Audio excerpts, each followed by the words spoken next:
Hello, ladies and gentlemen. This is Edward Joseph, and let's talk live. What happened to Kenneka Jenkins? All right, let's talk. Well, today, peoples, has been such an interesting day. I'm here, I am live, and I am going to talk about some things, peoples. Peoples, what happened to Kenneka Jenkins? You guys come on in. You guys come on in. You guys come on in, for there's so much to talk about, peoples. You guys come on in. Peoples, we have literally been talking about this Kenneka Jenkins case forever and a day. And as you may know, so many people have had so many different narratives when it comes down to this particular case. Many people believe that Kenneka was never at the establishment. Many people believe that she was at the establishment and she got commandeered by so many different folks. Many people believe that Kenneka had walked the halls of that establishment. Many people believe so many different things when it comes down to this particular case.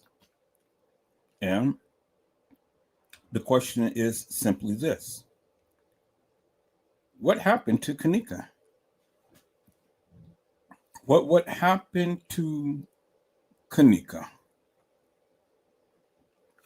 And that is the question that is upon many people's mind as to what happened to Kenneka. And so I've sat back for many years, peoples, and I've sat back and I watched a lot of commentary. I watched a lot of videos. I listened to a lot of narratives that different ones had made in this particular case. And with all of that, of what I have seen and heard, it still brings me to this particular question.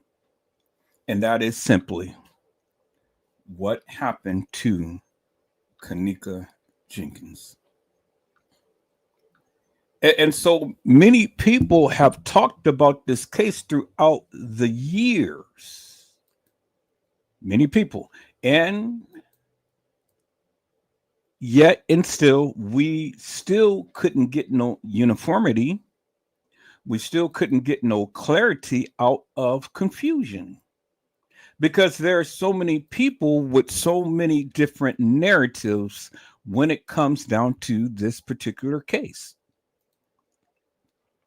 And every time that you look around people's, it is amazing to me, because it's like, if you listen to one content creator, they swear up and down that they have the proof to the truth of what happened to Kenneka, based upon their findings, based upon their understanding. And I've always say, people's, you may have an understanding about this particular case. You may believe that certain things has happened and certain things didn't happen, and that's okay, because again, that is what you believe. And just because you believe it doesn't necessarily mean that I believe it, or I even have to accept the various things that you say. And see, that's what's the difference between me and a lot of people. Because see, the thing is, peoples, I have my own mind and I have my own mantra. And I have my own belief when it comes down to the Kenneka Jenkins case. And I just happen to see things a little differently than most people. And that's why I talk in the manner in which I do, because my perception is, peoples. And I've always asked the hardcore questions. Why Kenneka? Why Kenneka? And why is it, peoples, that there is a mystery that surrounds this particular case?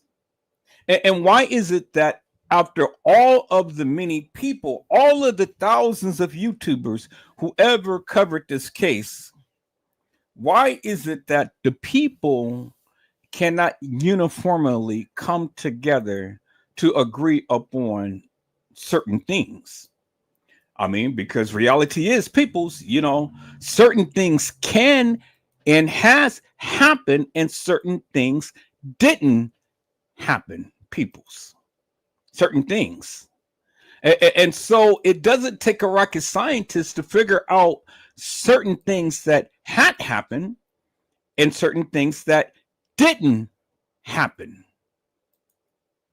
And those things that didn't happen is a figmentation of one's imagination.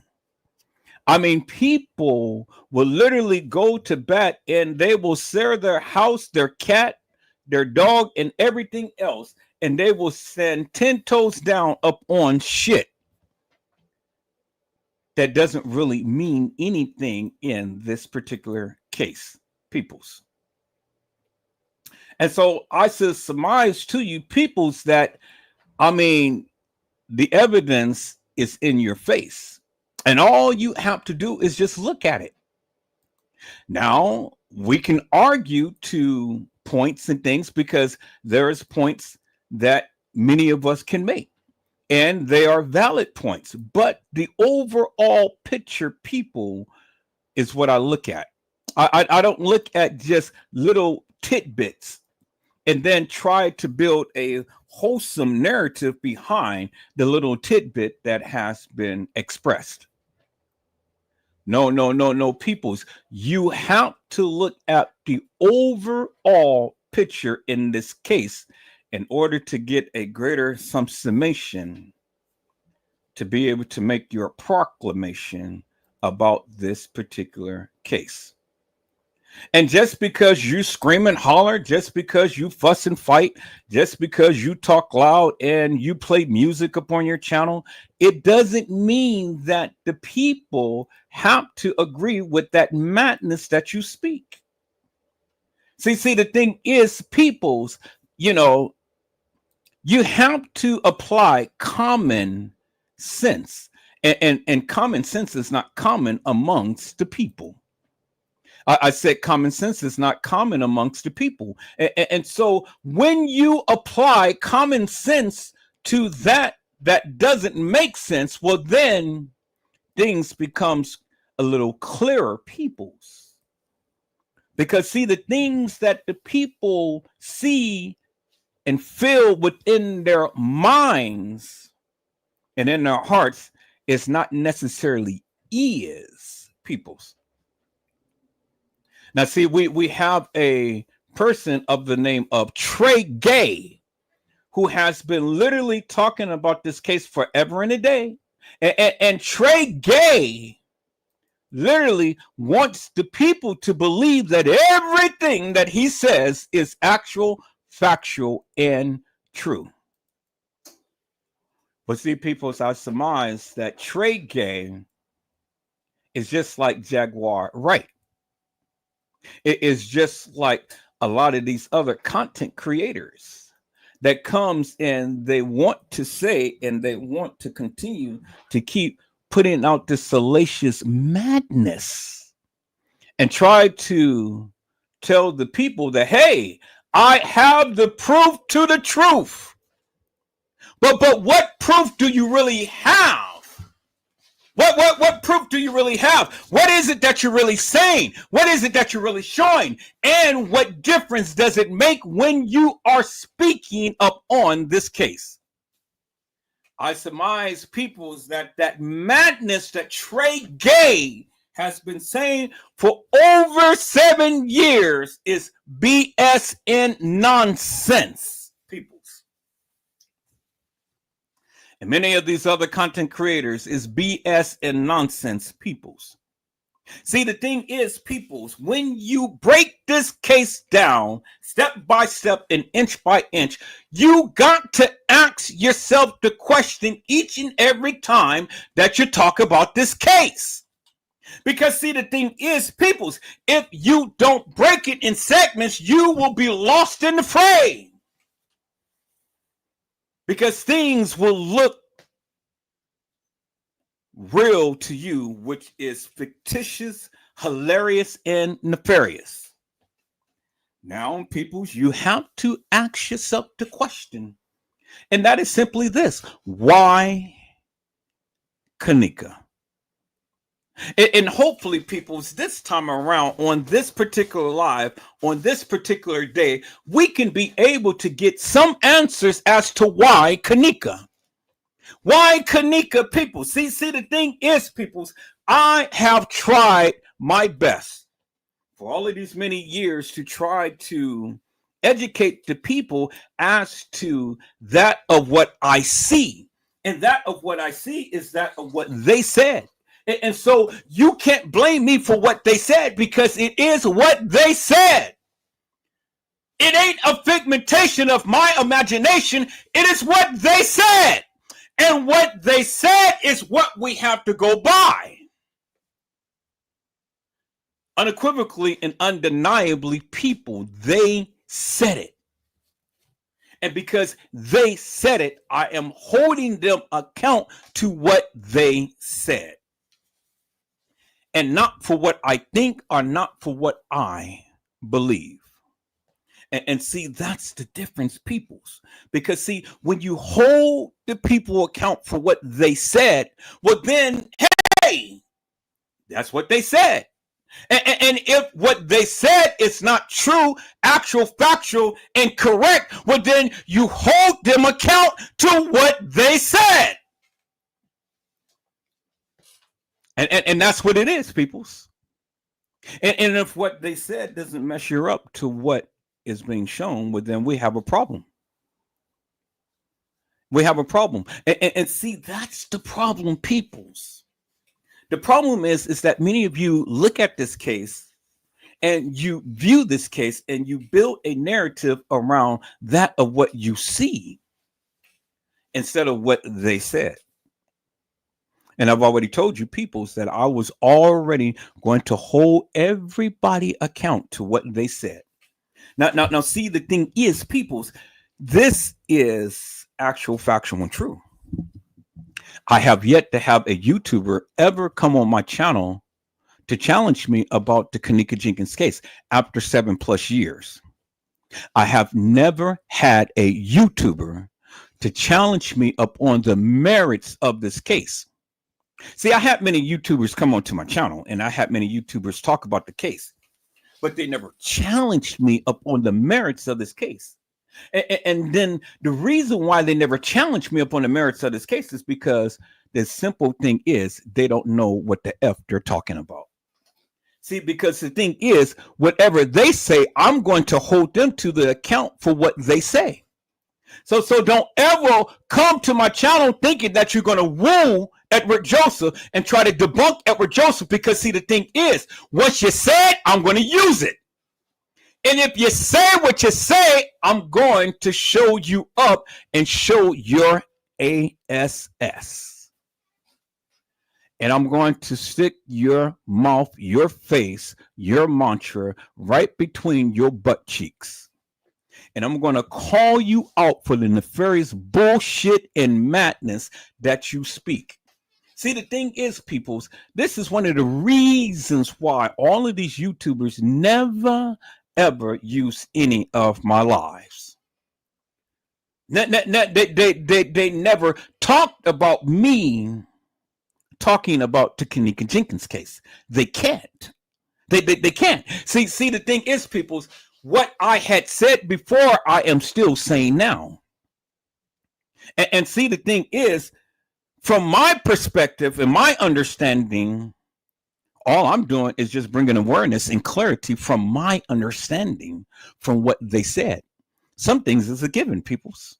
And this is one of the reasons why the YouTubers cannot debunk Edward Joseph, because they can't hold me to account. Because what I said then is what I'm saying now. And it's the same thing that I have been saying beforehand. And see, you can't trip me up. You can take my lives, you can dissect it, you can do whatever the hell you please, but can you debunk me? Can you show me up?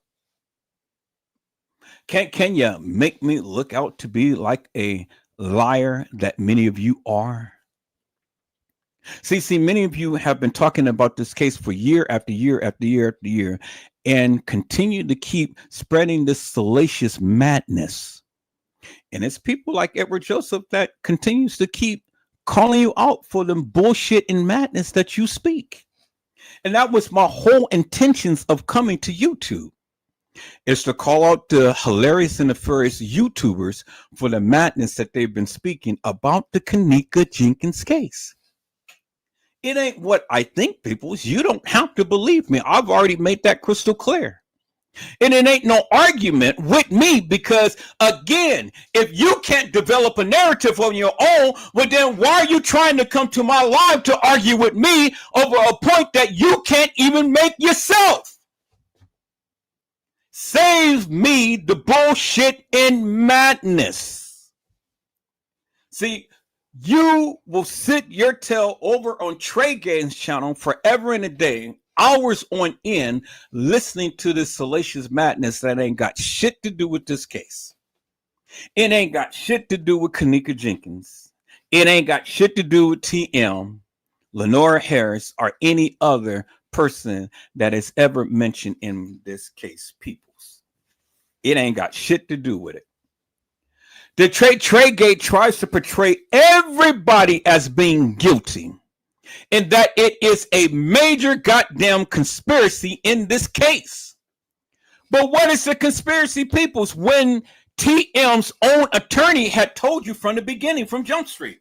And see, that's the thing with many of you people, because you don't open up your mind, you don't open up your ears, but you all the time got your big bad breath, stinking mouth open, talking about shit that you ain't got nothing to do with, and you don't even know anything about. You talk too much and you never shut up. Peoples, from the beginning, Jeffrey Feiger had told you simply this, that the family, and he put emphasis upon family. He said that the family was there at the time to when Kenneka came up missing, till at the time to when Kenneka was found. That's what Jeffrey Feiger said. That is what Jeffrey Feiger said, peoples. Jeffrey Feiger told you from the beginning that the family of Kenneka Jenkins was there at the time to when she came there, to at the time to when she came up missing. So what does that say, peoples? Jeffrey Feiger had said a lot in that of what he spoke about. One thing, he had put Kenneka at the Crown Plaza. Two, he had put the family of Kenneka at the Crown Plaza. Unequivocally and undeniably, peoples. Those are two facts that the people cannot debate. They cannot debunk. And I don't care what the little YouTuber, the little lady, sits around here and say, oh, well, Kenneka never been at the Crown Plaza. That's bullshit and nonsense. You guys hold on for a moment.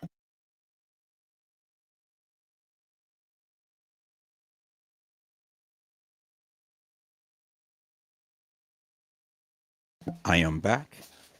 Peoples, listen. If Kenneka never was at the Crown Plaza, well, Jeffrey Feiger would have said so. The case files would have said so. The coroner would have said so. The friends would have said so. But that's not the case. Everybody put Kenneka at the Crown Plaza. Everybody. From the case files to the attorney to the friends to the mama. Everybody put Kenneka Jenkins at the Crown Plaza. Not at the Doubletree, not at the west side of Chicago, not in Schiller's Park, and certainly not at the Marriott. She was simply at the Crown Plaza. Peoples. Now, the question is this, peoples, simply this. When did Kenneka come to the Crown Plaza? When? That's the thing that has been bothering a lot of people. When did Kenneka come to the Crown Plaza? Many people think that it was on September the 8th, leading into September the 9th. That's what many people think. And the only reason why they think that is because of what was stated in the case files and what the video surveillance footage had shown. Many people believe that that was Kenneka Jenkins walking herself into the establishment and walking herself down the hall and up to a room of room 926. Well, people, we're going to analyze that because my thing is simply this, and it's so simple. We have seen so many pictures and so many variations of the supposed Kenneka. One, she was thick. One, she was small. One, she was tall. One, she was short. One, she had broad shoulders. And one, she doesn't. I mean, when you place all of these pictures side by side, people, you will notice a major, not a subtle, but a major difference in between all of these photos and depictions, or captions, or screenshots of the supposed Kenneka Jenkins. Now, there's only one Kenneka Jenkins, people. It's only one Kenneka Jenkins, contrary to popular belief. It's only one Kenneka Jenkins, people. Now, many people say that Kenneka Jenkins is Kenneka Martin, and Kenneka Martin is Kenneka Jenkins. Well, people, you know, if that's truly what's the case, if there was only one Kenneka with two names, well, then you got to help me to make this make sense. How does Kenneka Jenkins go from being tall to being short? Because one was tall and one was very thick, to one was short and not so thick, well built. One was a powerhouse and one had fought, and one was docile and one was kind of had a jovial attitude. One didn't take no shit from people, and one all the time was just goofy and very charismatic. So, was Kenneka Jenkins Dr. Jekyll and Mrs. Hyde? I mean, did she have split personalities? Because when you go through the case files, people, and you listen to the narratives of what her friends, not for what you think of what you say, because you don't know her, they did, and they had spoke upon her. Now, one was a fighter. When did you ever know or hear or even see, for that matter, Kenneka Jenkins ever standing up to fight anybody? You never seen it. You never heard it. Not Kenneka Jenkins. I have yet to hear any video, any commentary of anybody saying that Kenneka Jenkins was a fighter, that Kenneka Jenkins did not like people looking at her. I've never heard anybody really put Kenneka Jenkins in a box to where Kenneka Jenkins was just that type of girl to where she would get mad at anybody who would say stupid things and stuff. I mean, all of the pictures, all of the videos that I have ever seen of Kenneka Jenkins was that of a jovial, goofy person that loved to live life. And she lived it abundantly. And everybody loved who she was. Now, we didn't see too many videos and pictures of Kenneka Jenkins and TM. And TM is Teresa Martin. We didn't see too many videos and pictures of TM and Kenneka.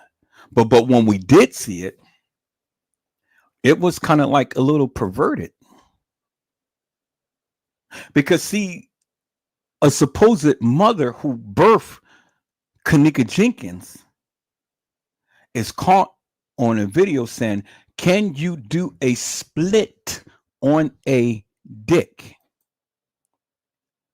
How in the F do you think you got here?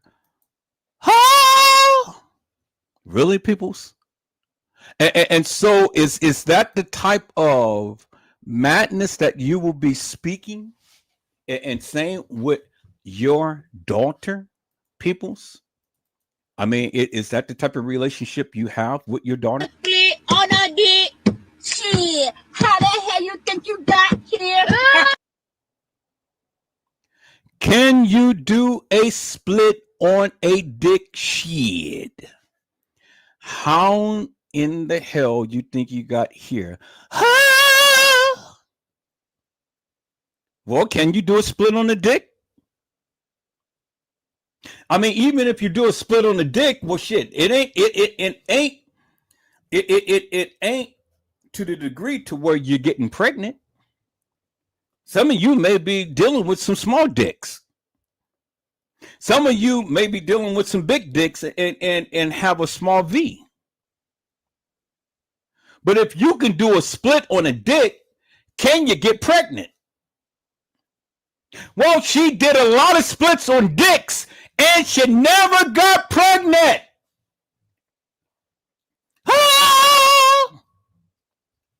Peoples. She did many splits on a dick. Shit.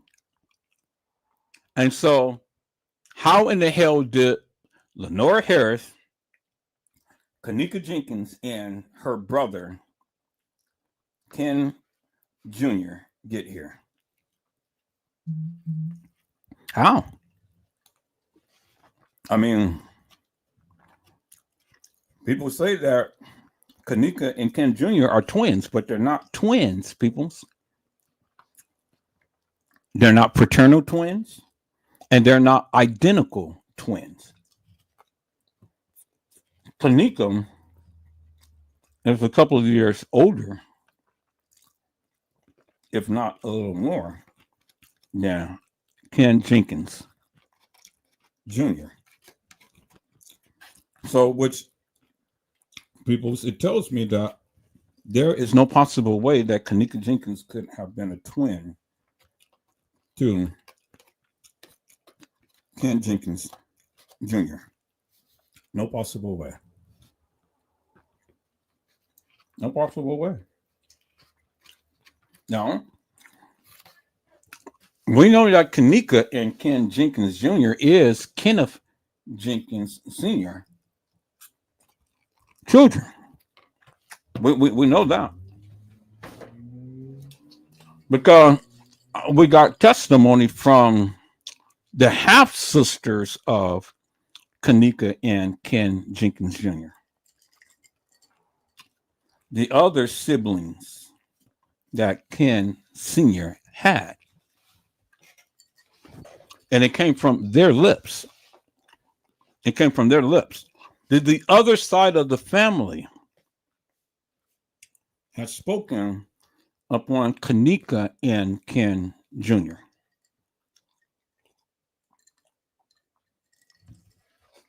and unequivocally and undeniably stated that these are our siblings. He had three other girls, peoples. Three other girls other than Kenneka. And so someone did a split on his dick, and that's how in the hell that they got here. And so someone did a split on his dick, and that's how Kenneka and Kenneth Jr. got here. Okay, so help me to make this make sense, people. Help me to make this make sense. Lenora Harris is supposed to be Kenneka's sister, right? But Lenora Harris is not Kenneka's full-blooded sister, because her name is Lenora Harris, not Lenora Jenkins, right? And so because it's Lenora Harris, that means that she was birthed from some other guy, right? Because if it was Lenora Jenkins, well, then that means that she would have had to come out of someone's pee, and that Ken Jenkins Sr. would have been her biological father, which that's not the case, people. So TM is trying to perpetrate that she has three kids: Lenora, Kenneka, and Ken Jenkins Jr. That is TM's claim to fame. That's what she said. She said that she has three kids.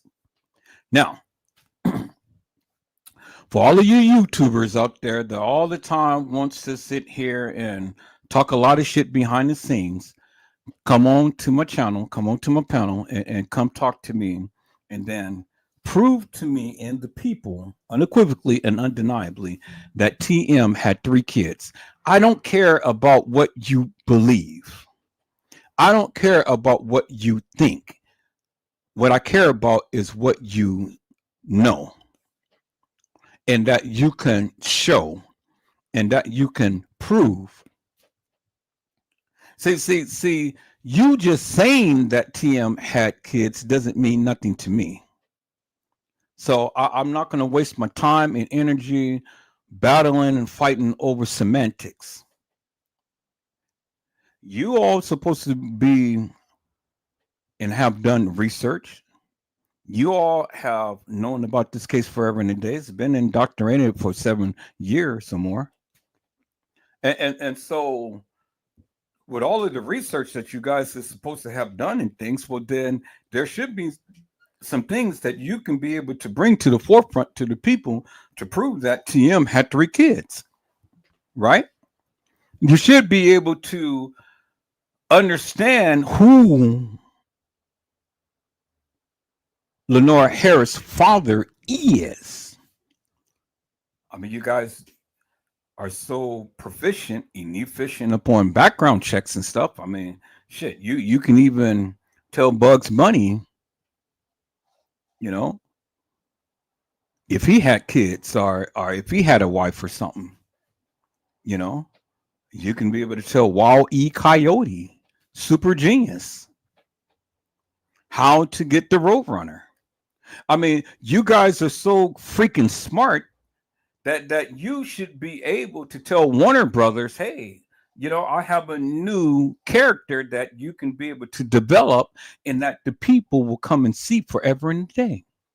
That's just how smart you are, but that's just how dumb you are. Because even Wall E. Coyote, the super genius, still could not catch the Roadrunner.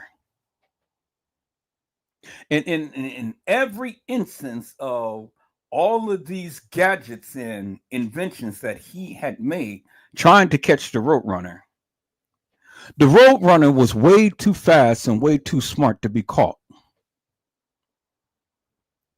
See, did you hear what I said? See, you all have Roadrunner's mouths and minds and mannerisms because you run off at the mouth, you run off with the narrative, and you run off with this fictitious, hilarious, and nefarious nonsense that you can't even catch up with yourself because you're running way too fast.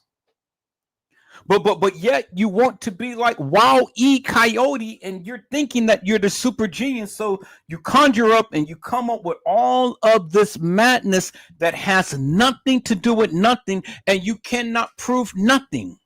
You know that song, nothing from nothing leaves nothing.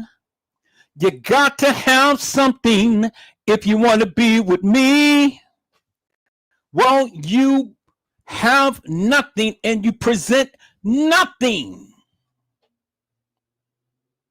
And so I'm saying, come up with something. Come up with something. But you can't. You absolutely can't. Because you're just like Jaguar Wright. You run at the mouth and you come and you try to bolster your claim as you're this, that, and the other. Remember, she said that she was at the Diddy party. She was at the Diddler's party. So if she was at the Diddler's party, well, then people's guess what she did? She was doing just like what TM is doing right now. She is spreading her legs. She is doing a split on a dick. But last that I checked, Jaguar Wright doesn't have any kids. I mean, can Jaguar Wright have any kids? I mean, she's did so many splits, so many dicks. According to her, she is the dominatrix. She is the madam, but don't even have no kids. Just like TM, don't have no kids, but sit here and try to tell the people that you got 3 kids, but you never seen any baby pictures of her nursing Kenneka,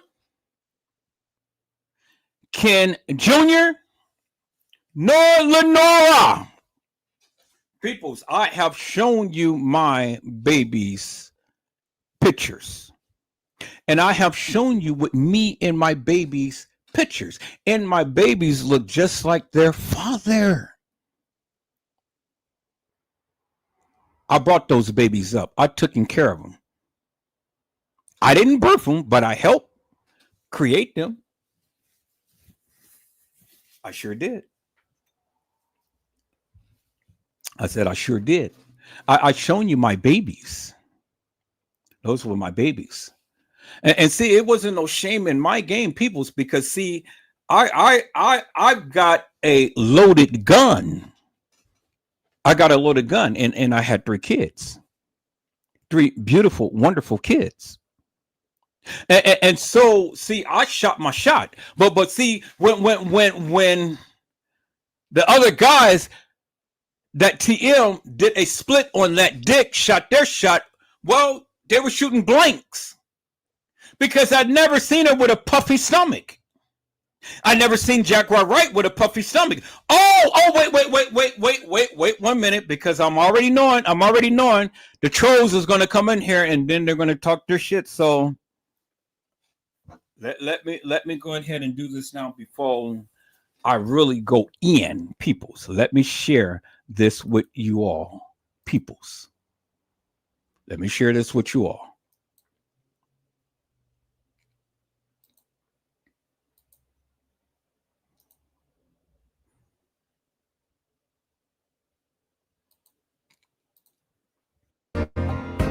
All things in this video has allegedly occurred. We hold no responsibility to what is being spoken. People, that means anything that I say or you say has allegedly occurred. And we hold no responsibility to what I say, you say, or anybody else say in this live. Is that all right, peoples?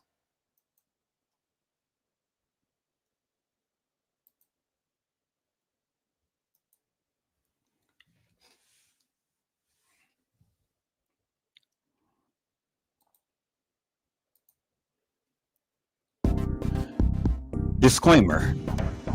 Copyright disclaimer. Under Section 107 of the Copyright Act, allowance is made for fair use for purposes such as criticism, comment, news reporting, teaching, scholarship, and research. Fair use is a use permitted by copyright statute that might otherwise be infringing. Nonprofit, educational, or personal use tips the balance in favor of fair use. All right, peoples, that was my disclaimer. That's what I had to say. And so don't you try to sit here and try to hold me to account for the things that I'm saying, because again, peoples, I've already told you. I've already told you from the beginning. What I say is not law. It's my humblest opinion, peoples. And so I don't care if you like it or not. It is what it is. I said it is what it is, peoples. All right. So I see my family's in the house, so let me go ahead and give a shout out to my family. See, peoples, whenever I go live, I don't immediately look at the chat because I got other things going. So while I'm talking, I'm looking at other things behind the scene. But I see when I clicked on to the chat room now, I see my family's in the house. So let me give a shout out to hello, Jenna to you, B. How are you, ma'am? It is a blessing to see you on today. Jenna to you, B has says, greetings, Edward. Hello, Mildred Wilkins. How are you, ma'am? It is a blessing to see you on today. Mildred Wilkins had says, hello, everyone. Have a blessed day. Wait a minute. Wait 1 minute. Gina, are you on a different channel? Hold on, y'all, because I don't see Gina's wrench on here. So, yeah, I know I have different channels, and not everybody has a wrench on all of the channels and things. But this is concerning. So here, let me go ahead and yeah, you're on a different channel. I see, because you're not coming up on my on the main channel. So that's why I don't see the wrench up on your name, because you're not on the main channel. Because when I'm looking at my when I'm looking at my live and things, I don't see your I don't see your name. Okay. Hello, Honesty. How are you, ma'am? It is a blessing to see you on today. Honesty had says hello, Edward, and chat.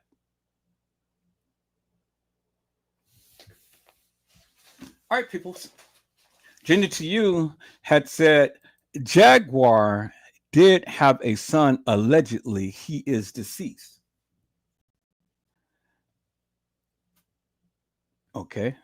Y'all hold on.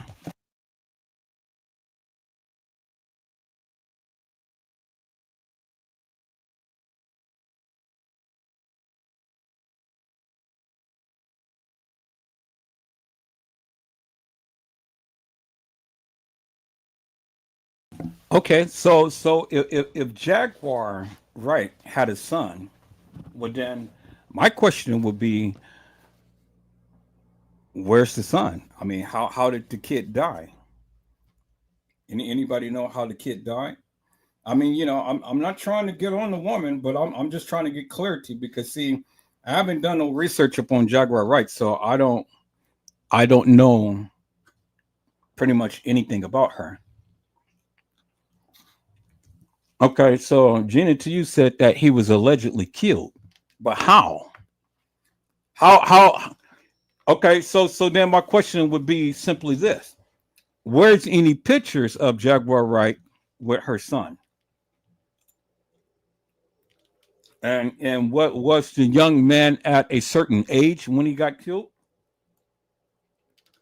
You know,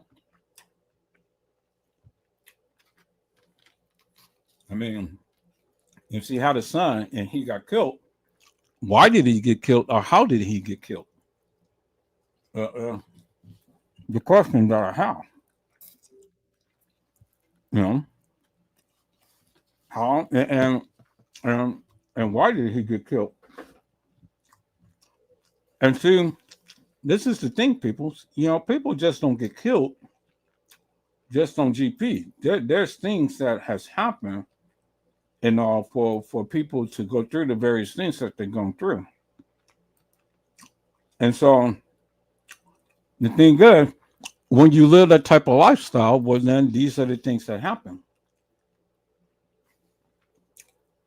Gina, to you had said, I don't know. I overheard her in the beginning speak upon it. I don't watch her channel anymore.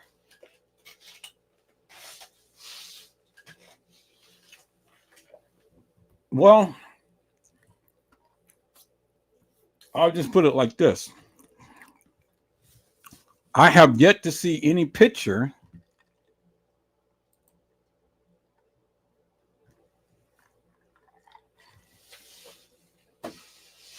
of Jaguar Wright with any kids.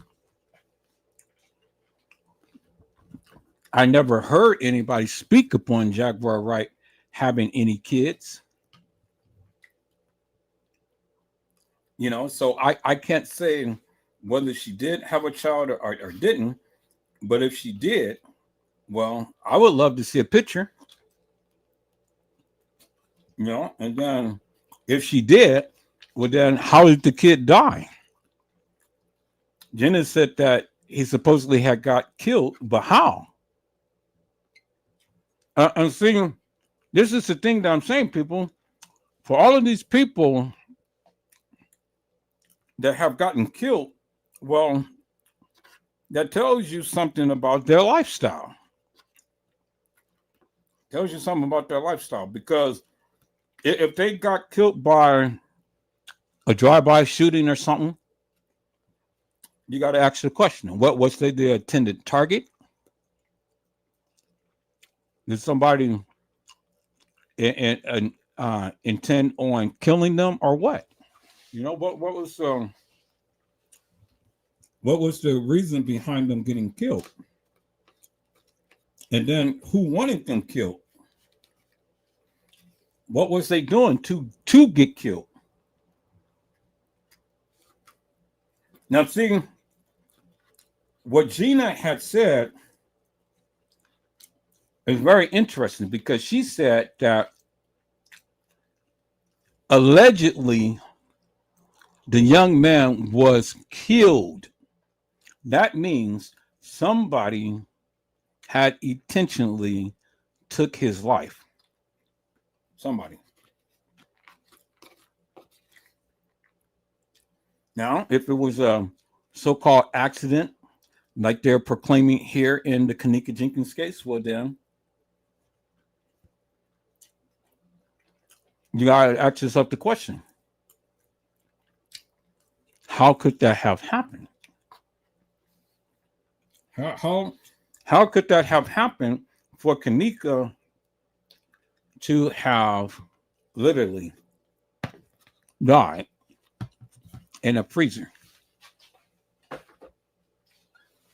Now, if many of you people believe this bullshit and nonsense that Kenneka walked herself in a freezer and laid down and died, but then you just stupid. I'm just going to call you stupid. If It ain't no way in God's creation whatsoever that you can ever tell me that Kenneka ever walked herself into that kitchen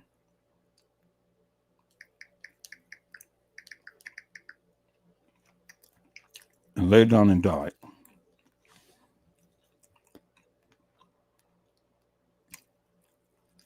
Okay.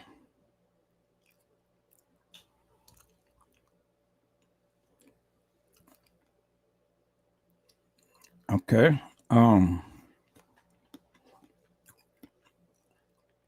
That has been sent shows that. Oh, okay. So this is something different. All right. So let's look at this.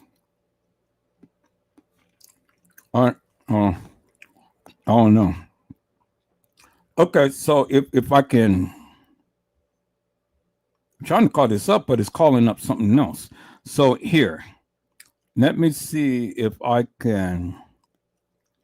I'm going to copy this and I'm going to copy it to my Facebook.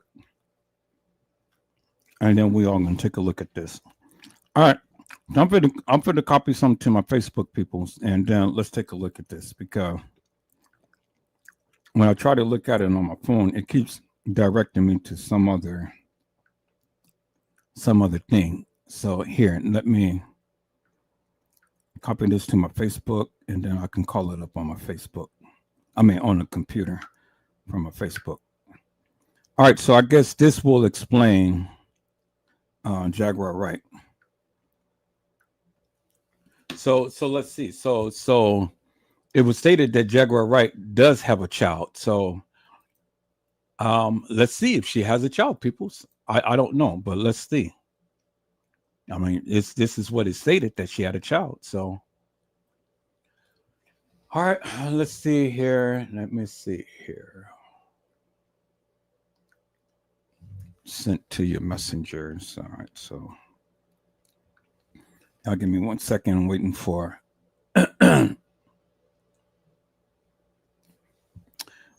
this code to come up on my phone. So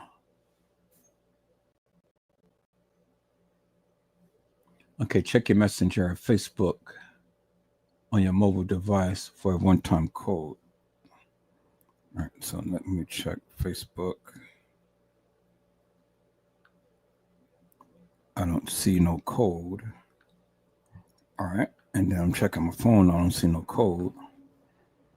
All right, resend it again. Okay, send it to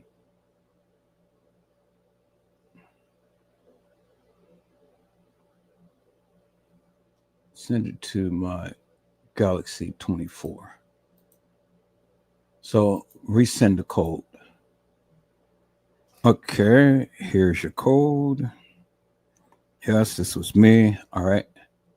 See,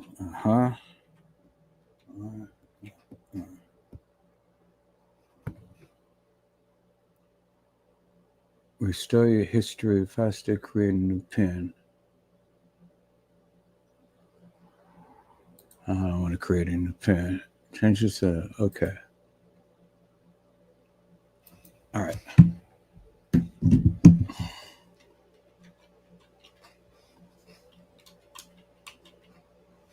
Okay, so let me click on this here, peoples. Now, this is supposed to be her son. Now they said that she had 2 kids.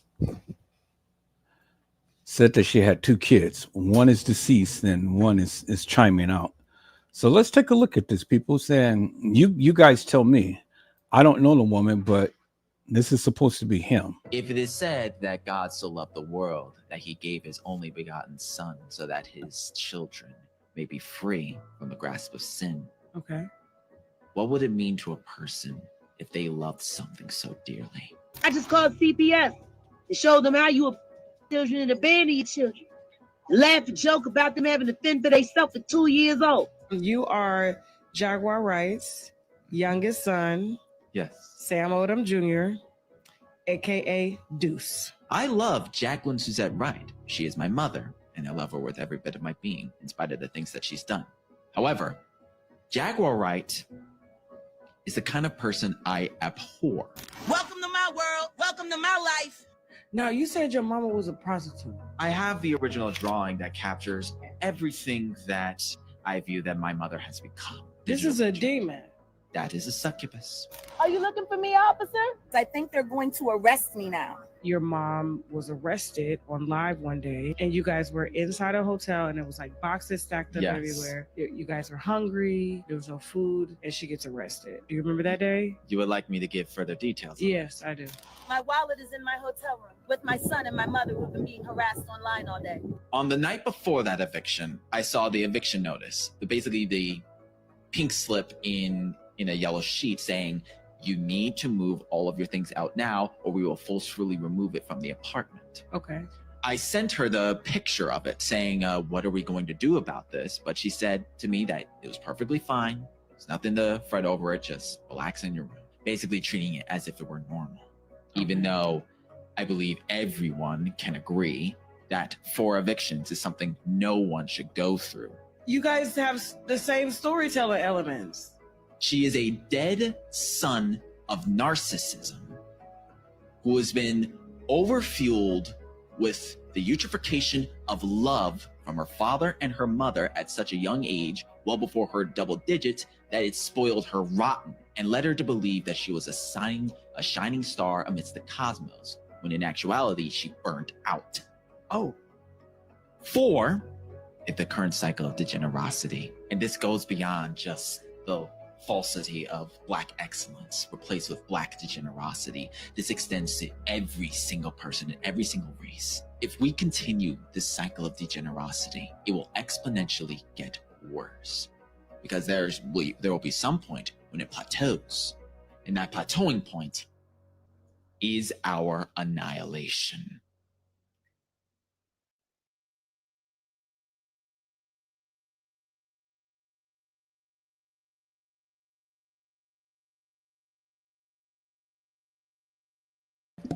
Damn. What a way to talk about your mama. Now, I don't feel bad, peoples, because when I talked about her, her son is saying some worse things about her. And she can't get mad because she literally told us herself that she's a freak. And her son is literally letting her out. Now, I understand that, we all have some situations and problems. I'm not going to get on her about her evictions and things of that nature and stuff. I mean, shit. But the thing is that he said, I just don't dislike my mom. I abhor her. I literally abhor her. Which simply is put, people's, this boy hates his mother. This boy hates his mother. Woo! That's, man, for somebody to talk about their mama like that. Damn, what that you were doing, Jaguar, right? For this boy to abhor you, meaning that is such a disdain for his mom, is just crazy. So what basically what he's saying, she is a habitual liar. She fantasized and she criticized and she tends to, now I don't know what his upbringing was. I don't know what the relationship between him and his father was and stuff, as relationship to her mom.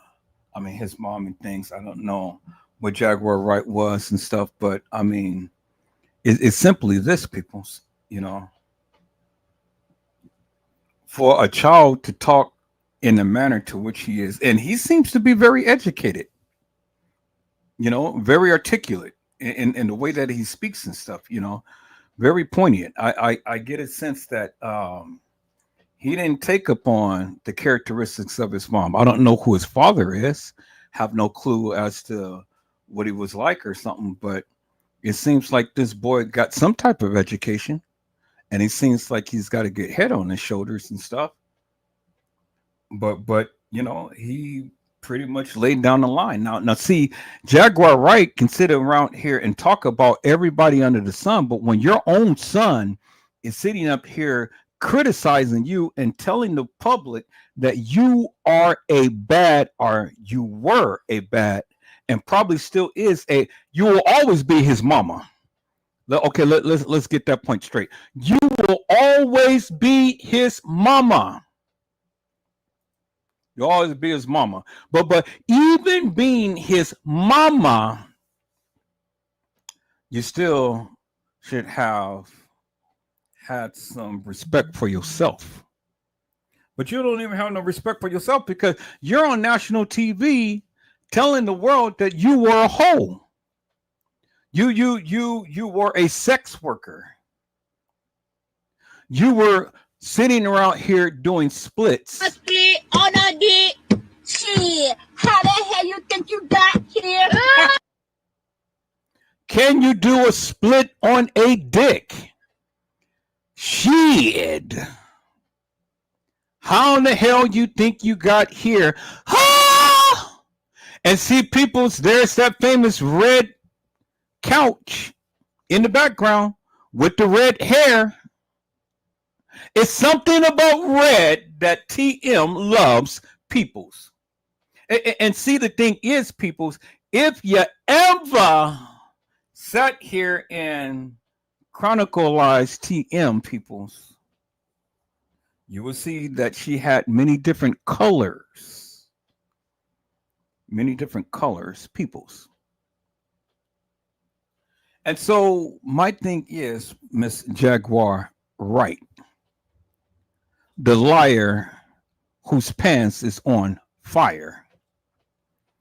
I'm not here to really try to browbeat you, and things and stuff. I'm just here to just bring awareness of the lies that you told, and that you need to stop sitting around here trying to put down Jay-Z and Beyonce and Sean Carter and all of these people and stuff, because I mean, from what I'm seeing, peoples, this heifer ain't no better than them. She ain't no better than them. So it's just like calling the kettle black.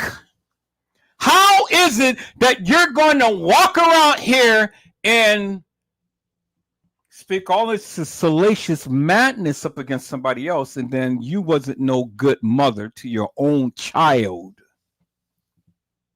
That's a crying shame. Sit down and shut your mouth, Jaguar Wright. Sit down and shut your mouth. Shut up. Oh, you can't because you got mental issues. People, I was sitting here, I was talking to one of my friends who's a content creator, and I had a twisted, demented woman that came to my channel that used to wreak havoc here at one point. And I thought the woman was dead. I mean, family members came to my channel saying that, oh, well, you said this and that and the other about my sister. I thought the woman was dead. Come to find out, the woman ain't dead. She's alive. She's much alive. And I was like, wait 1 minute. I said, oh, don't you tell me that she's coming back. I thought she was dead. So anybody who knows who I'm talking about. I'm not going to mention no names, but if you know that you know, then you know who I'm talking about. But I thought the woman was dead, but she's much alive. How are you going to fake your own death? How? I mean, that's crazy to me. You fake your own death. Had an obituary, everything, and stuff. So it kind of makes me wonder, people, if you can fake your own death, well then shit, you know, it kind of makes me wonder what. Well, I mean, I'm sure people sitting around here saying, well,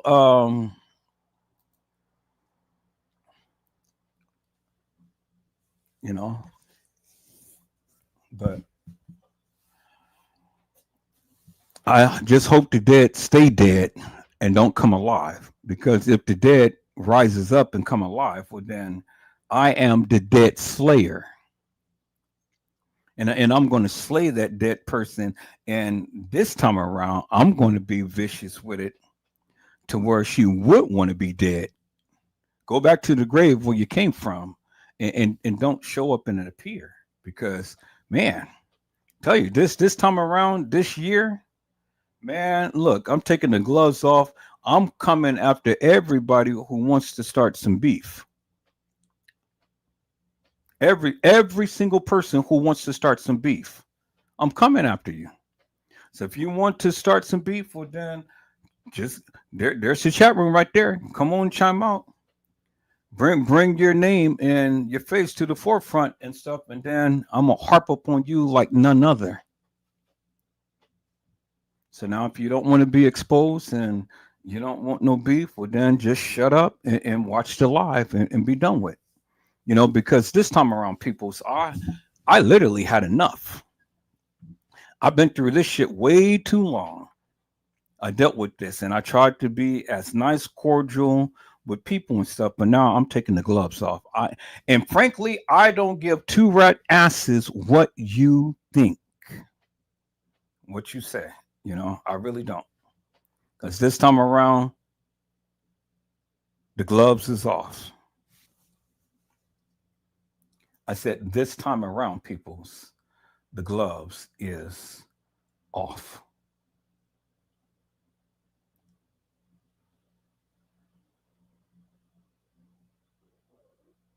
This is to you, T Slate. You want to play with me, little girl? Now the gloves come off, ma'am. This is to you, T Slate.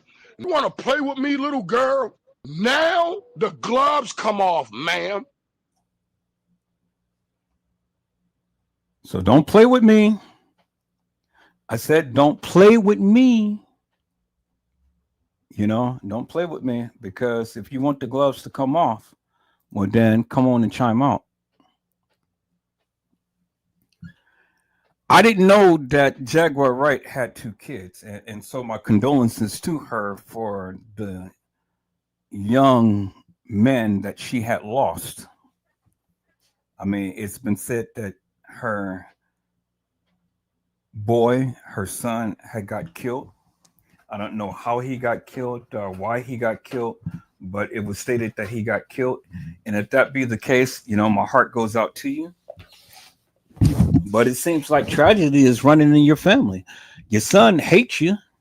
He despises you. He abhors you. He thinks that you are just a crazy lunatic.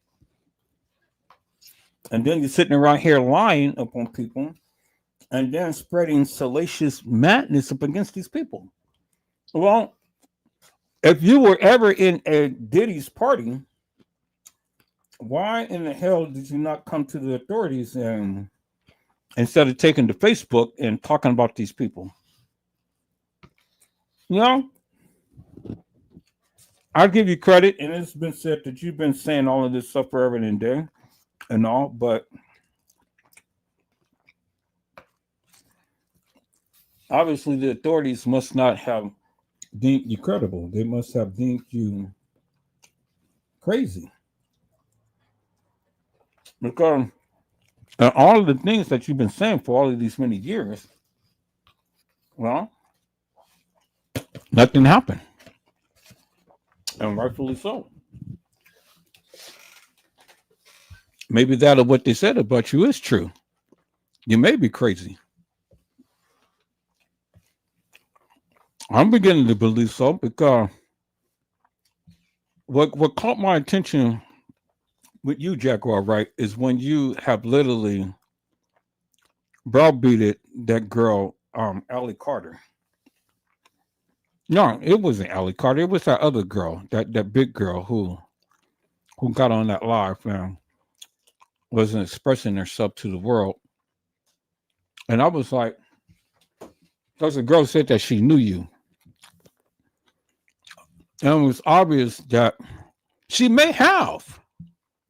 Come to think about it, she may have been telling the truth. She probably did know you because you were the one who even told the people yourself out from your lips that you had girls in the Diddler's party. You had girls there.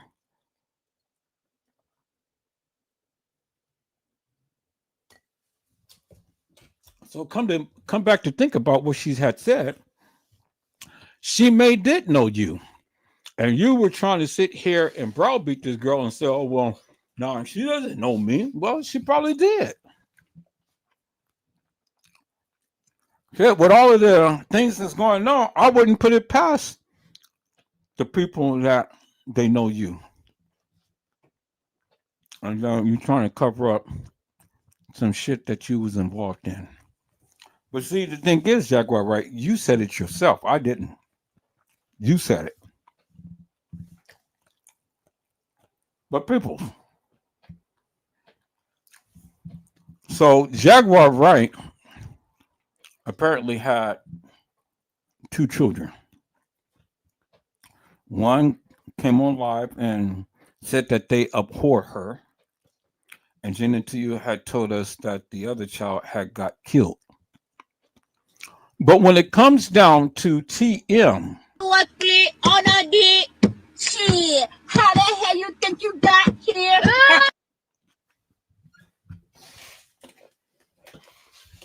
when it comes down to TM, who does a split on a dick and proclaiming that the kids, Kenneka Jenkins, Lenora Harris, and Ken Jenkins, got here.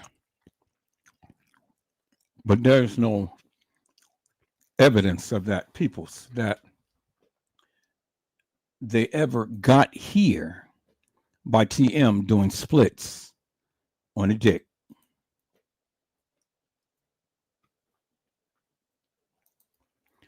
Well, let's go back here, people. So let's go back. I want to go back. So let me go ahead and let me share my screen, people. Let me share my screen. I want to go back to a time to when TM's attorney, Mr. Jeffrey Feiger, had told the people that the family of Kenneka was at the establishment at the time, to when she came up missing, to at the time that she was found. All right, peoples, this is the live. Let me go ahead and let me share my screen, peoples. And I want you to listen to this for a moment, because I want you to really grasp what he is saying. Now they have the disclaimer, copyright disclaimer under Section 107 of the Copyright Act. Allowance is made for fair use for purposes such as criticism, comment, news reporting, teaching, scholarships, and research. Fair use is a use permitted by copyright statute that otherwise might be infringing. Nonprofit, educational, or personal use tips the balance in favor of fair use. All right, peoples, let's listen in. Peoples, Mr. Jeffrey Feiger.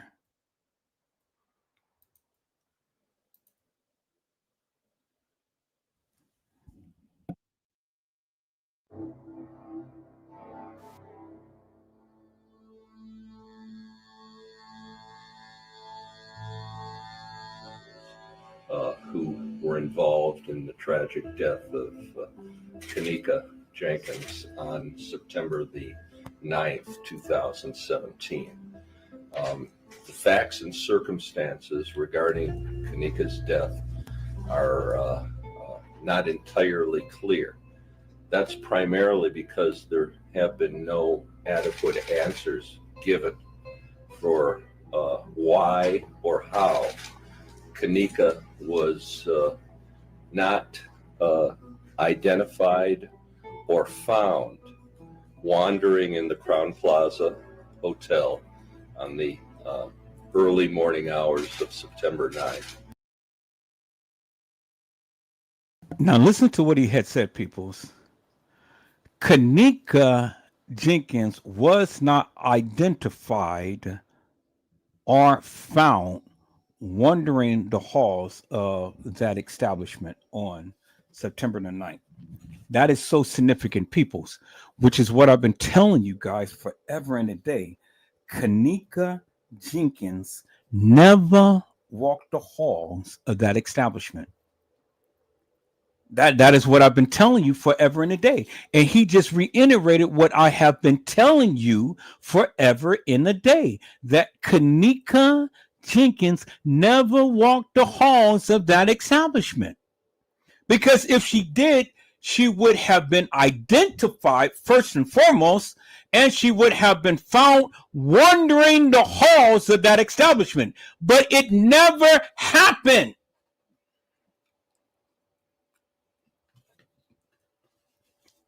And I'm not just telling you this, peoples. The attorney is telling you this. She has never been identified. Listen to what he said. He said, she has never been identified, nor was she found.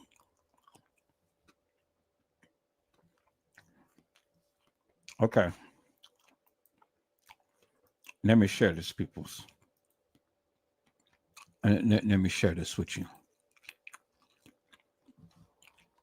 Y'all give me 1 second here.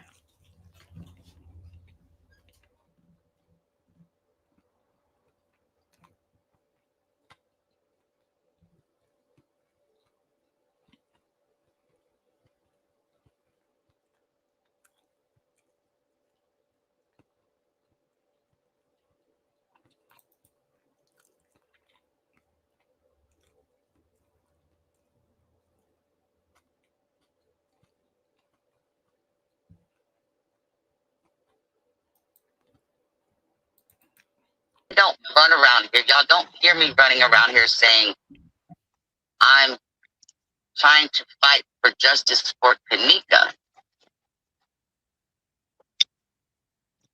because I'm not going to say I don't think that nothing wrong happened to her. I'm not saying that. I've said it many a times as well. I do not believe Kenneka walked herself in that freezer and laid down and died. I also don't believe that somebody put their hands on her to end her life on purpose, any kind of way, shape, or form. Casey Cloy, Olvera Sanchez, Mendina said that she do not believe that Kenneka walked herself in that freezer and laid down and died. And also, she do not believe that nobody intentionally put their hands on her. All right, so if Kenneka didn't walk herself in the freezer and lay down and died, and nobody intentionally put their hands on Kenneka, well, then how in the hell did she get in the freezer?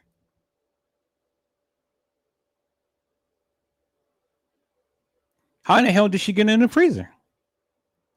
You heard what Jeffrey Feiger said. Jeffrey Feiger said that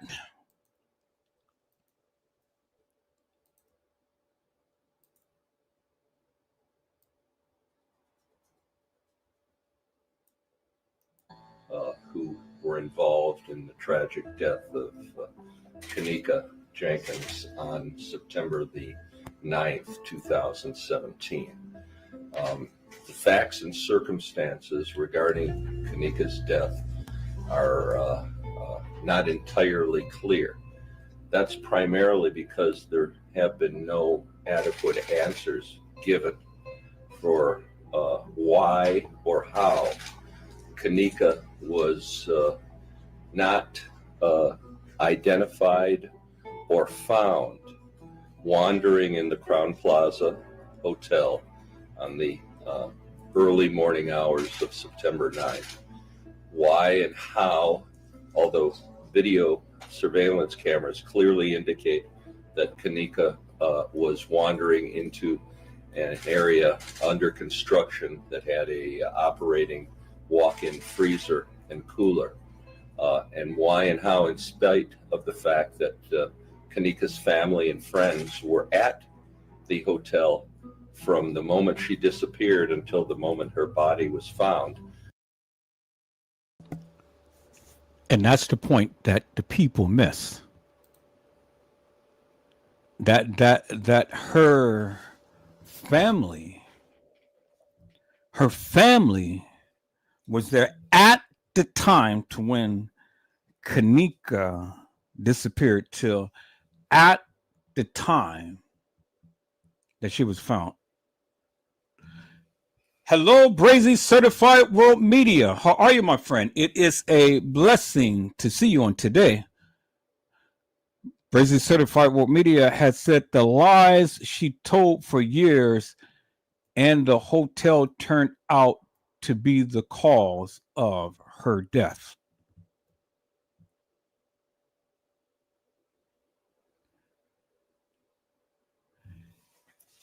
I want you guys to I want you guys to understand something. I really do. I want you guys to grasp what I just played. I want you guys to get that. I want you guys to get that. If you don't get nothing else, I need you to get this. Let me play this again, because see, I think, Brazy, that the people are missing what I'm trying to convey here. Now, let me play this again, peoples, for your hearing. Don't run around here. Y'all don't hear me running around here saying I'm trying to fight for justice for Kenneka. Because I'm not going to say I don't think that, nothing wrong happened to her. I'm not saying that. I've said it many a times as well. I do not believe Kenneka walked herself in that freezer and laid down and died.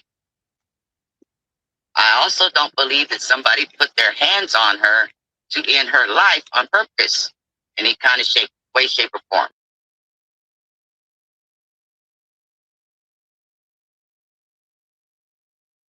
Now that's what Casey Chloe Overa Sanchez Medina had said. She do not believe that Kenneka walked herself into the freezer and laid down and died. I don't believe that either. But then she further went and said that she do not believe that no one intentionally put their hands up on her. Okay, so if Kenneka didn't walk into the freezer on her own accord and nobody purposely put their hands up on her, help me to make this make sense. How in the hell did Kenneka get into the freezer, into the position that she is found in like this in the freezer? Help me to make that make sense. If nobody intentionally put their hands up on her and she literally walked or literally was found in this freezer, well then how in God's name did she get in the freezer? Because according to Jeffrey Feiger, according to Jeffrey Feiger, and see, this ain't what I'm saying. This is what he said. Let's listen to this again.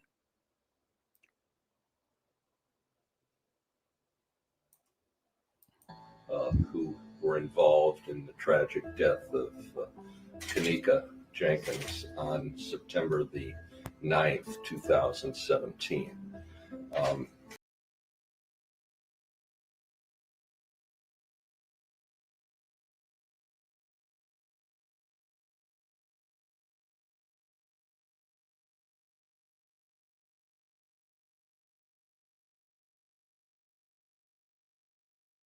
Was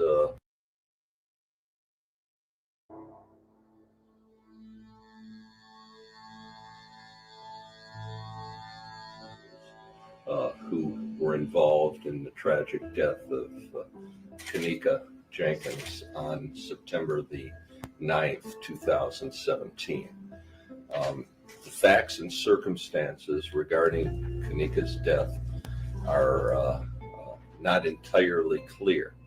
That's primarily because there have been no adequate answers given for why or how Kenneka was not identified or found wandering in the Crown Plaza Hotel on the early morning hours of September 9th.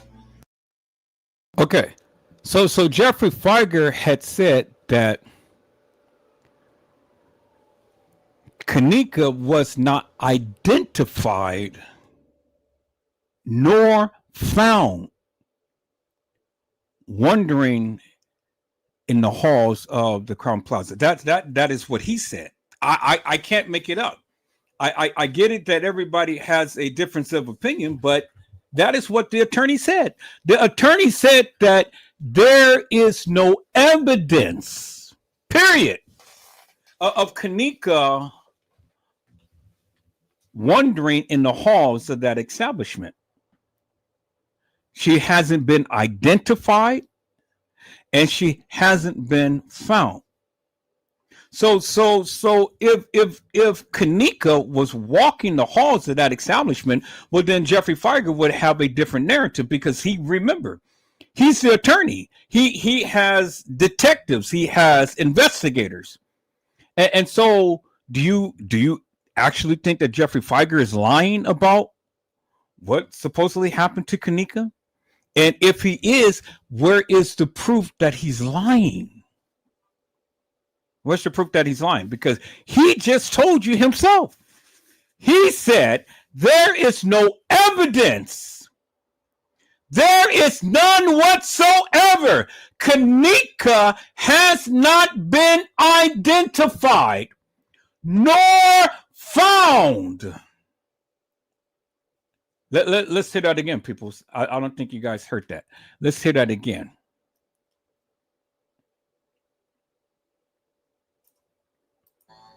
Who were involved in the tragic death of Kenneka Jenkins on September the 9th, 2017. The facts and circumstances regarding Kenneka's death are not entirely clear. That's primarily because there have been no adequate answers given. There has not been no adequate answers given, meaning there hasn't been any evidence whatsoever for why or how Kenneka was not identified or found wandering in the Crown Plaza Hotel on the early morning hours of September 9th. Which basically what he is saying is there is absolutely no evidence whatsoever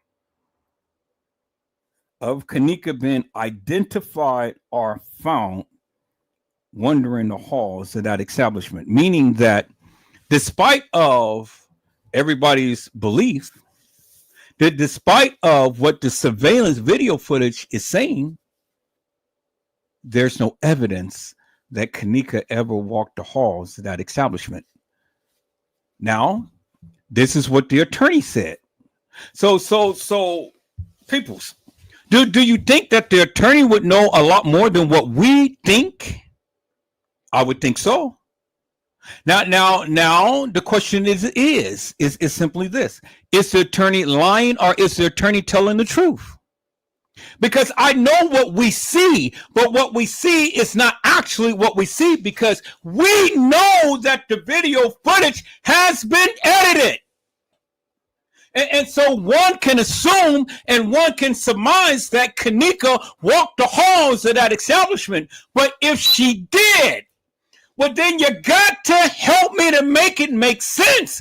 Because again, peoples, if Kenneka Jenkins walked the halls of that establishment, well, then the case files has to coincide and has to reference to a degree of certainty that she was ever in the places and time to which they stated. And it doesn't. It doesn't. Because again, peoples, the surveillance video footage does not align with the case files. It does not align with the surveillance video commentary that was stated in the case files. It doesn't. And so I only can go by what they said. Not for what I think, not for what I feel, but for what they said. Now, we're going to hold it right here, people. So let's hold it right here for one moment. Let's hold it for right here for one moment. I'm going to go back to the case files right here. Let me go back to the case files. Let me go back to the case files, people. So let me go back to the images right here.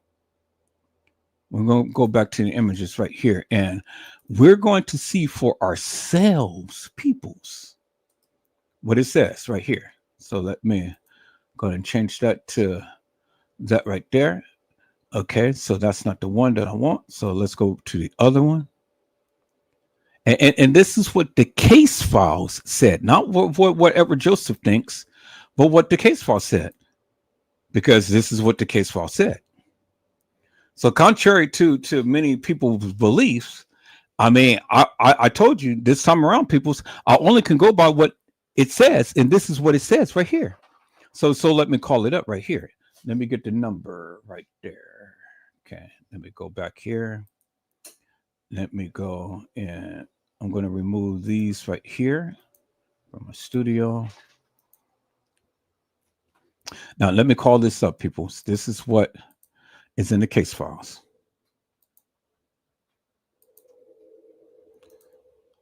All right. Let me go desktop, case files.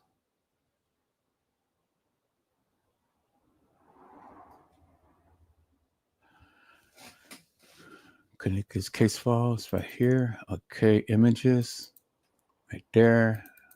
Right there. We're going to switch that over to view large icons. Then we're going to scroll down to this right here.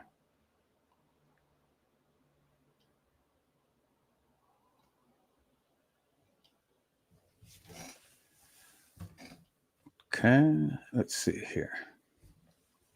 We're going to do all files. Okay, and there it is. So if it doesn't work this way, I'm going to call it up a different way. Okay, it doesn't look like this is a PDF file. Nope. Okay, so here, let me do this, people. So I'm going to change this to a PDF file. So let me open this, and I'm going to change all of these files to a PDF file. So let me do it like this. So let me open up my PDF file viewer. I'm going to open up new, and I'm going to open up on my desktop and call Kenneka case files. And I'm going to change all of these to a PDF file. but I'm gonna save this one so I can call it up like this first. So y'all give me a second here. I'm just changing this to a PDF file. Open that. Okay, I got that open. Now I'm going to save this as a PDF file. Same. And then I'm going to put it in the same folder. Desktop, Kenneka's case files, images, and then save it as a PDF. Okay. Now let me do this for the other one, and then we're going to go and we're going to take a look at that. So let me open up this one, Kenneka's case files, images, and let me do the second one here, and we're going to save that as a PDF.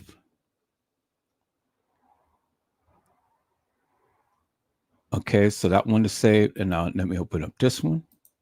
Now let me save this as a PDF, and we're going to look at this. This is what the case file says. It's not whatever Joseph says. It's what the case file says. All right. So let me go back to desktop.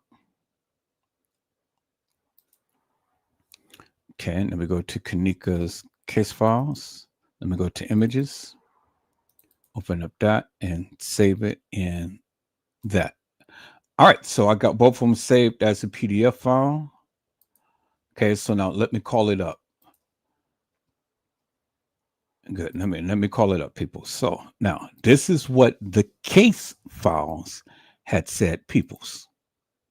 It's not whatever Joseph says, it's what the case files has said. All right, here it is right here.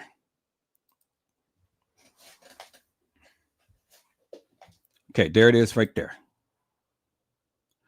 Okay. Brazy Certified World Media had said Kenneka came up missing Friday night, going into Saturday.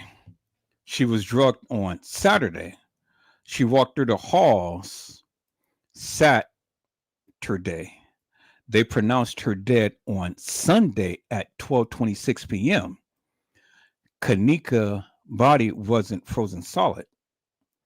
All right, so that's what Brazy Certified World Media had said, and I'm going to get to the rest of this commentary, peoples, but I want to show you this right here, and so this is the wrong way to show this, so I'm going to show you another way so I can be able to enlarge it.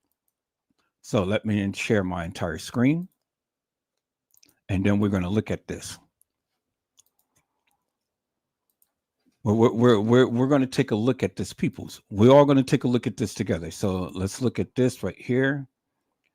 This is all of the case files right here. And so let's look at this right here. Okay. So let's enlarge this right here, peoples. So you guys can clearly see that for yourselves right there. And what does it say, peoples? It says Rosemont Public Safety Department, Crown Plaza, O'Hare, video surveillance timeline. That's what it says right there, right?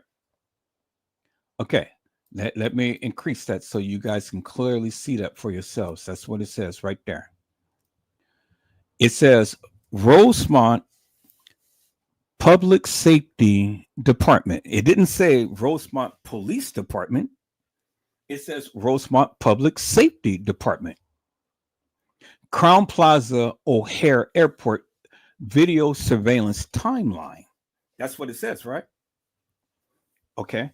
And so right here, it clearly says updated on 9/14/2017 at 18:45 hours.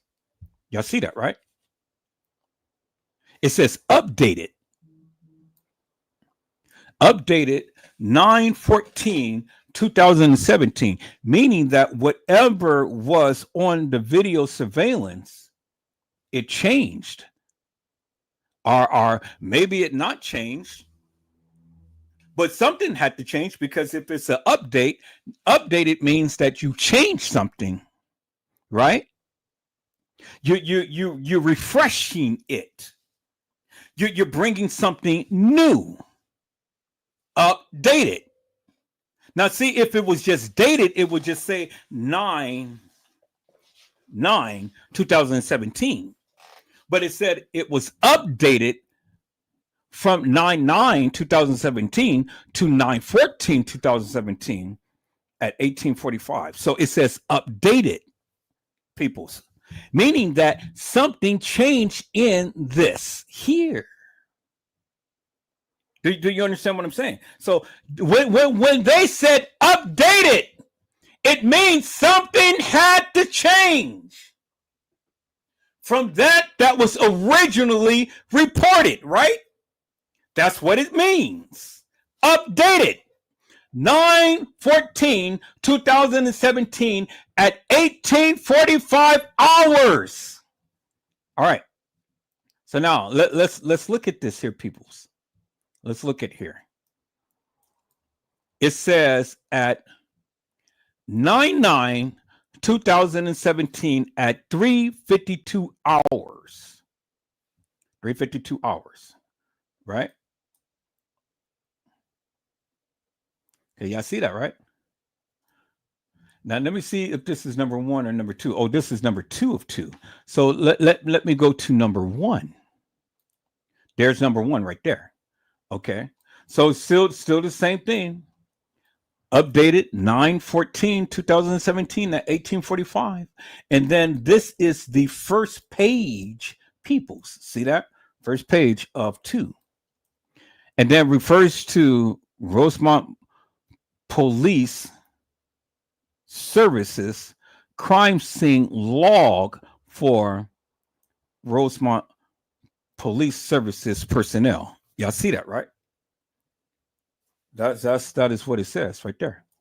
Okay, so now let's look at this. It says Rosemont Public Safety Department, Crown Plaza O'Hare Hotel video surveillance timeline. Then it has their insignia right there, Rosemont, and then it has over here, and then it has all of the notes and stuff, as you can see. Now, this was in the case files.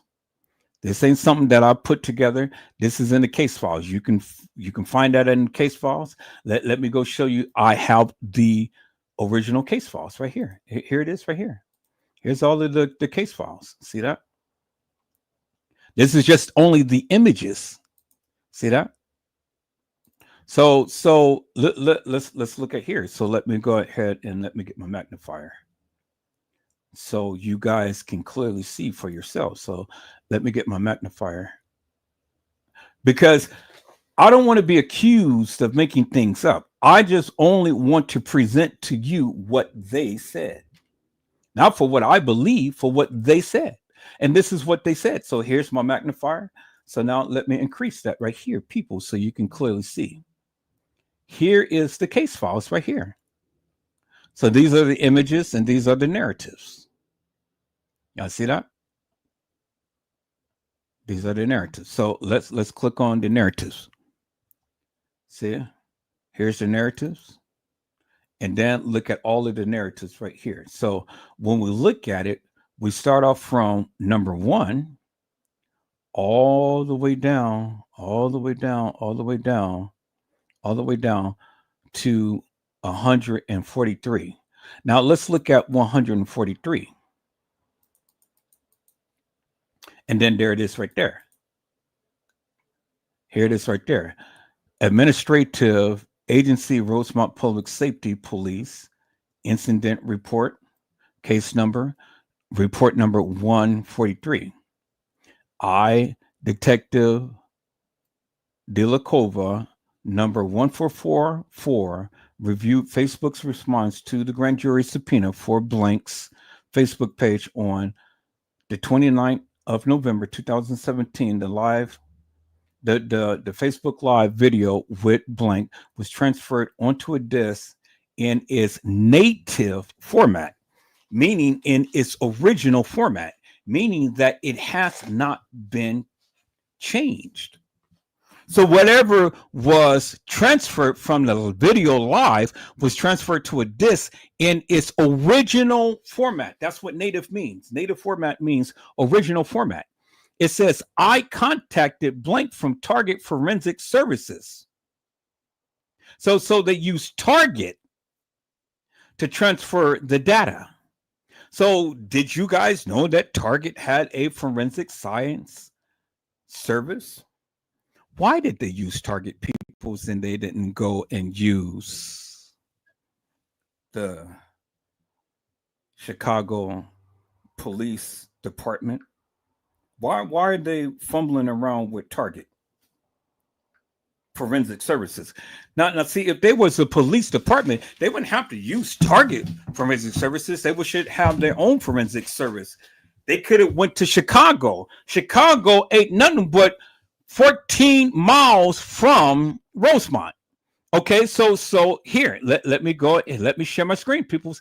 I'm just building my case. I'm getting back to what Brazy had said, but I'm just building my case, peoples. So bear with me. Bear with me. I'm getting back to what Casey Chloe Overa Sanchez Medina had said. I'm getting back to what Jeffrey Feiger had said. Bear with me, peoples.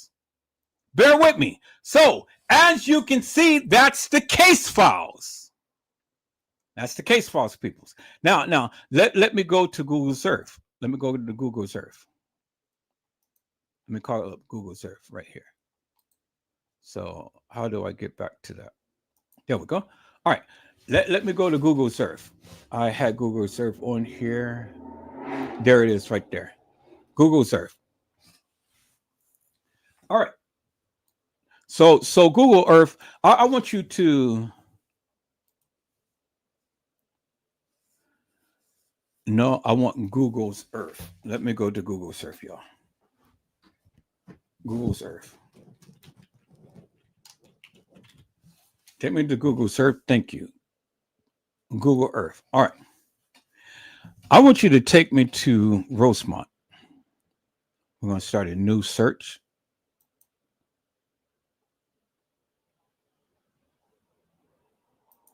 Okay, I hate this new thing. So, new search. Take me to Rosemont, right there. 5440 River Road Avenue. 5440 North River Road, Rosemont, Illinois. As you guys can see right there on the screen. Okay. I want you guys to see that. There's the address right there. That is the Crown Plaza Hotel. All right. So now let's go to Cook County Medical Examiner's Office.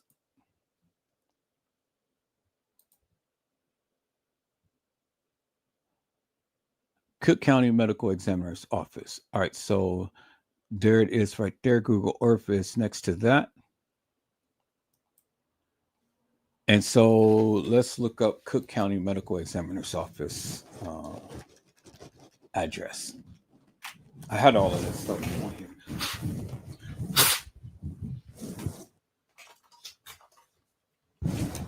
I dropped some rice in between my keyboard. Sitting up here eating some Panda Express. All right, so let's go to Cook County.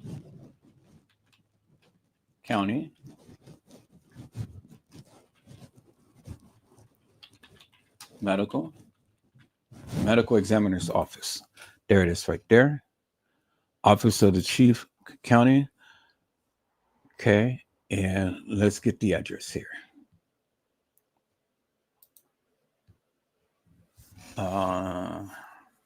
Chicago.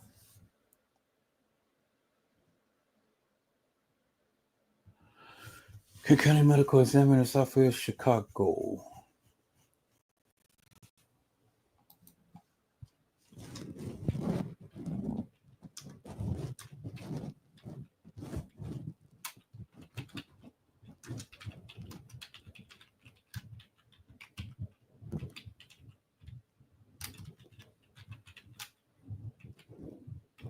Chicago, Illinois, right there. All right, there we go, right there. Okay, and then the address is 2121 West Harris Street, Chicago, Illinois. All right. So now let's go back to Google Earth.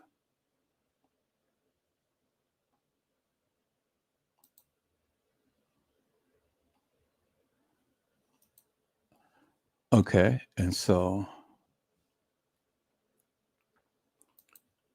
let's go ahead and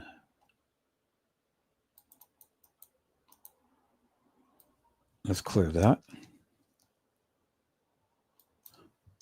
Let's put in that and take us there.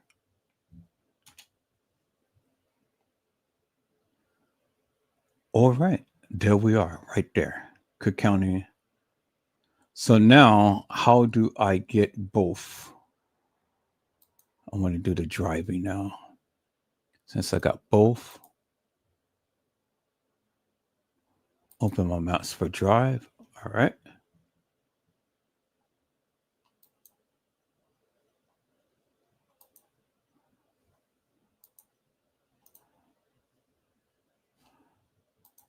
Okay, let me see. I did this once before. I'm trying to get back to how do I put in both. Let's see here. I got both addresses, so now I'm trying to get back to how do I do both.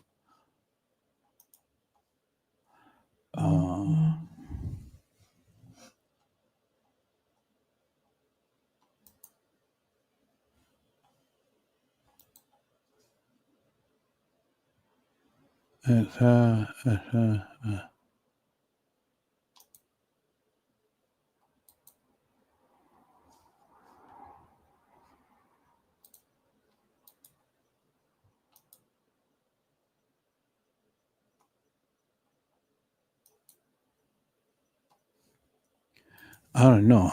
Okay. I did it on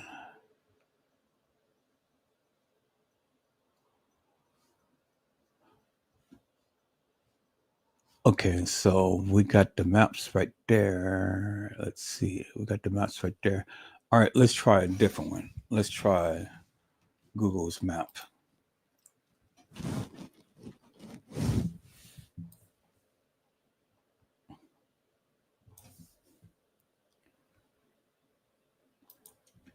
To the drive.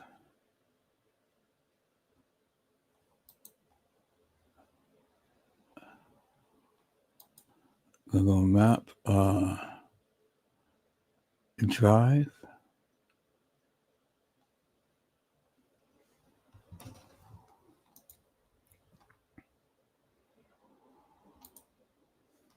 How do you do the drive thing? Dang, they keep changing the stuff to, okay, here it is right here. All right, there we go. Okay, so we put down here for that, and then 5440 North River Road. Okay, so when we look at the map here, peoples, from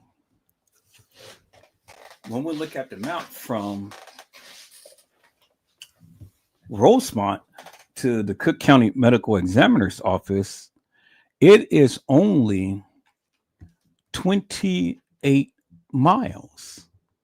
28 miles. 28 miles. There it is. Here it is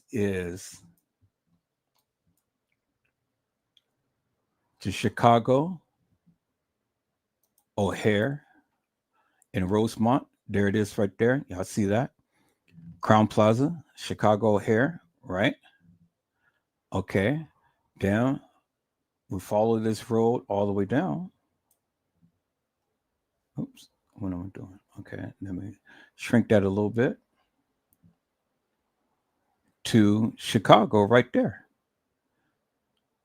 And here it is right here. The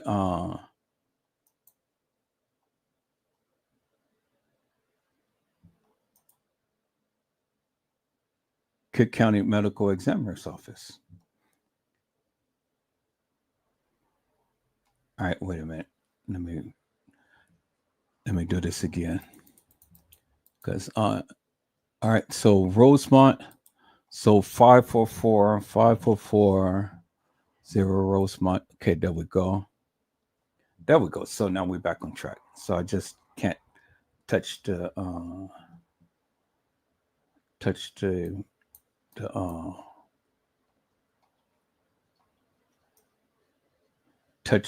the map.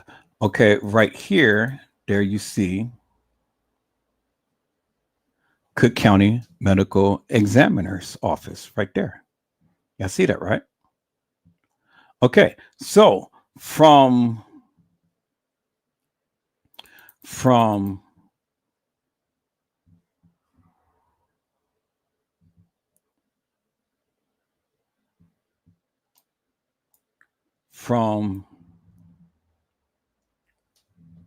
Rosemont to the Cook County Medical Examiner's Office, the map says that it is only 28 minutes. 28 minutes, 21.4 miles. So it's only 28 minutes from Rosemont to Cook County. So my question is simply this. Now, let's go back to the case files right here. Let's go back to the case files. Since we know how long it takes from Rosemont to get to the Cook County Medical Examiner's Office, which there is supposed to be the place where Kenneka's body was supposed to have been taken to, according to the case files. All right. So now let's go back here. Let's go back here. And I think I've already had it open. So let's go back to the recent things that I have open. And let me look at this here.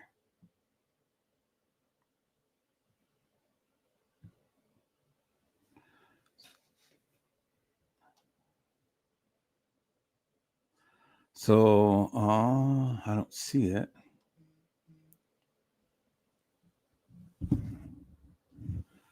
So I know I had it. So let me look at this here, peoples. Right here.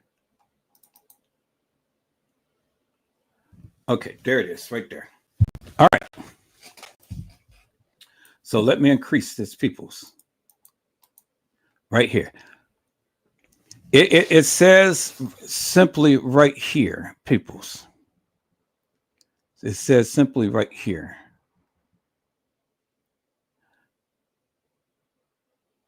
And dang, no, okay. So what case number is this?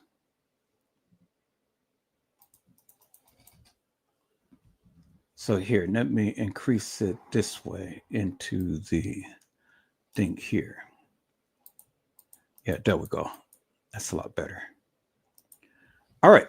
So right here, peoples, this is the Rosemont Public Safety Death Hospitalization Report. Y'all see that, right? And then it has the logo of Rosemont Public Safety. Now, this is the actual report that is in the case files, right? Okay. So I want you guys to notice something. It tells you, okay, body located inside, body position lying down, exact body position face up, left side, condition of body cold, color of body normal, body moisture dry. Unusual condition of the body is frozen. That's what it says, right? Y'all see it right there, right? It says unusual condition of the body frozen. Color of the body is normal. Body position is lying down. Body exact position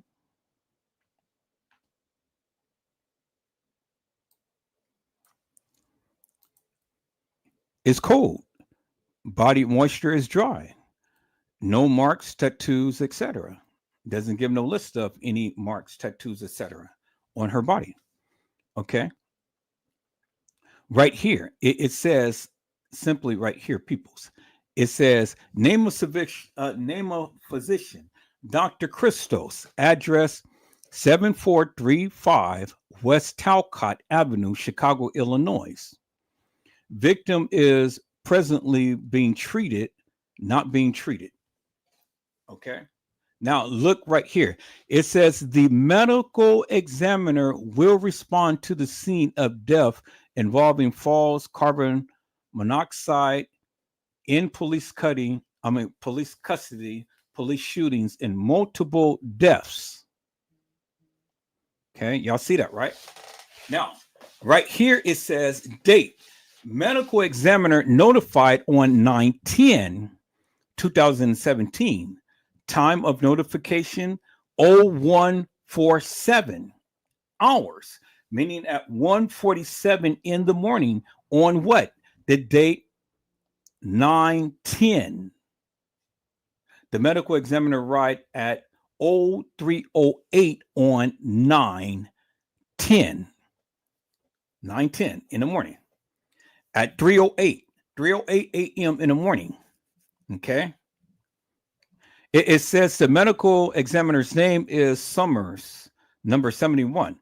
Medical examiner case number is that. And it says medical examiner instructions. It says, do not move the body. That's what it says. It says, he said, the medical examiner had told the people, do not move the body. Do not move the body. Okay, so let's stop right there. He said right there, peoples, and it's clearly in your face. It says right there, peoples, medical examiner instructions. It clearly says, do not move the body. Y'all see that, right? It says, in all cases where death occurs, the Cook County medical examiner should be notified. Look, it didn't say in some cases. It didn't say in a few cases.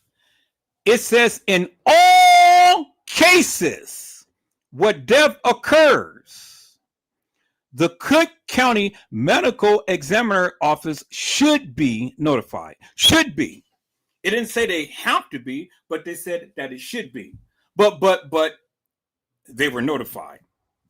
They were notified because with the autopsy report, it was stated that Kenneka's body was taken to the Cook County Medical Examiner's Office for an autopsy.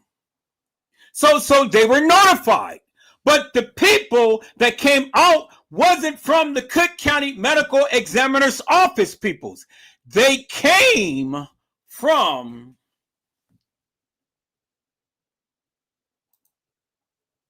the Resurrection Hospital.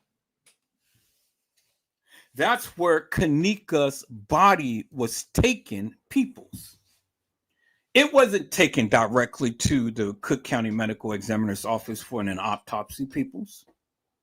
It was taken to the Resurrection Hospital. That's where the body was originally taken, peoples. Okay, look, there it is right there. There it is right there, peoples. It's in your face. It says that body removed by other. Other means that someone special took the body. So the coroner didn't take the body. Cook County Medical Examiner's Office coroner didn't come and take the body. It says other. It didn't say that the body was transported by Rosemont ambulance. It didn't say that the body was transported by private ambulance. It says that the body was transported by other. And who did we see come down and claim the body? Not Jeffrey Weiss. Roland Weiss. Roland Weiss was the one who had claimed the body. Now, why would Roland Weiss claim the body, peoples? Did TM tell Roland Weiss to take the body, because remember, TM was supposed to be the mother. So TM had power of attorney over Kenneka's body. So she had a choice as to who takes the body. Because if the coroner is not taking a body, well, then TM had a choice as to who was taking the body.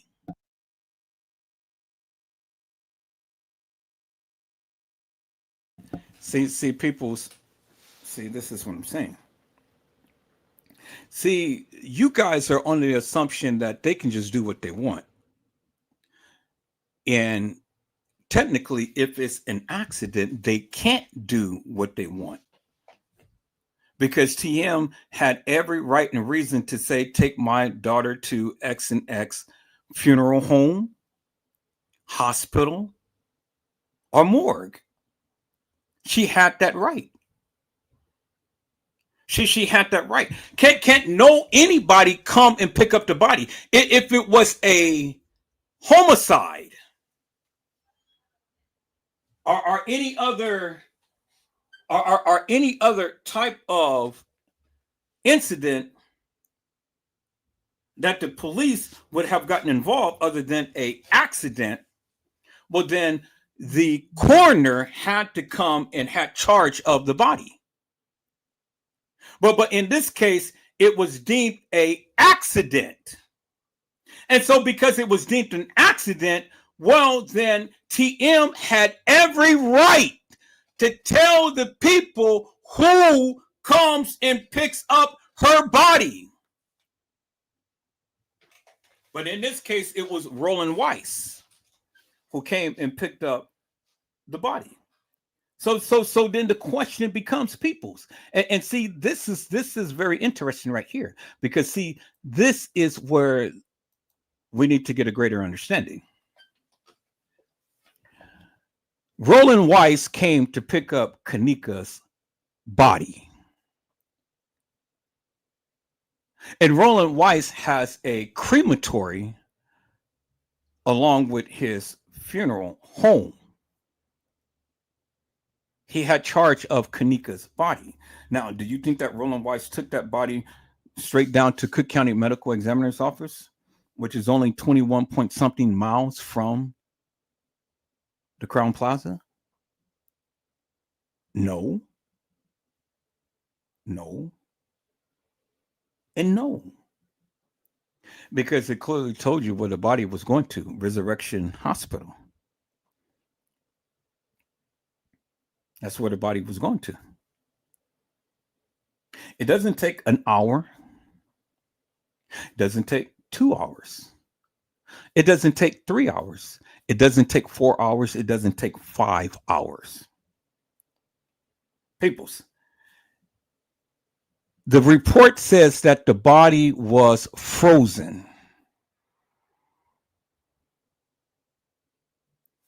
You've seen the report. Let me go back to the report. That's what the report says. The report clearly says peoples. That's what the report said. It says the unusual condition of the body was right there. It says frozen. And it says the color of the body, it says normal. So how could a body be frozen and be normal? It can't. A body can't be frozen and be normal, peoples. It's impossible for a body to be frozen and normal. But see, peoples, that's not what Edward Joseph said. It is what the report says. The report says that the body color is normal and that the body was frozen. And that the condition of the body was cold, but the body moisture was dry. That's what it says. So you can argue with me up and down as much as you want, but that is what the report says. The body was frozen and the body color was normal. A body cannot be frozen in normal. Major red flag right there. And remember what TM said. TM said that it took them at least 5 hours to defrost the body. Okay. Now let's go back to the report. The report stated that the medical examiner arrived at 03:08 hours, meaning 3:08 in the morning. But according to the report, the body was pronounced dead at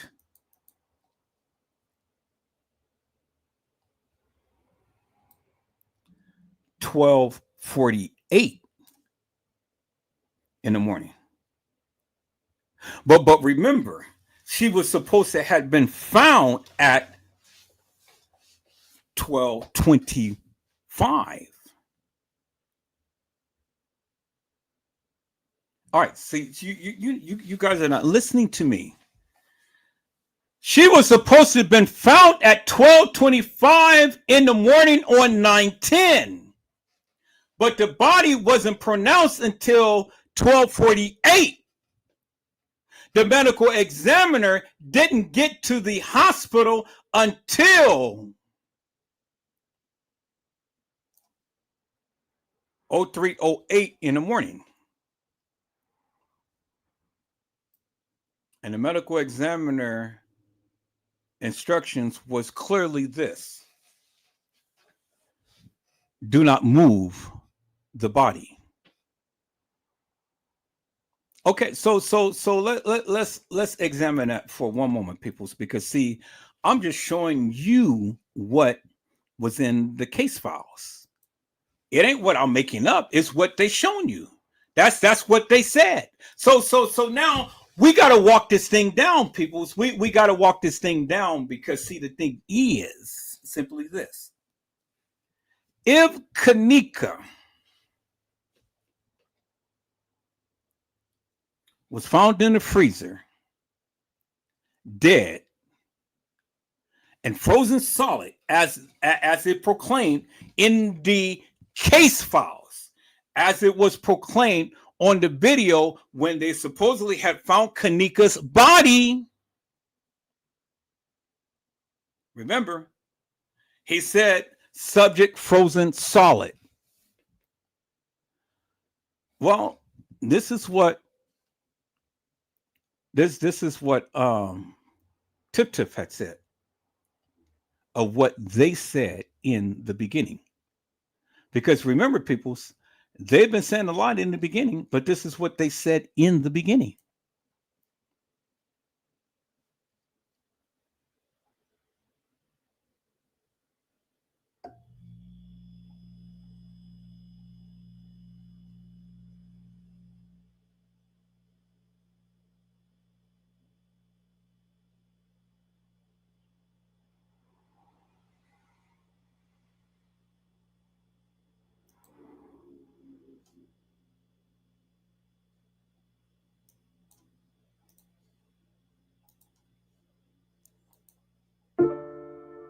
Oh, yeah.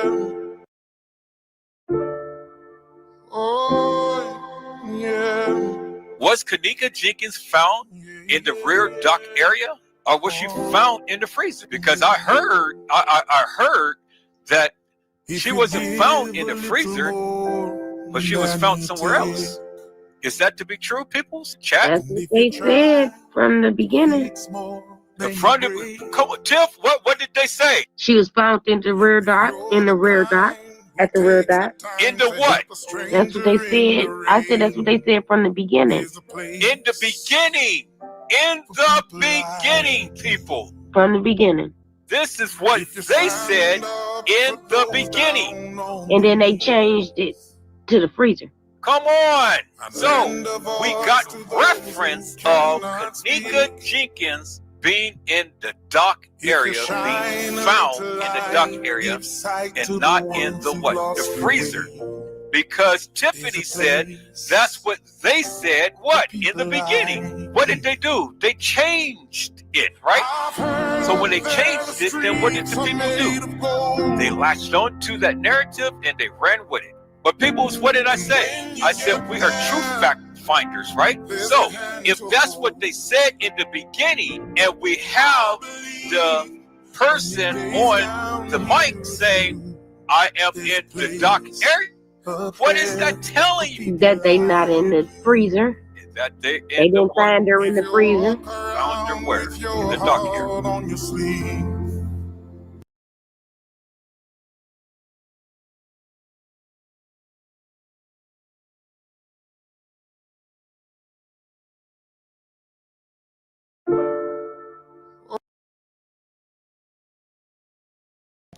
Peoples, it was stated in the beginning that Kenneka was not found in the freezer, but she was found in the dock area.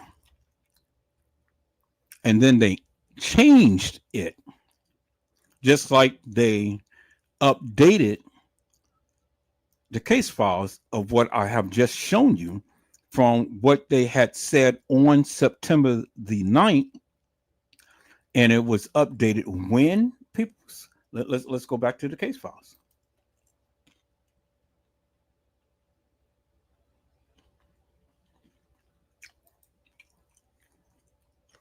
When was it updated?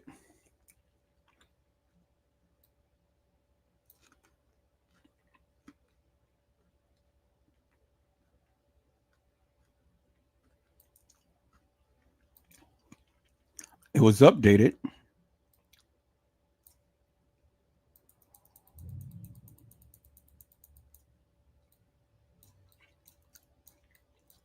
on 9/14/2017. And so there you have it, people. That is proof that the various things that was stated in the beginning has changed over the course of days. And the things that were stated in the beginning has changed. So Tiffany had just told you that in the beginning, they never said that Kenneka was found in the freezer, that she was found in the rear in the dock area. And then they changed it to her being found in the freezer.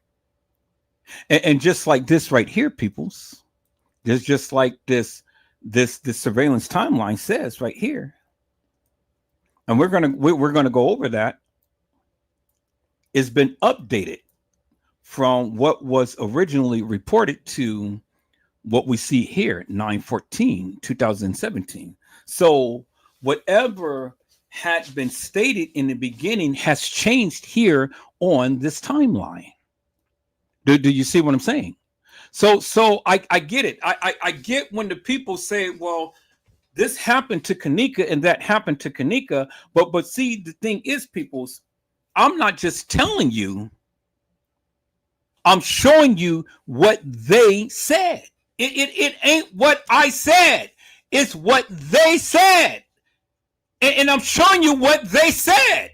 I showed you what Jeffrey Feiger had said. That the family was there at the time to when Kenneka came up missing to at the time Kenneka was found. That's what they said. I'm showing you what they said in the case files as it concerns Kenneka Jenkins being in the freezer.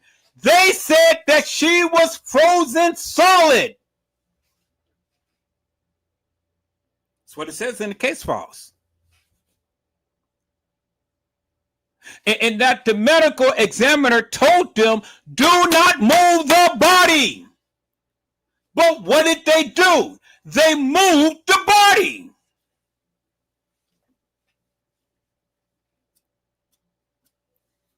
And then it was stated that they took Kenneka's body down to the Cook County Medical Examiner's office. But that's not what they said.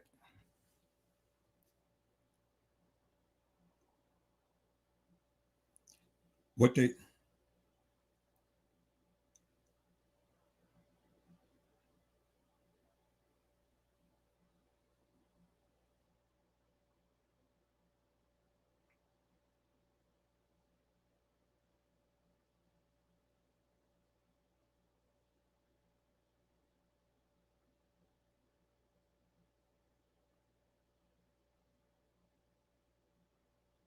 Okay, people, so I'm getting ready to share something with you here. Something has been sent to me. Let me share it with you guys. I'm gonna share it up on. Like, I got to share it in my email, and then I'll call it up from my email.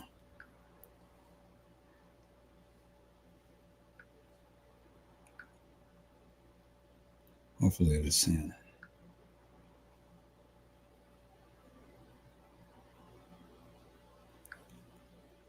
All right, so you guys give me a moment. Let me share. I'm gonna go to my email real quick. I'm gonna share this video that was just sent to me.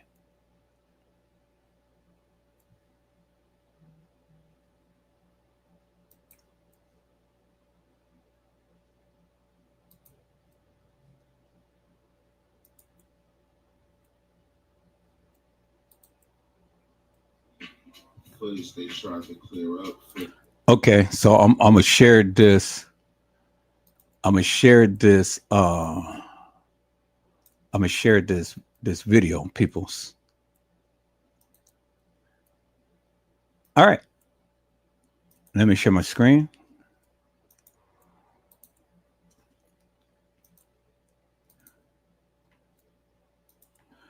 Okay, compliments of Certified World Media. He had sent me this video. Now let's take a look at this, peoples.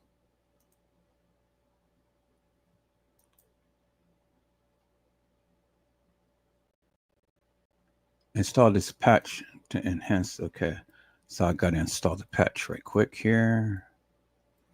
Download for update. Okay. Oh man. All right. So here, let me do this. I got to fill all of this information. I'll be right back, people. Let me do that real quick.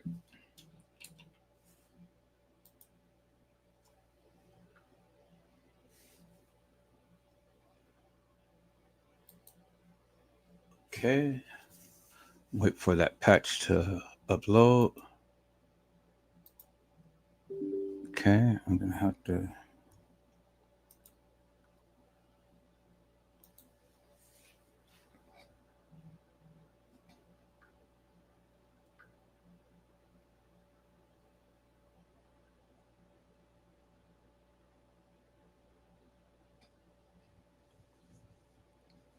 Okay, I'm waiting for this patch to upload, and then I'm going to call it the video.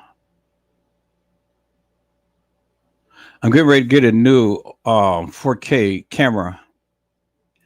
I'm not going to be streaming in 4K because many of you can't really view it in 4K, so it ain't no sense in trying to stream a lot of these videos in 4K and stuff. But would be nice though. But I've been upgrading my system and things, and so it's been good. So okay, let me share my screen, let you guys see what's going on. How you can see,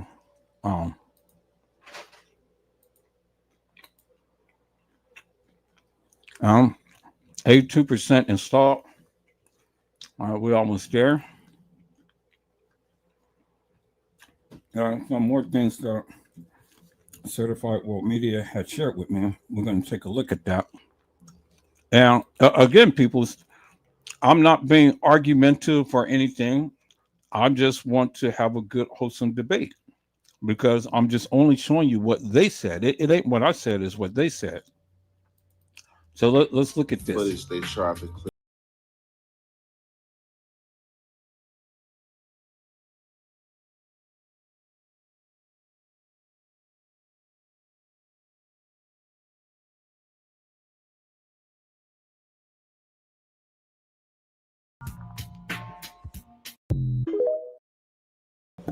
So in the video, as you can see, if you can see, she wasn't walking. She was being carried.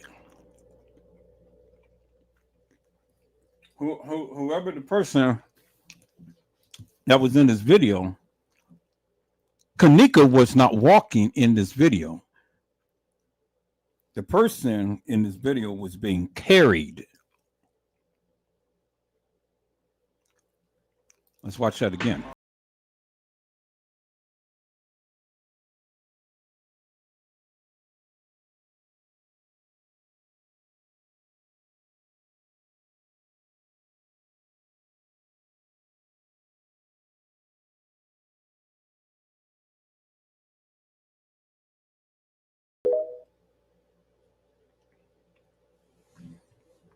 Okay, so I'm gonna share this other things that was sent. So y'all give me a second here.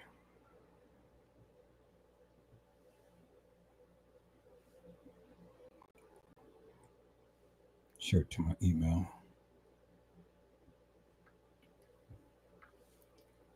Share that one and share this one.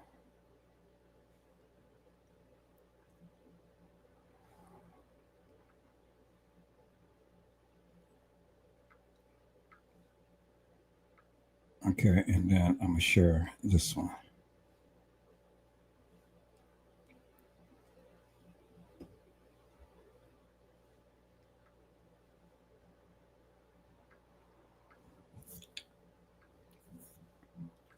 All right. So y'all give me a second.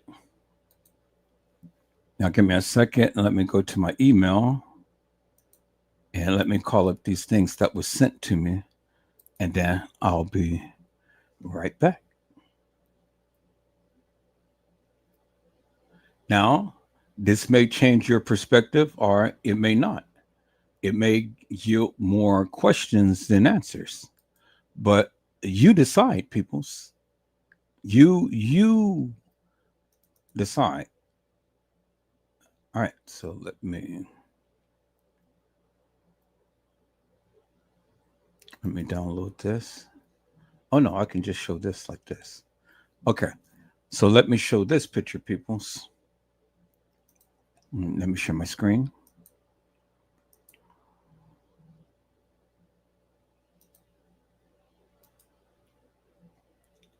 Okay, and so this is the picture of Franz Carve holding his nose. And as you can see, he has some tissue in his hand. You guys hold on for a moment.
All right, people. So as you can see, the video that I had just played, it was supposed to be a video of Kenneka walking the halls of that establishment. And in the back of the video, it was highlighted in like a circle, someone standing back there. So let's take a look at that again. So, again, peoples, you guys be the judge as to what you believe, what you think. You know, you guys be the judge right here. So this is supposed to be Kenneka walking the halls of that establishment, and there's someone in the back there that is standing back there watching her, as you guys can see. Let me go ahead and let me um let me enlarge this a little bit. Supposed to be somebody in the background that is supposed to be watching her. Because if we look at this and we take this for face value, peoples, whoever is back there is not close to her. You see what I'm saying? I mean, look at the big circle and look at the distance from where she is as opposed to where the person is. All right. Now let's go back and let's look at the other video that I had just played. Let's look at the other video that I just played. Or look at the thing I said. Let me go back here. Hopefully it'll let me go back. Or maybe it's not gonna. It's only gonna let me play one video at a time. Okay.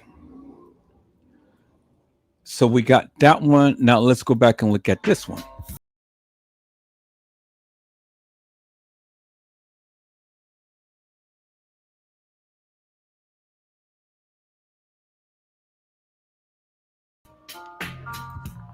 Okay, so now when we, yeah, I'm sharing my screen. When we look at this, peoples, we got to put this in perspective.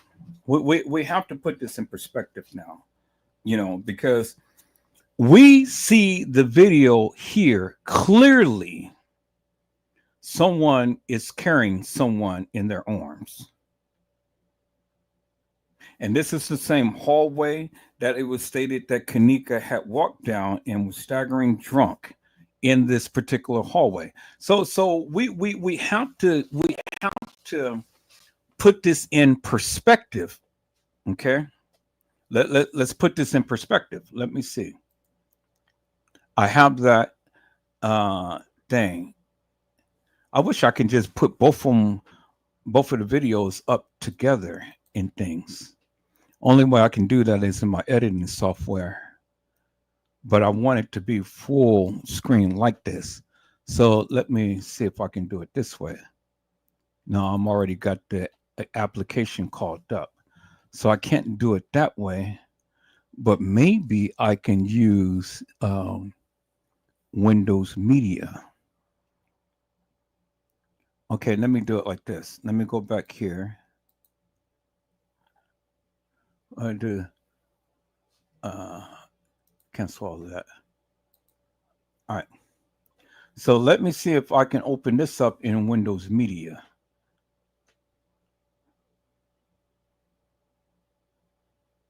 Let's see here. Because I got everything, or maybe I can put this on my desktop. Let me put it on my desktop. Do it that way. Okay, I got that one and I got that one. Did that call up on my desktop? Okay, let me highlight that one and put that one on my desktop. Did it move on my desktop? I don't see it. So let me see. Can I move it to the locate on this? It's on my downloads. Okay.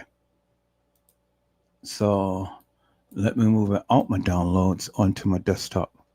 Okay, there it is right there. Cool. All right. So let me see here. I want to play this one with Windows Media. Open with Windows Media Player. Okay, cool.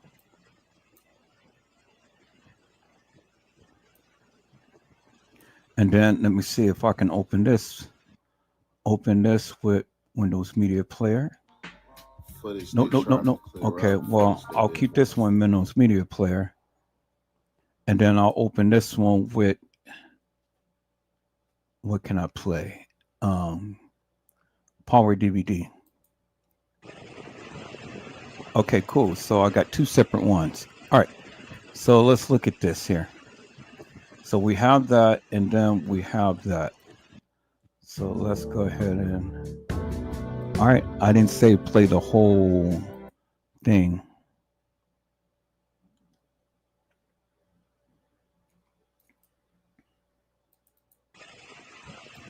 Okay. And then we have this right here.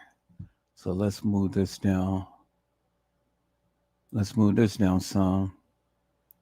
And let's move this down some. Okay, cool. All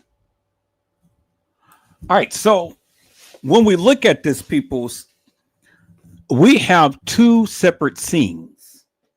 We have two separate scenes. And wait. Before I do that, let me do it like this. Let me move this over here like this. We're gonna move this over here like this.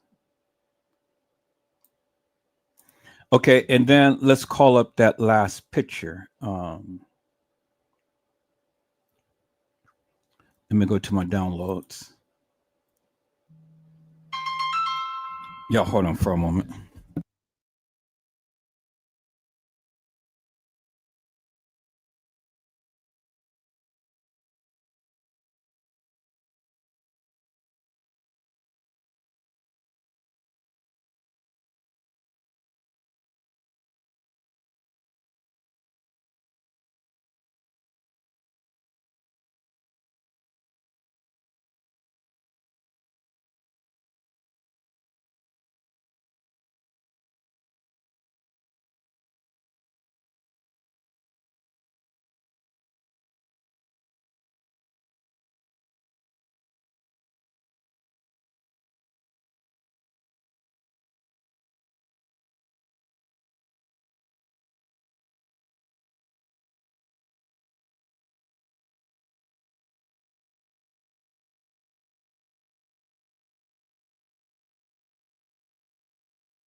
All right, people. So I've only can do two at a time. And the only way I can do three at a time is if I put it in my editing software. And I don't want to, I really don't want to go through all of that right now. So I think that you guys can clearly see for yourself. So let me try to bring this down as small as I can. Okay, so we've already seen the picture of Franz Cave holding his nose. We've seen the video of the young lady walking the halls and someone back there um, standing there looking at her. So now let's take a look at this video right here, and let me see if I can loop it. So keep it on repeat, so then that way it doesn't go into nothing else. So let's look at this video right here, and I looped it so it'll keep replaying. So let's look at that. So it looks like somebody was trying to grab her.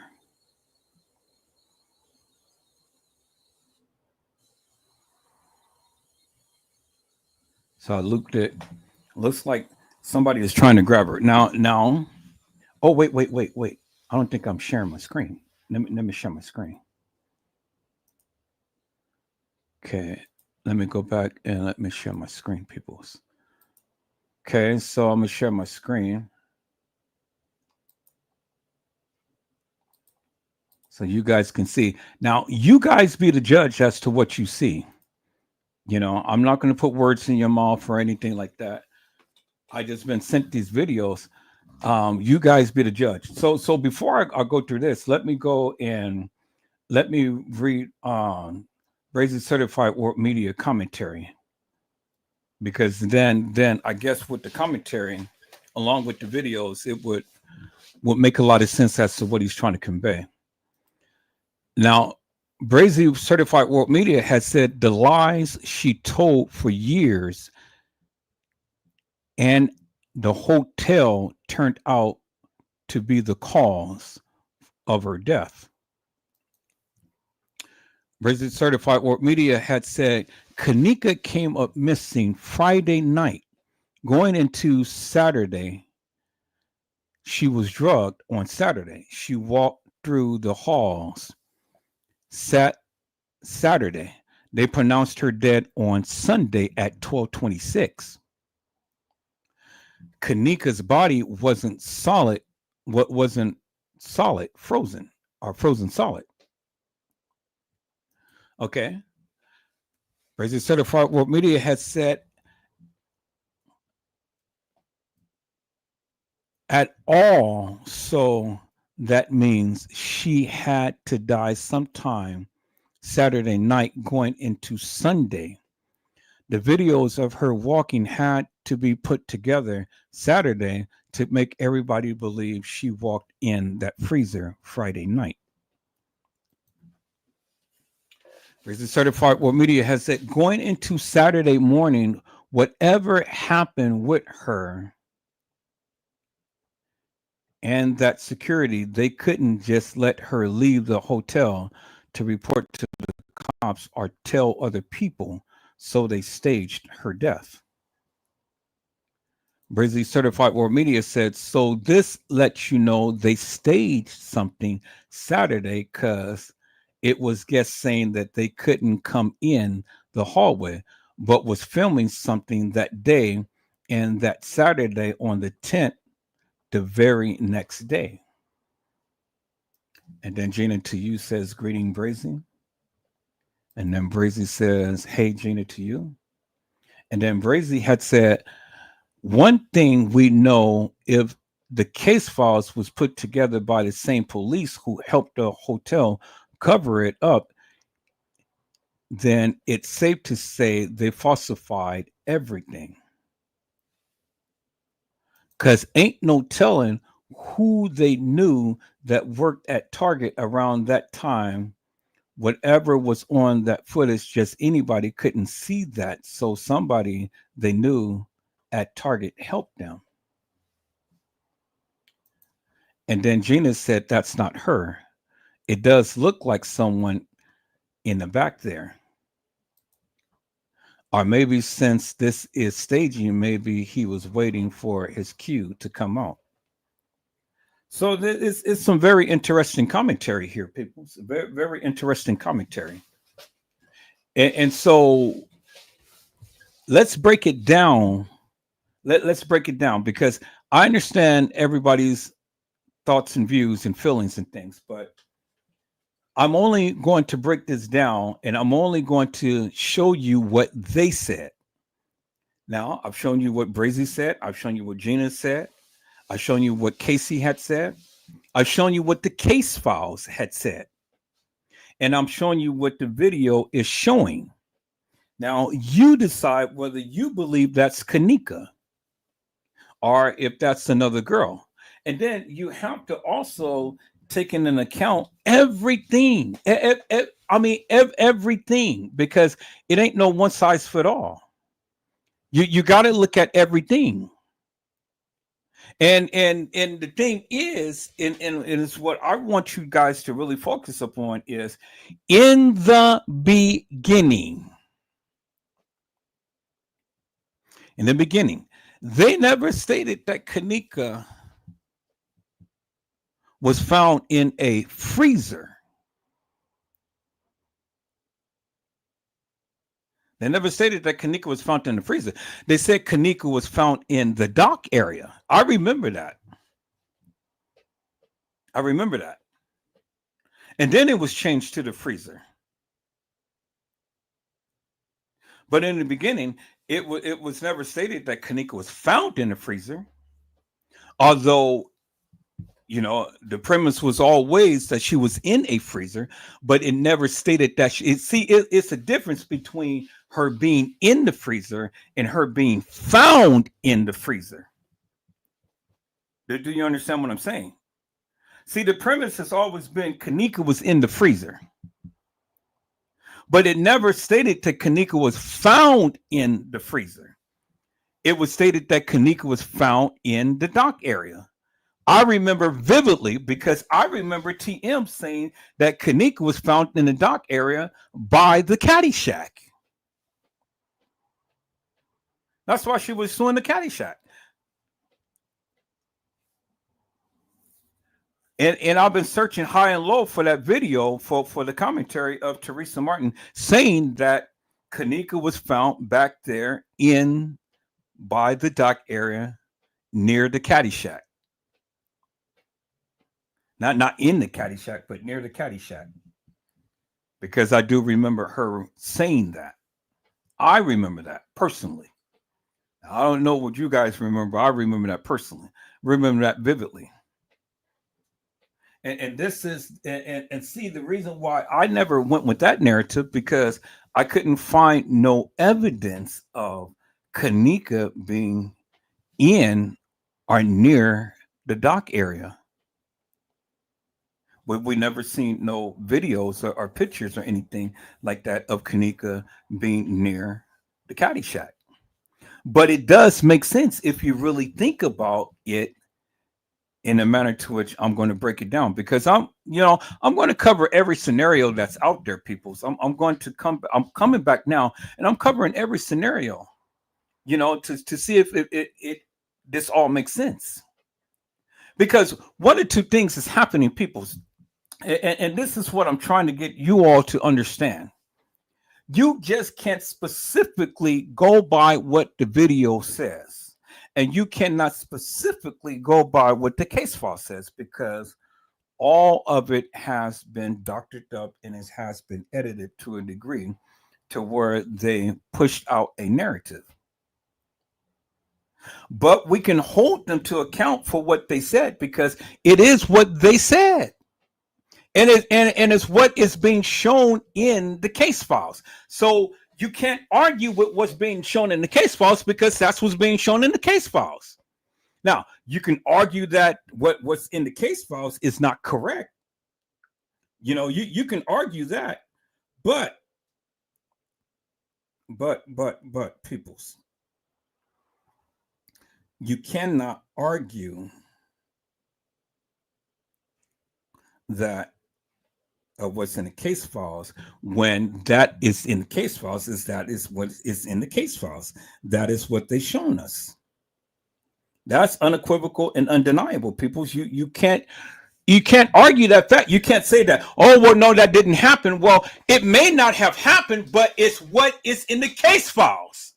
And that's what we have to go by. So until you can prove the case file is wrong, well, I'm always going to stand 10 toes down and say, hey, regardless of what you may say or what you may think, this is what they said in the case files.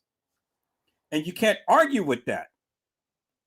Now, you may have a different opinion, whether that's true, actual, factual, or whatever. But that's okay, because that's your opinion. But at the end of the day, it was stated in the case files. Now, I'm not saying that the case files is true, and I'm not saying that the case files is correct. But what I am saying, it was stated in the case files. And because it was stated in the case files, you cannot dismiss that. You have to give an understanding, clarity as to whether that is actual, factual, or true. Bottom line. Bottom line. That it says what it says, peoples. And that's what it says. Okay. So I've already told you what Jeffrey Feiger had said. Jeffrey Feiger had said that the family was there at the time to when Kenneka came up missing till at the time to when she was found. That's what Jeffrey Feiger said. Argue me the point up and down. It doesn't matter. I don't care. It is what he said. Now, whether that be true or not, well, then prove him wrong. If you got a difference of opinion, if you got a difference in the narrative, well, then prove him wrong. You ain't got to prove me wrong. I'm only repeating what he said. Now, what I think and what I say ain't got nothing to do with nothing, because, again, like I say, you don't have to believe me, but I'm not trying to interject what I believe in this live. I'm only going by what they said. Is that all right, peoples? I hope that brings clarity so the people can understand. I don't care you don't have to care about what I say. I care about what I say, but you don't have to care about what I say. You can totally dismiss it. Totally. But the thing is, if you dismiss what I say, then you must come up with something that is tangible, that is credible, that the people can believe. Bottom line. Bottom line. If you're going to give a difference in opinion in what I say, well, then prove us to the degree to where we can have something to where we can see for ourselves and we can believe. That's it. Is that all right, people? So, yeah. I've been sent some videos, and we're going to analyze it in the manner in which it is presented. And then I'm going to give you my analyzation as to what I think. Now, you don't have to take it for face value. That's fine. I'm not asking you to. I'm just only asking you to look at it and then render your opinion. So let me loop this video so we don't have to keep, so it doesn't change anything. So we're going to go back to this right here. Now, this video clearly shows a person being carried in this video. Clear as daylight. I mean, I can see it clear as day.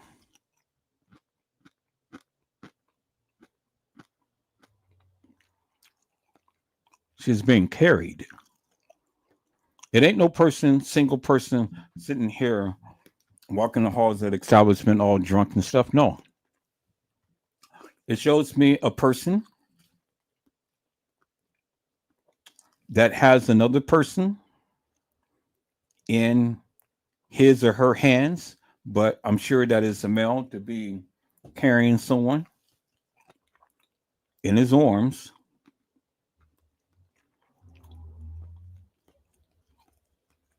And down by the stairs.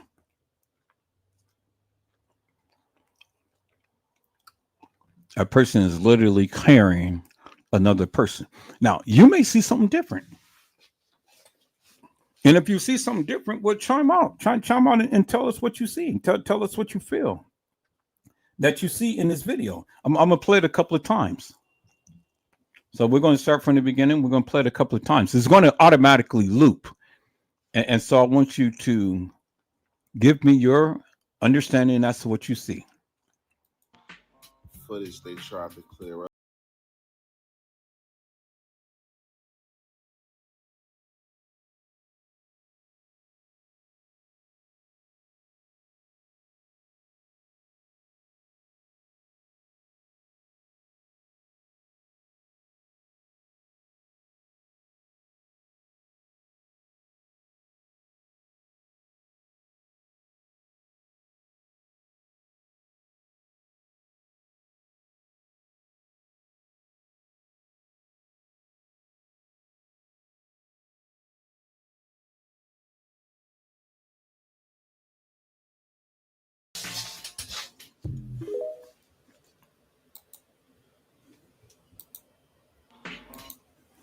Okay, so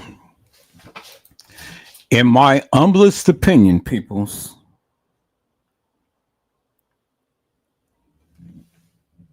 in my opinion, now this is my opinion. This is my opinion. You don't have to take it for face value. You say whatever you want to say and stuff, and that's fine. You know, add your commentary. In my opinion, in that video, for what I can see clearly, someone is being carried. And my premise has always been that Kenneka didn't walk the halls of that establishment. She was carried. And we have video evidence, although it may not be crystal clear, but it's clear enough to my eyes, to my satisfaction, that a person, and I'm not going to say it was Kenneka. I'm not going to say it was Kenneka because I have no evidence of that. I don't know who was being carried. All I know is someone was being carried down in that part of the establishment. Someone was in the arms of another person. Okay, so that's my opinion on that. Now, how that person got down there, where that person came from, and how that person became to be in the arms of that other person, I cannot tell you. I cannot tell you. All I know is someone is being carried in where that stairwell is in that hallway. All right, let's look at the other video, peoples, and then give me your honest opinion.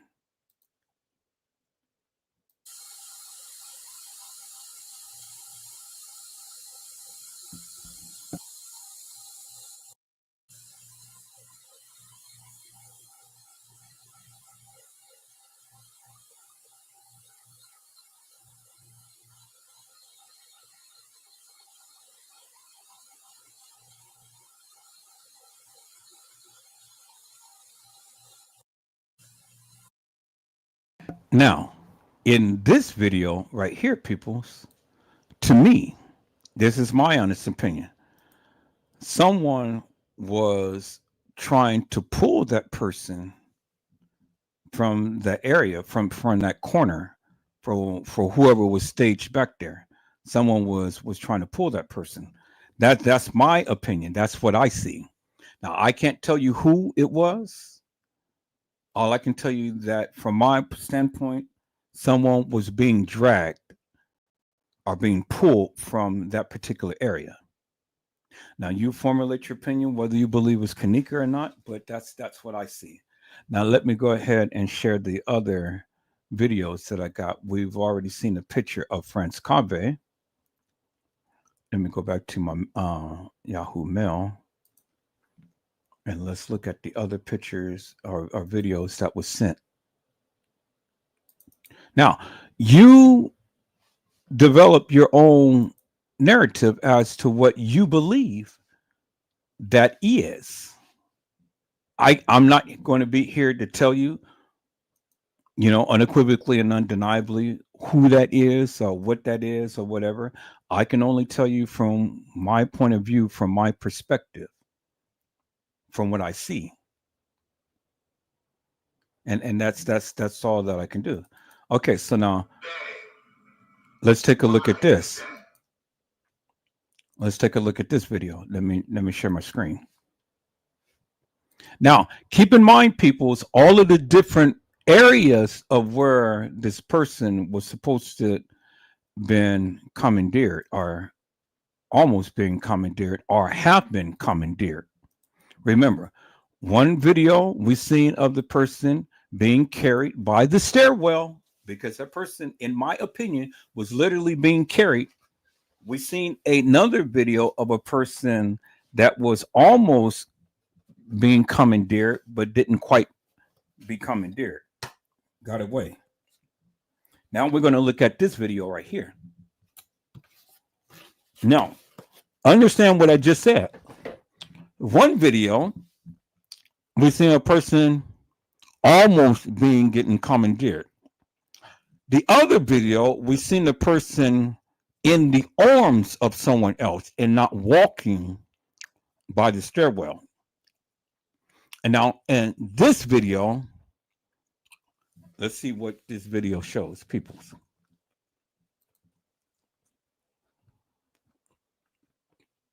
That like some dude was behind her. Look, we gonna do it again. Look, she gonna step on the red line. Bang. Damn, I try to. Bang. Why is that? That like some dude was behind her. Look, we gonna do it again. Look, she gonna step on the red line. Bang. Damn, I try to.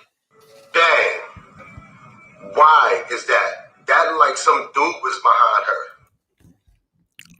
All right, people. So you saw this video, and the commentator had said, it looks like some dude is behind her. All right. So now we've seen the video of the person right here in the same hallway, right here, being carried. And then in this same video, the person says that it looks like some person is walking behind her. So she goes from being carried to someone walking behind her. Help me to make that make sense. I mean, what, the guy carried her and then all of a sudden let her down, and then he goes and walks behind her. Now, see, this is good right here, people. This is good. This is some good juicies right here, because we have two opposing videos and two totally different perspectives. Now, I don't proclaim to see anyone walking behind this person. But in the other video, I do stand 10 toes down in saying that whoever the person was being carried unequivocally and undeniably. I mean, I see that clearly with my own eyes. Now, you may see something different. Now, we have two opposing videos in the same area. Two opposing videos in the same area. So now let's ask the question. If the person was being carried, how could the person walk?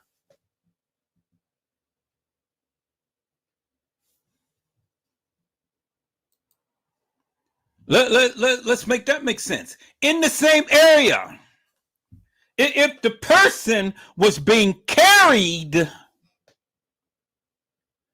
how in God's name could the person walk? Somebody help me to make that make sense. The same area. I didn't say the same video. I said the same area. The same area. And so if you look at the video, I mean, in the video to where we saw the girl walking down and stumbling by the stairs and stuff, and then we see this video, it's almost like the same video. Let's look at that again, people, because I mean, it's almost looked like the same video being played out. Let's look at this, and then let's look at this. Footage they tried to clear up. Footage.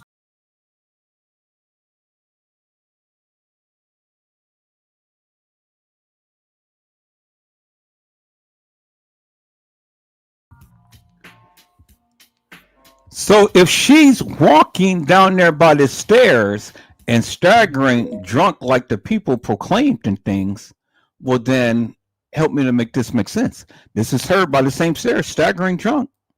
And the guy says clearly like here. Bang. Why is See, and look. See, from right here is where this person is. Right here. Right here. Same video footage right there. Same video footage. Because where this person is standing right here is where this person is standing right here in this video footage. So number one, where I have my cursor on, this is video A, where it says Power DVD at the top. This is video A. And so the second one is video B, where it says exposing all of the cover-ups 2025. Peoples, if you look at the video and you look in the position where the person is, it is the same exact video. The same exact video. The same exact video, but see, the thing is different, is that this is a close-up shot. Whoever was playing this video back zoomed in on this particular area right here. Y'all hold on for a moment.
Okay, peoples. Um,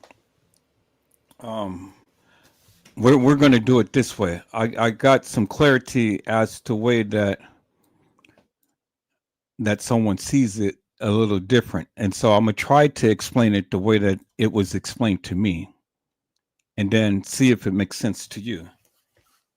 Okay, so in the first video, right here, we see that this person is being carried. And so what was explained to me that the person had carried the young lady and took her from behind the wall, took her from over here and behind the wall. And from behind the wall right here is where she had came from, because he had grabbed her, had carried her over by the stairs. Footage they tried to clear up, footage they didn't want us to see. We exposing all 2020. Carried her by the stairs, as you can see, she's being carried and things. And then he came back and he came to the area right on adjacent from the stairs. And from the video right here, the second video, is where he had let her down and she was coming from behind and was coming and walking down the hall of the establishment. So that's what was told to me. Now, all right, I want you guys to hold on to that because I got this video here, the very first one, but it's an extended version of this video. I got this video that Certified Work Media had shown, but I have the extended version of it. And so let me see if I can go to my Facebook channel, because I have that video. I have that video. Let me go to my Facebook channel. Y'all hold on for a moment and let me see if I can find that video. Let me go to my Kenneka Jenkins chat room. So we're gonna walk this down, and we are going to get into the bottom of this. Y'all hold on for a moment, people. So I have to say happy birthday to someone.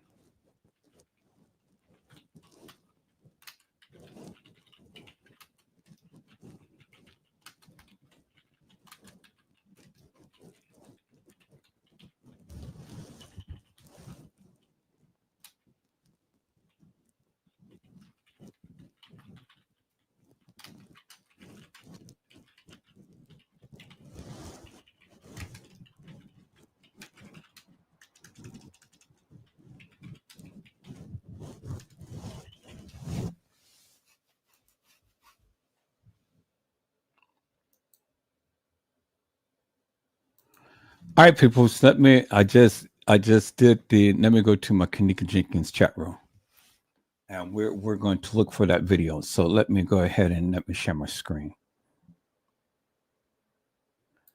because I have that extended version of that video. So let me go to videos here. Let me go to media. Let me go to videos.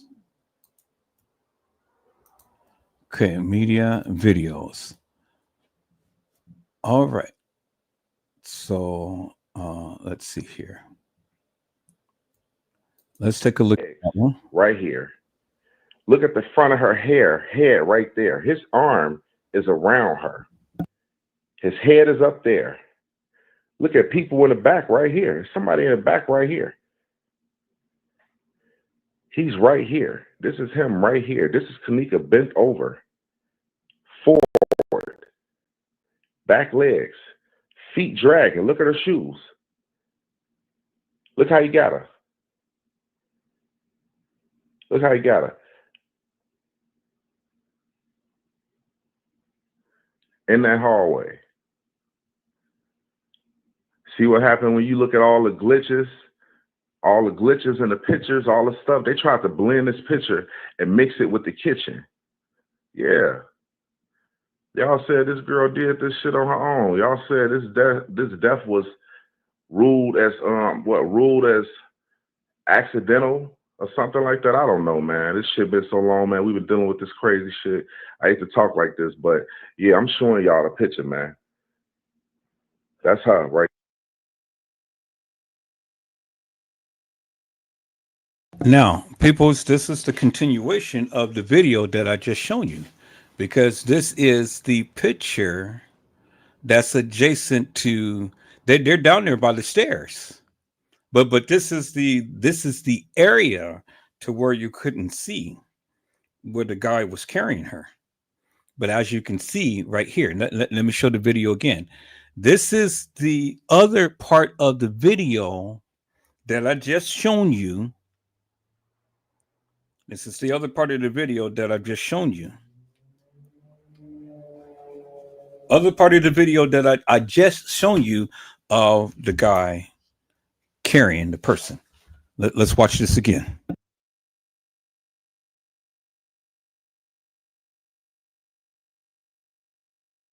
X right here. Look at the front of her head right there. His arm is around her. His head is up there. Look at people in the back right here. Somebody in the back right here. He's right here. This is him right here. This is Kenneka bent over. Forward. Back legs. Feet dragging. Look at her shoes. Look how you got her. Look how you got her. In that hallway. And right there, as you can see, is where the stairwell is. See that little area right here? This little part right there? That's where the stairwell is. Y'all see that, right? Y'all hold on for one moment. Y'all hold on for one moment. All right. So now let me go and let me see what happened when you look at all the glitches. Let me show you this video right here. This was the same video that I've shown you of the person being grabbed and being pulled in. You can clearly see the person grabbing them by the waist and the person pulled away. All right. So now let me go down. I got another video that is an extended version of the video that I just shown you.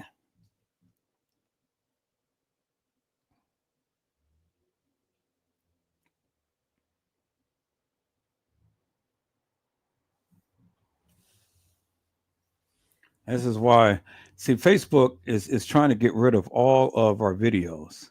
So I got to go up in here and I got to download all of these videos before they get rid of it, because they don't want it on their server no more for whatever reason. But it's okay, you know.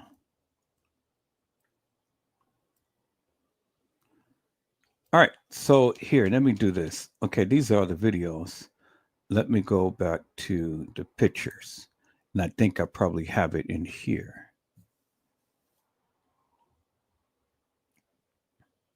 I hope I have that video in here. But I have the extended video. I have the extended video of the video that what Brazy had shown of the guy carrying,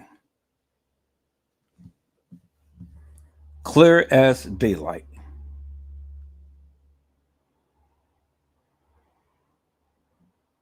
See, this is what happens, people, when you collaborate and things and stuff, and you know, you go ahead and you take the information and you break it down. You know, me and Brazy, we have been politicking for quite some time and things. And see here it is right here.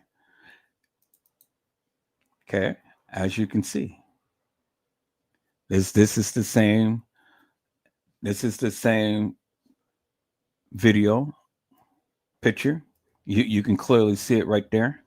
So let me show you right here. Okay, you see that? You see this video. You see her right here, and you see her right there. Now, let me go back to the beginning of this video right here. It is the same right there. Bingo. You see that? You see that? Look at the spacing in the legs. Look at the spacing in the legs. As you can clearly see. See that? Spacing in the legs. Look at the hair. Look at the thing. This is just a close-up shot of this right here. And you can clearly see the same silhouette right here. It's the same silhouette right there. I tell you, people, so I don't throw away nothing. I keep everything. Now, Brazy had told you from here in this video right here. Let's go back. Let's go back. It's at this point because right here it's the same right here. It's the same right here. Look at the spacing in the legs. Look at the spacing in the legs, and then you can clearly see the spacing in the legs right there. And they blended the person into her. She wasn't walking, people. She was carried. She was carried. You can clearly see it. Right here to right here to right there. Bingo to the bingo peoples. Y'all see that, right? I said bingo to the bingo peoples. You see that, right? You can clearly see it. See, it's amazing when you study the videos and pictures and stuff, the things that you can see. Now, let me go a little further because, see, I have an extension of this first video to what Brazy had said, exposing it all, the cover-up of 2025. I have the extended version of this video, and I have it in my Facebook. Now, let me see if I can find it. Okay. Now, here we go again. Here's the same picture video. Here's the same picture video for when it was stated that she had came back from the back area. Okay. Now, if we read the commentary right here, let's take a look at the commentary, what the people were saying. People were saying, here is the upside down cross I was talking about. You guys remember the upside down cross. The upside down cross was the guy in the black hoodie, the bald-headed guy in the black hoodie, the one who I told you had carried Kenneka. She was talking about this. Here is the upside down cross I was talking about. Say, here's the thing. Here's the thing. So listen, Kenneka family got together and mourned her death at the aunt's house. Supposedly she was a little cousin that's 5 years old that spent, that's 5 years old. They sent the girl to bed. Now, mind you, no one told this child Kenneka had passed away. Shortly after that,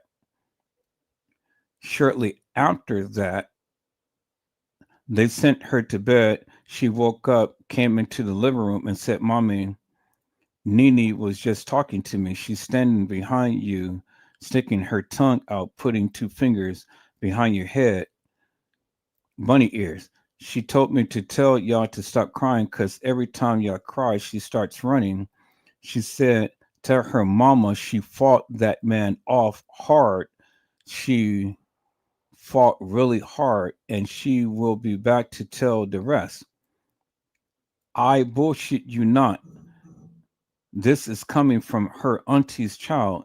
You know, kids see ghosts, they don't see them as harm. Kids really aren't afraid. And then Tina Renee McBride said, "Thank you, Sherry Macklin, and you are correct. Stay blessed." So, did Sherry Macklin say anything? I didn't see anything that Sherry Macklin had said. Did you guys see anything that Sherry Macklin had said? Okay.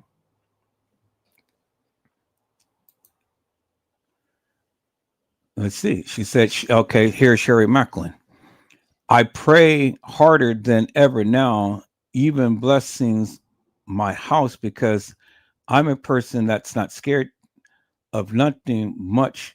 And now I have to sleep with the lights on to have, I have to sleep. Wait. I pray harder than ever now, even blessing my house because I'm a person that's not scared of nothing too much. And now I have to sleep with my lights on, and my kids want to sleep in my room. This case is full of unwanted drama. And then Sherry Macklin said, "You be blessed, my dear." And then Kia Code said, "Yes, I know the feeling." Tina Renee McBride is quoting Ephesians 6, "For we wrestle not against flesh and blood, against powers, principalities, against rulers of the darkness of this world, against spiritual witnesses in high places." And then Cheryl Rudolph said, "Because this situation is a spiritual realm, you have to look through your spiritual eye," which is what Edward Joseph always do. The mom knows what's going on just like everyone else. Okay, so what is actually going on? Enlighten me, so please, maybe I can wake up my spiritual realm. And then Denisha Mosley said, looking. Sherry Jackson Macklin said, "All these people are pure evil. You have to look for subliminal signs. The floor she was on at the hotel and those gang signs throwing up the earrings the mom was wearing at the beginning of all of this. I could go on much detail, but we're being watched, and you have to be careful with what you say." Bobby B. Blow. Kiki ain't playing. That's true. And at this point right now, all y'all folks involved that night is a suspect to me. Nobody gets off the hook till this child's murder is solved. The devil don't care who he gets in to act out his plan. And that's all I will say about that for now. Exactly. You know what's up, Sherry Jackson Macklin. You see how your page went up acting when you said what you did to this manager. Come on, man. People need to wake the F up. Admin. Sherry Macklin still puzzled about that one, and I sure do. Cheryl.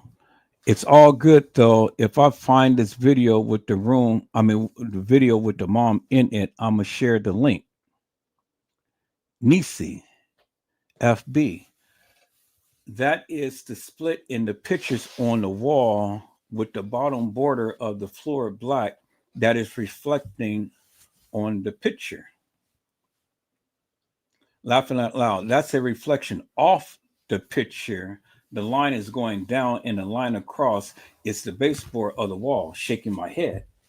Well, you see how people clearly is looking at this in different lenses. They see the same thing, but everybody is interpreting it differently. Okay, y'all see that, right?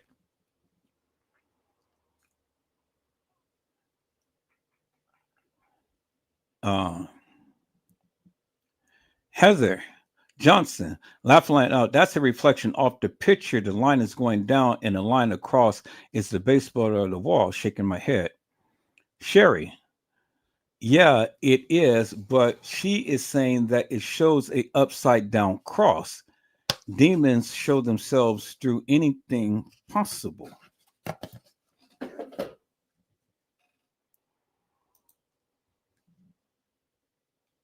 And then I don't know if I'm going to go. Okay, no, let me see. No, this is going to go on and on and on.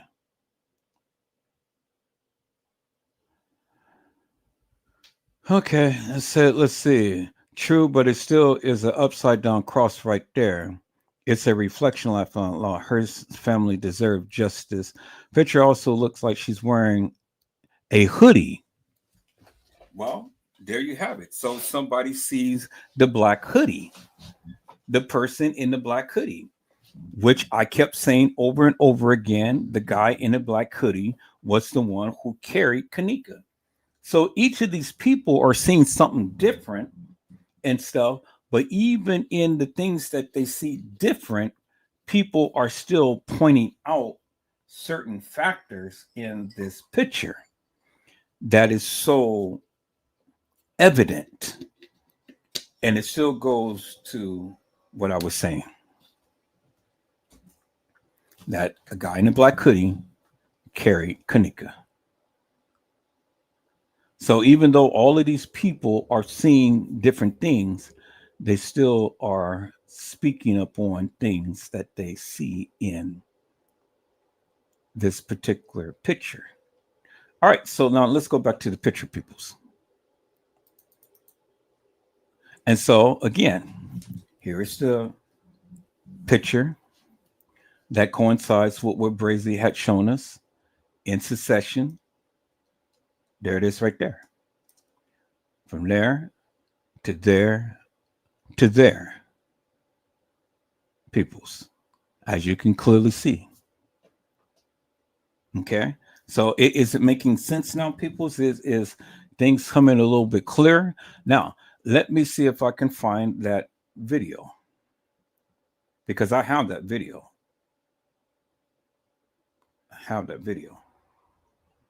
Now, what I want to show you guys is simply this right here. So you got PZ, what is it? PZ and Killer. So you got Killer walking the halls of that establishment, right? He's in there by himself.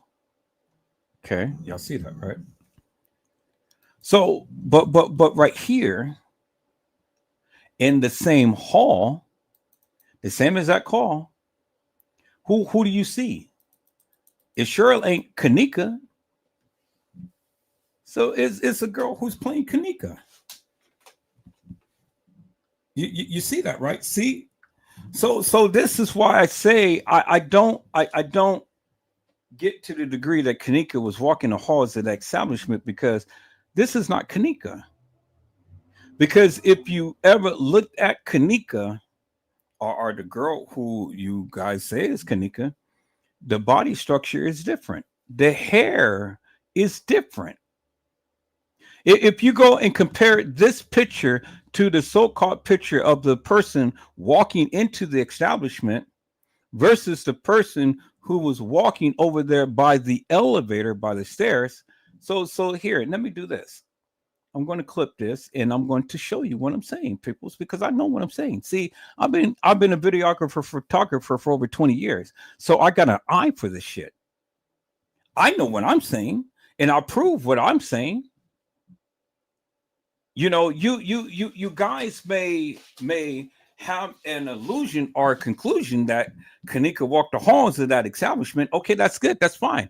That's what you say. But I see things differently. Do you understand what I'm saying? I see things differently. And see, the thing is right here in this picture, in this picture, it is the same hall. Because there's Killer walking down The fake Kenneka is literally right here at the beginning of this what black rectangle or whatever you call it. Okay, y'all see that, right? I'm going to take a picture of this and then I'm going to show you side by side. Because see, the thing is, peoples, we got to understand one important factor right here. And look at the time to when this person, killer, was supposed to be walking versus the person who the people proclaim as Kenneka was supposed to be walking. And how did they miss each other, peoples? See, you got to look at details. You got to look at details, peoples, because details matter. All right, so I'm going to clip this and I'm going to put this on my desktop and I'm going to say killer in the hallway. In the hallway. Okay. And so let me put it in my downloads. All right. Now let me go and let me call up this picture right here. And then let's look at the time, peoples. Let's look at the time to when killer was supposed to be walking the halls to when this girl was supposed to be walking the halls to where they said that Kenneka was supposed to have been walking the halls. See, peoples, this is how you can break this shit down. And this is how you can get clarity out of confusion, peoples. So when the people say, yeah, that was Kenneka here and there. Oh, really? Well, let's go back and let's look at the pictures and let's see if that was really Kenneka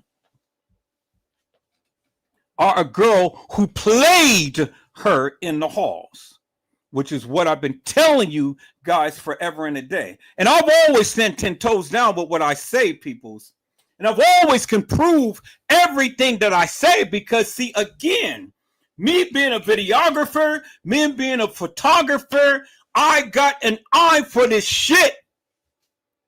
And I can always pinpoint and prove with certainty that of what they tried to show people and what they tried to convey.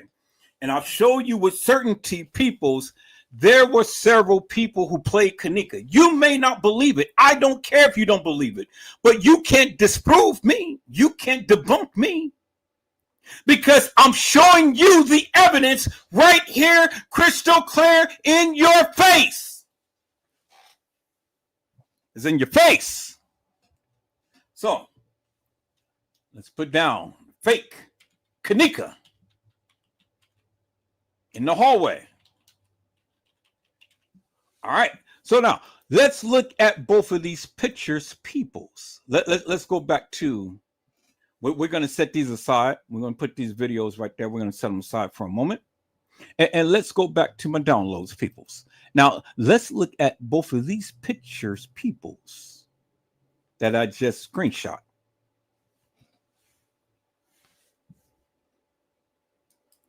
So I don't need that. I don't need that. And then let's go right here. Let's call up that one. And then let's call up this one. All right. And then we're going to call up the other ones because, see, you know, again, everybody keeps saying, yeah, Kenneka walked the halls of the establishment. Well, if she did, peoples, well, then you got to help me make it make sense. All right. So now let's look at this.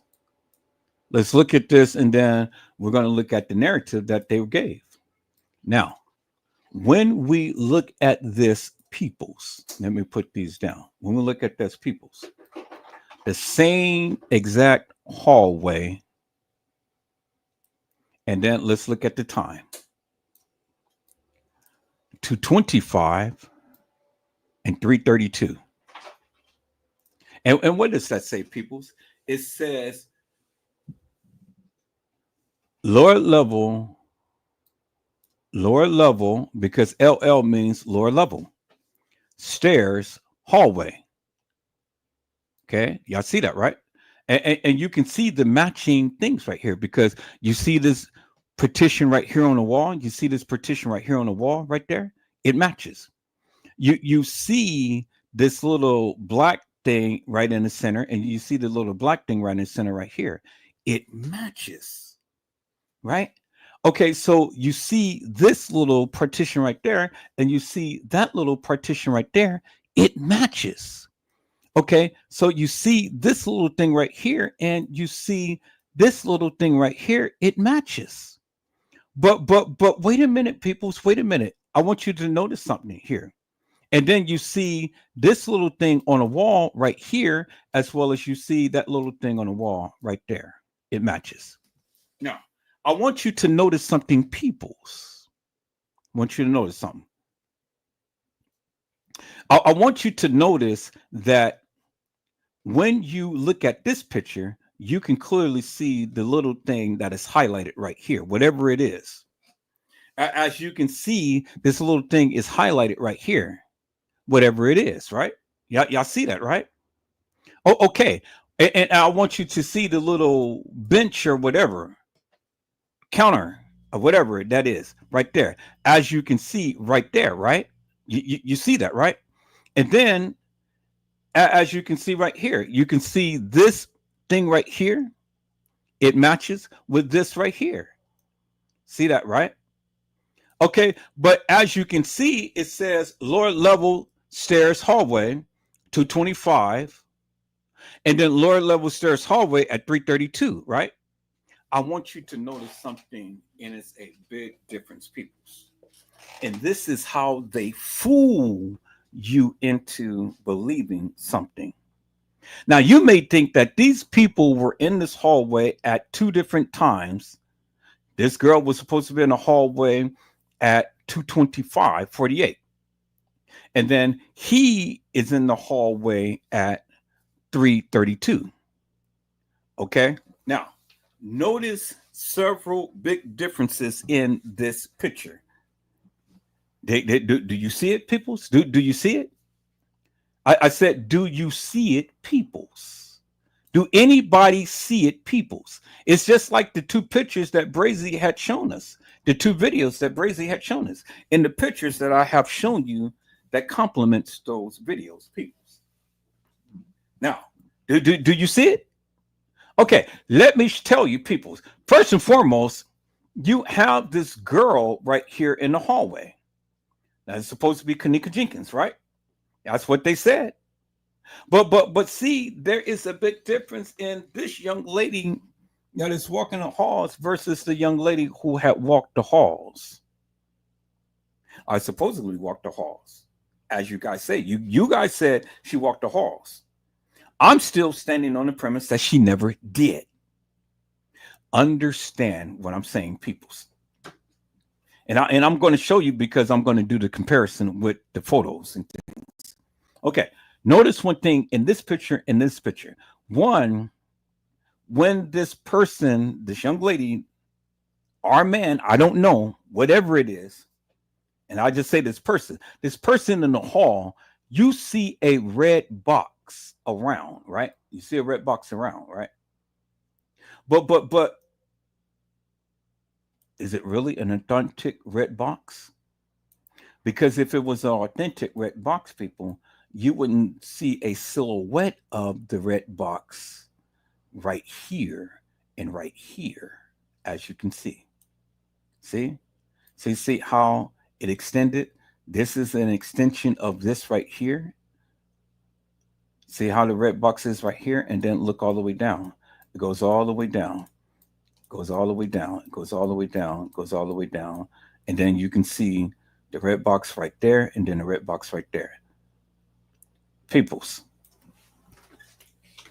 the red box was literally in position, meaning that they filtered this red box in this to make it seem like the red box was showing up on this girl. And it's not an original red box because you can see the reflection of that right here, clear as daylight, as you can see. See that? See? Nobody ever knew that. I knew that. You didn't know it. Do you understand what I'm saying? And then too, let me tell you something, people. It's another thing. Look right here in this camera angle. You see the light on this fixture right here. But when you look at this right here, peoples, look right there. There's no light on. And then this is a lot wider and more rectangle. This is a lot longer and darker. Okay, so what are you saying? What I am saying, peoples, is that this photo right here is not authentic to the degree of what you're seeing.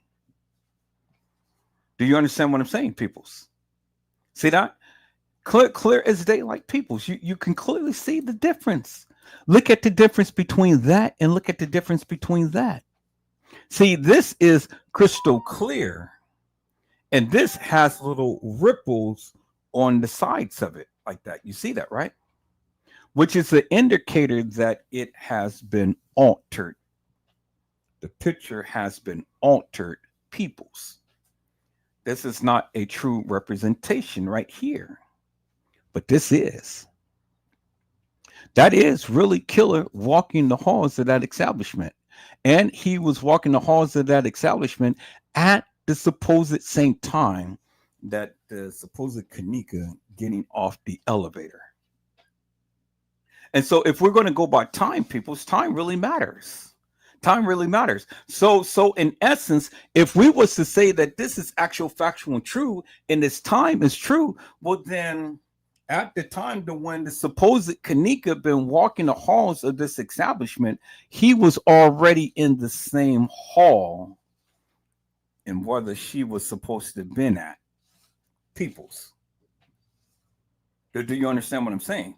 So what I'm saying is, at the time to when the supposed Kenneka Jenkins been walking the halls, he was already in the same hall to where she was supposed to have been in. And if she was supposed to have been in the halls at the same time of where he was supposed to be in the halls, well, then they would have saw each other, peoples. But they didn't see each other because, again, as I stated before, it wasn't Kenneka. It wasn't Kenneka. Because I can show you another picture of the supposed Kenneka being in the same hall at the same time that Killer is really in the hall.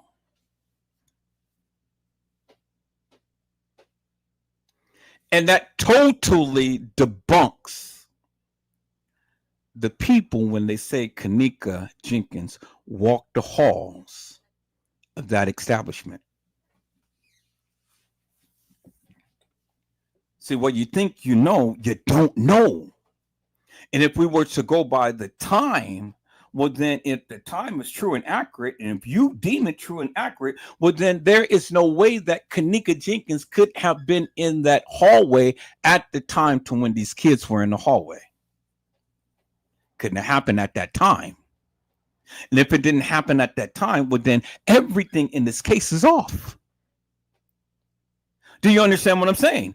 It couldn't have happened at the time to when they proclaimed it happened.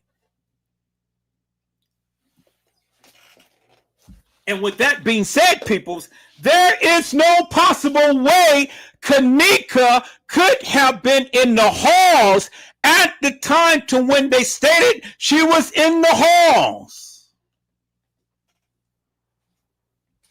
So which goes on to what I was saying, peoples.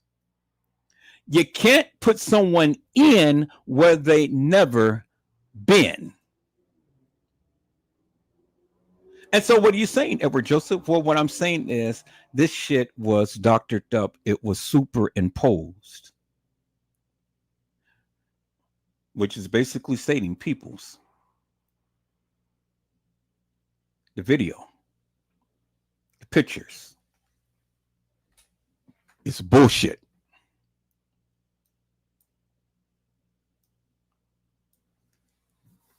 She was never in the halls, peoples. Kenneka Jenkins was never in the halls. which let me go back and let me show you. This couldn't have been Kenneka in this video. In this video,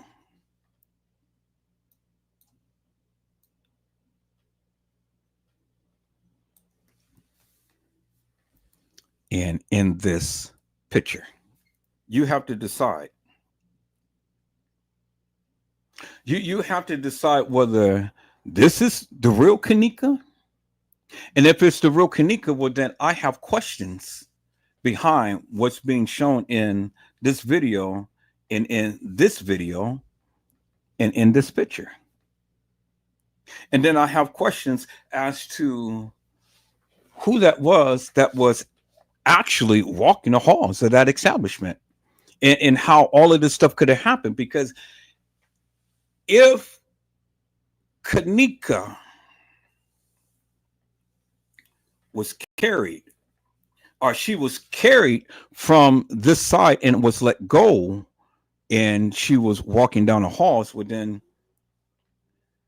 when I showed the extension of this video that Brazy have shown, I need you guys to help me to make it make sense, because in that video, the girl was never let go from the guy's grasp. The guy carried her from this area, and he carried her out of this area, because there is a door that extends on the side of where the stairway is, and the guy literally carried her out from that area. She was never walking back down the halls. I kid you not. I promise you. I swear to myself, not to God. I promise to God, but I swear to myself, peoples. And I'm going to find that video, and I'm going to show you. I'm going to find that video. I'm going to show you. And I stand 10 toes down on that. Now, I get it. I get it. We thought that was Kenneka being carried and then let go. But no, that's not the case, peoples. It's not the case, because I got the video. And I'm going to show you the video. And I'm going to show you how they merged all of this stuff together to make it seem like this girl walked the halls of that establishment when Kenneka Jenkins never did. I've always stated that. Now, I know that goes against many of you narratives, and I know that many of you say, oh, no, you full of fluff, you full of bluff, Edward Joseph. No. When did you know Edward Joseph ever to be full of fluff and bluff? Peoples, I always stand 10 toes down with what I believe. And I've shown you unequivocally and undeniably. And I show you that there were different people who played Kenneka. Now, you don't have to believe me, but I tell you, I'm going to show you unequivocally and undeniably that Kenneka Jenkins never walked the halls of that establishment. I stand 10 toes down upon that. And I've been saying that forever and a day. And I'm going to go further and show you how they manipulated these videos and these pictures. Peoples, it ain't the same girl in the hallway. I've just shown you right now the difference in between the two pictures. One is real and one is doctored up with a girl who's supposed to be walking the halls of that establishment. And she never did. I just shown you, peoples. Some things just doesn't lie, peoples. It doesn't lie. And see, the thing is, you don't have to believe me, but I'm just showing you the proof right here. It's in your face. And if you can't understand that, I don't know what to tell you. I don't know what to tell you. But there were several girls who played Kenneka. Kenneka cannot be commandeered and let go and then be commandeered. And let go and be commandeered. It doesn't work that way, peoples. You gotta stick with one narrative. Either she got commandeered or she didn't. And whoever that was walking the halls of that establishment, damn it, it wasn't Kenneka Jenkins. God damn it, I stand 10 toes down up on that shit. And I've been telling you guys forever and a day. And I'm going to continue to keep proving to you that it wasn't Kenneka.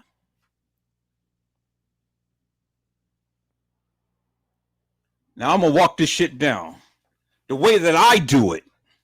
I've shown you. That was good for what Brazy have shown, but it wasn't Kenneka. It wasn't Kenneka. Let me say that again, peoples. It wasn't Kenneka. Not the Kenneka that we know. Not the Kenneka Jenkins that we know, peoples. It wasn't Kenneka. I hope I can get that through many of you guys' mind. It wasn't Kenneka. I just shown you right here, clear as daylight, the same exact hall. And look what they did. They falsified the picture, peoples. They falsified the picture. This girl and this girl is not the same girl. It's not the same girl. This girl is not the same person that was walking inside the establishment. This girl is not the same person that walked inside the kitchen. I've shown you guys that many times over. And if you look, peoples, look in Killer's picture, peoples, in Killer's picture, you can clearly see the light fixture right there, clear as daylight. But in this picture, the same angle, the same exact angle, peoples. Because look, what you can see is you see the little line right there. And then in this picture, you see the little line right there. It matches, peoples. It matches. Hello? Hello? God damn it. Look at this right here, peoples. It matches. The same spacing. The same spacing. The same thing right here with that little thing right there sticking out. It's the same thing right here with the little thing sticking out. It's the same goddamn hall, peoples. But the difference is this right here. You can clearly see the light. And you can't see the light. And then you see the ripples around this right here. This is dark and it looks different. This is a little bit more rectangle and it's lit.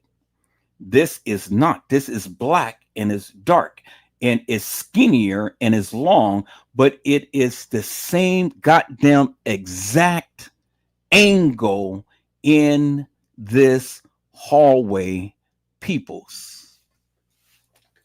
So how in the fuck can you go from a lit thing like this to a darkened thing like this?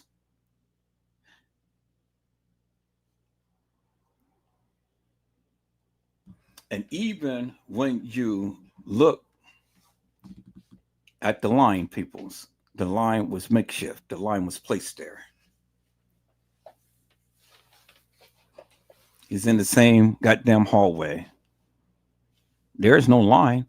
Oh, but you say, oh, well, he's further down, peoples. If you look where the line is to where he is, and you matches that up, that line still would have caught his foot. And it still would have blinked. Do you understand what I'm saying? It wouldn't have still blinked because from the distance to where he is and his foot is the same distance right here.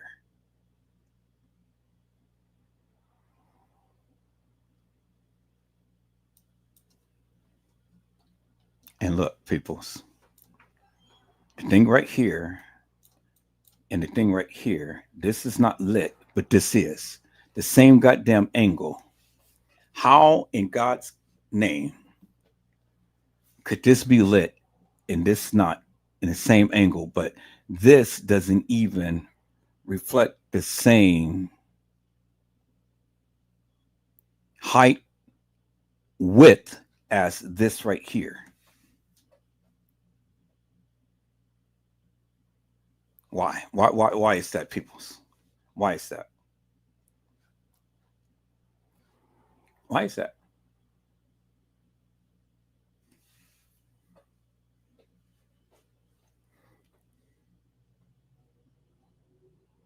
Why is that, peoples?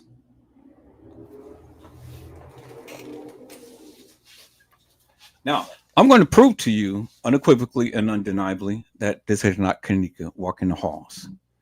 I'm going to show you the extension of this video of when the person that was carrying the person. I got the video, but I had to show you this, peoples, because I had to show you the difference in between the two, as you can clearly see. Okay. All right. So let's go further, people. So let me go, and I'm going to go to Facebook so I can clearly show you and to continue to keep proving my point. Because, see, I don't understand why you guys continue to keep thinking Kenneka walked the halls of that establishment when, in my earnest, humblest, and sincere opinion, she never did.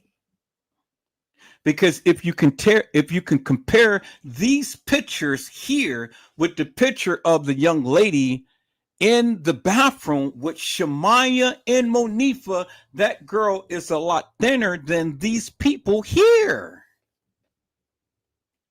These people are thick. That girl in the bathroom was thin. Even the attire, the jackets, and pants, it doesn't match, peoples. It doesn't match. And I've been showing you guys that for years, but shit, you guys been discounting that. How in the fuck can you discount that? How many goddamn times have Kenneka come and show you different outfits that she was supposed to have been wearing that night?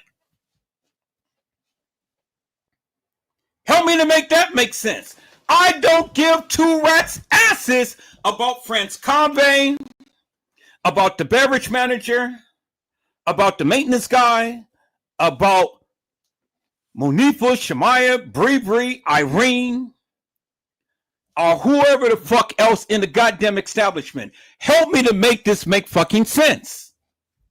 You got all of these goddamn different pictures of Kenneka, and you guys is clearly telling me, yeah, this Kenneka, that's Kenneka, this Kenneka, that's Kenneka. How in the fuck could everybody be Kenneka? And how could Kenneka be in Irene's live, TY's live, walking the halls of that establishment, being commandeered by Franz Cave, being commandeered by the gangsters, being carried by the guy in the black hoodie, and then being in a goddamn freezer at a certain time? But yet she was supposed to be walking herself into the kitchen, into a freezer. And if we go and we look at the location in the hotel, peoples, we look at the lower level, and then we look at the level to where she was supposed to be walking into the kitchen. That's on the goddamn first level, peoples. It's on the first goddamn level. If she's on a fucking lower level, how in the fuck did she get to the goddamn upper level without first taking the elevator? Because the only elevator she could have took that got to that particular area of the kitchen was the freight elevator. Because the service elevator, peoples, she had to walk by the front desk, and she would had to have the code or a key or something to be able to have access to that particular area. But let me surmise to you peoples that the service elevator doesn't take you to that particular kitchen. The only way that you can get to that kitchen is you go past the front desk. You go down the hallway where you had seen TM and Lenore come out of the ballroom. That is the only way that you're going to get to that upper level kitchen where the supposed Kenneka Jenkins had walked herself into that kitchen. You only got two ways. You got that way and you got the other way to where you come from downstairs to the upper level and into the kitchen. Because right there, you come out straight from the dock area, peoples. Or you walk up the stairs. That is the only way. There's only two ways, peoples. Two ways. That's it. It ain't no other way. God damn it, what the fuck are you guys looking at? It's no other way. So if that was Kenneka walking the halls of that establishment, well then God damn it, you're saying to me, Edward Joseph, fuck! That was Kenneka walking her ass inside the goddamn freezer. And that clearly wasn't her. It clearly wasn't her, peoples.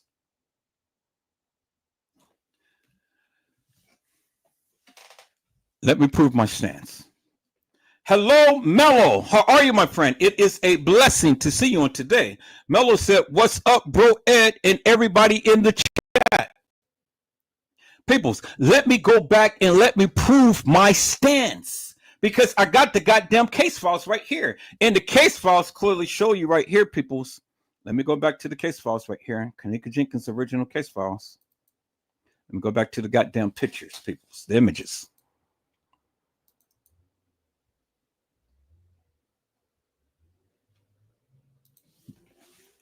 All right. I got some clear ones, but I'm going to show you these. Okay, so now let's look at this, peoples. Let's look at this area right here. This is the kitchen in which the supposed Kenneka had walked herself into that kitchen. Am I sharing my screen?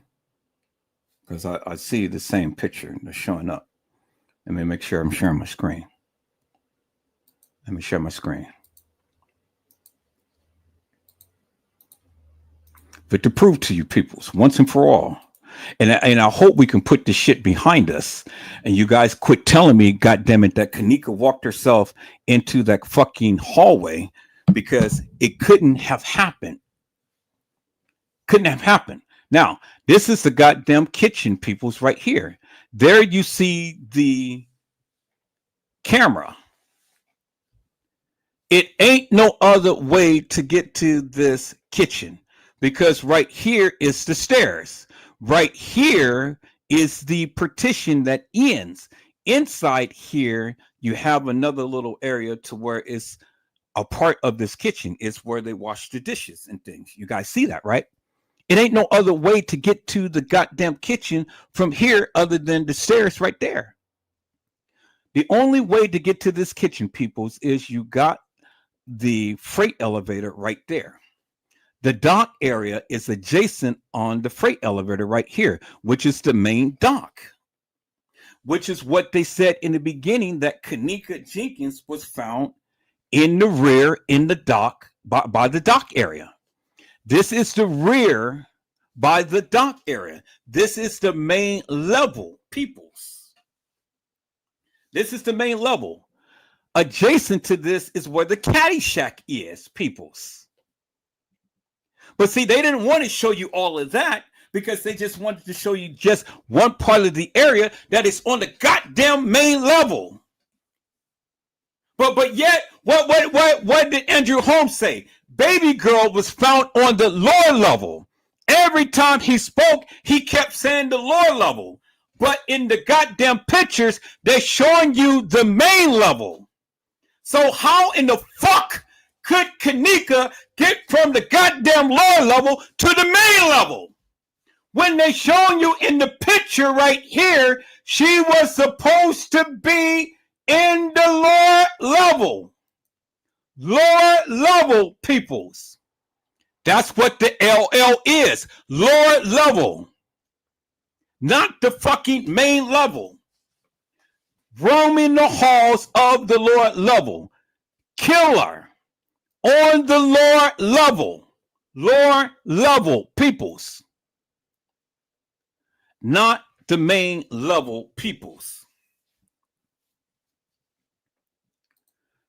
So if Kenneka got commandeered on the lower level, how in the fuck did she walk herself in the main level kitchen? I want you to think about that. That's not a trick question, peoples. That is a serious question.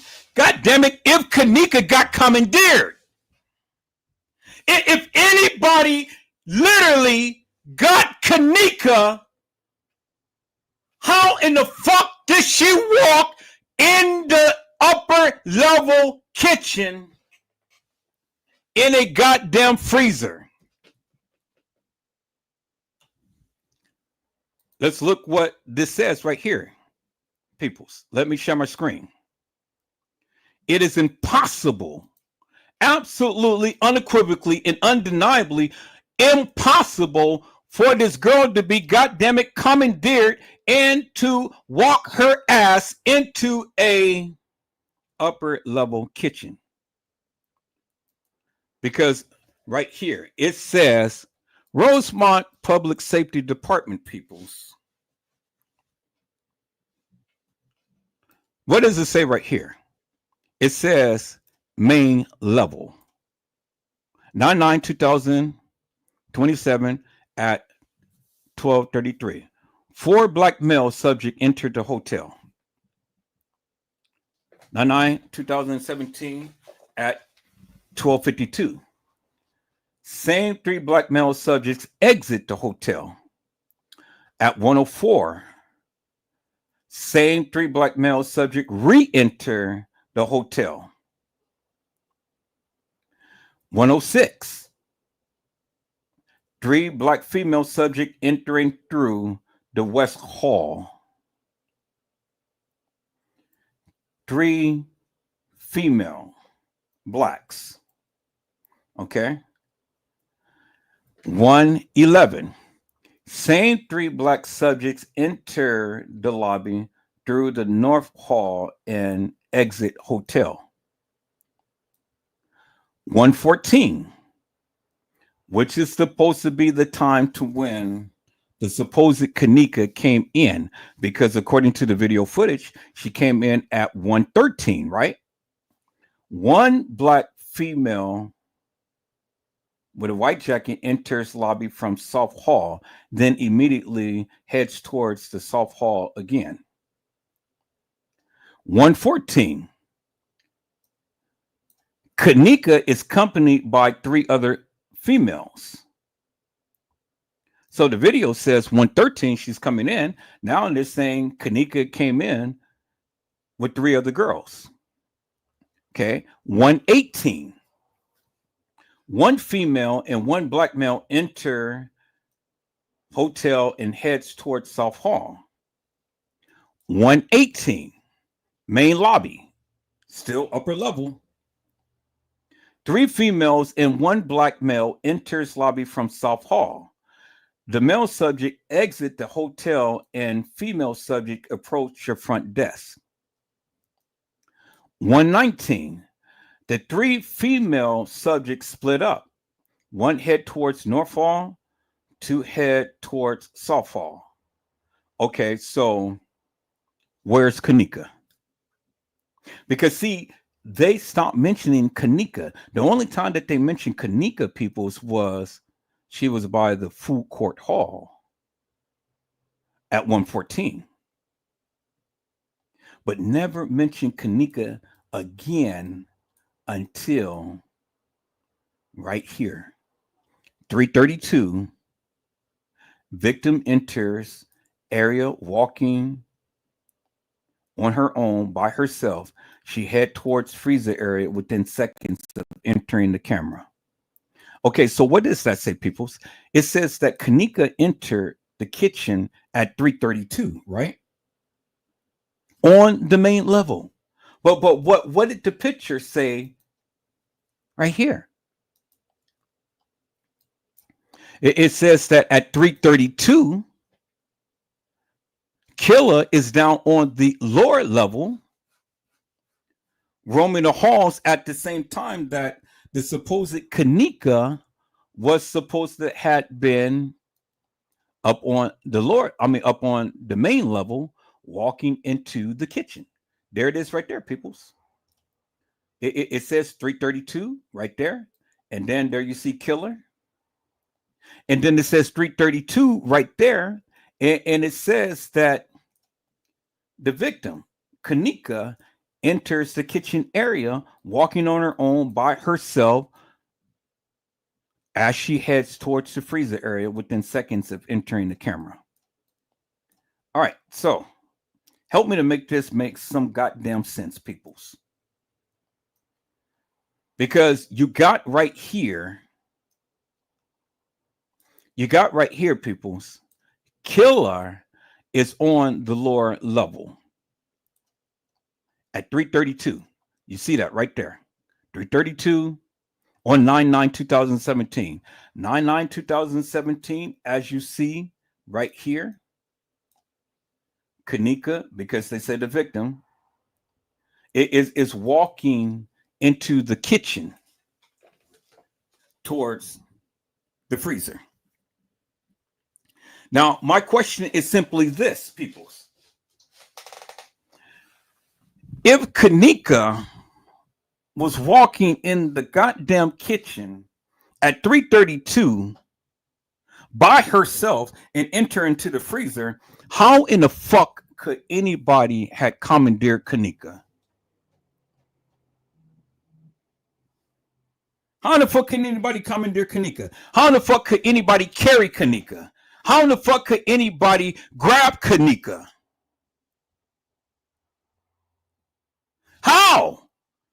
You got the case file saying that at 332, Kenneka was walking herself into the kitchen.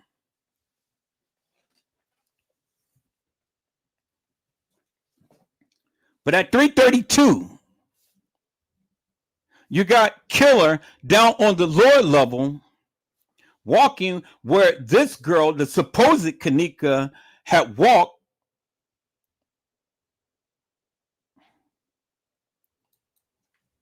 at 225. 225. Supposed to be in the same area.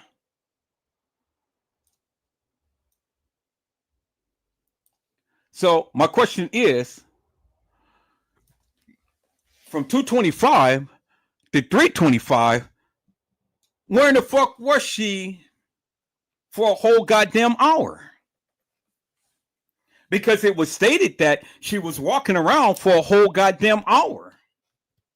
So if she was walking around for a whole goddamn hour, where in the fuck was France Combe? Where in the fuck was the beverage manager? Where in the fuck was the kids?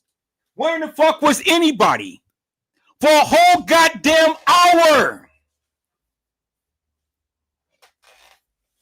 Where in the fuck was she for a whole goddamn hour?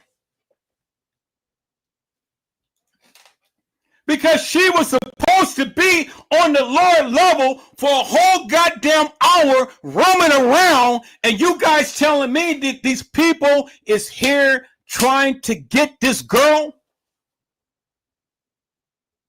And then an hour later, she just magically appears upstairs on the main level walking the halls of the fucking establishment? Really, peoples?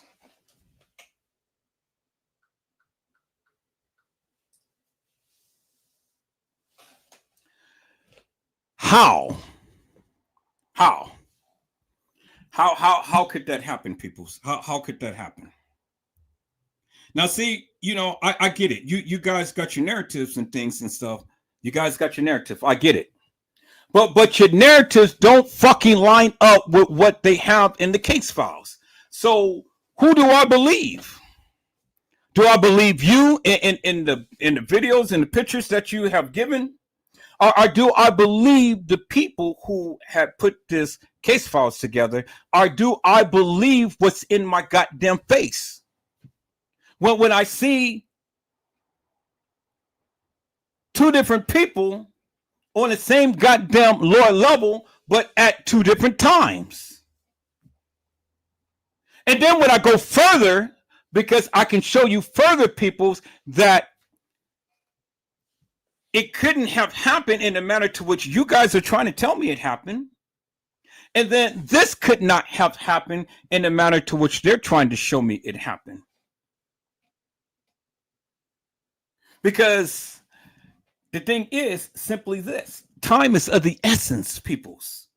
And it wasn't enough fucking time to go ahead and commandeer this girl, put her ass in a freezer, and then act out all of this other shit.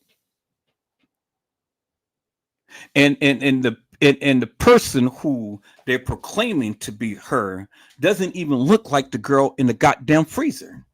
Doesn't even look like the girl on the goddamn gurney. Doesn't even look like the girl who was in the bathroom with Shemaya and Monifa.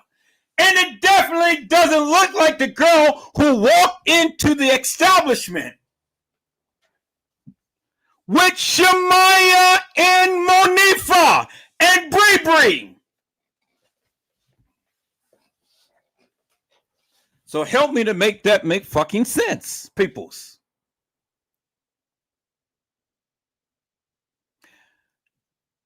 I get it. I hear what you're saying. But what you're saying doesn't line up with what is being shown. And it doesn't line up with the timeline of what they given. Because again, peoples, I have already shown you right here, clear as daylight. The only times that they had mentioned Kenneka was right here at the time to when they were supposed to have walked into the establishment. From there, you never seen any mention of Kenneka. That's it. That's it. This is the timeline right here.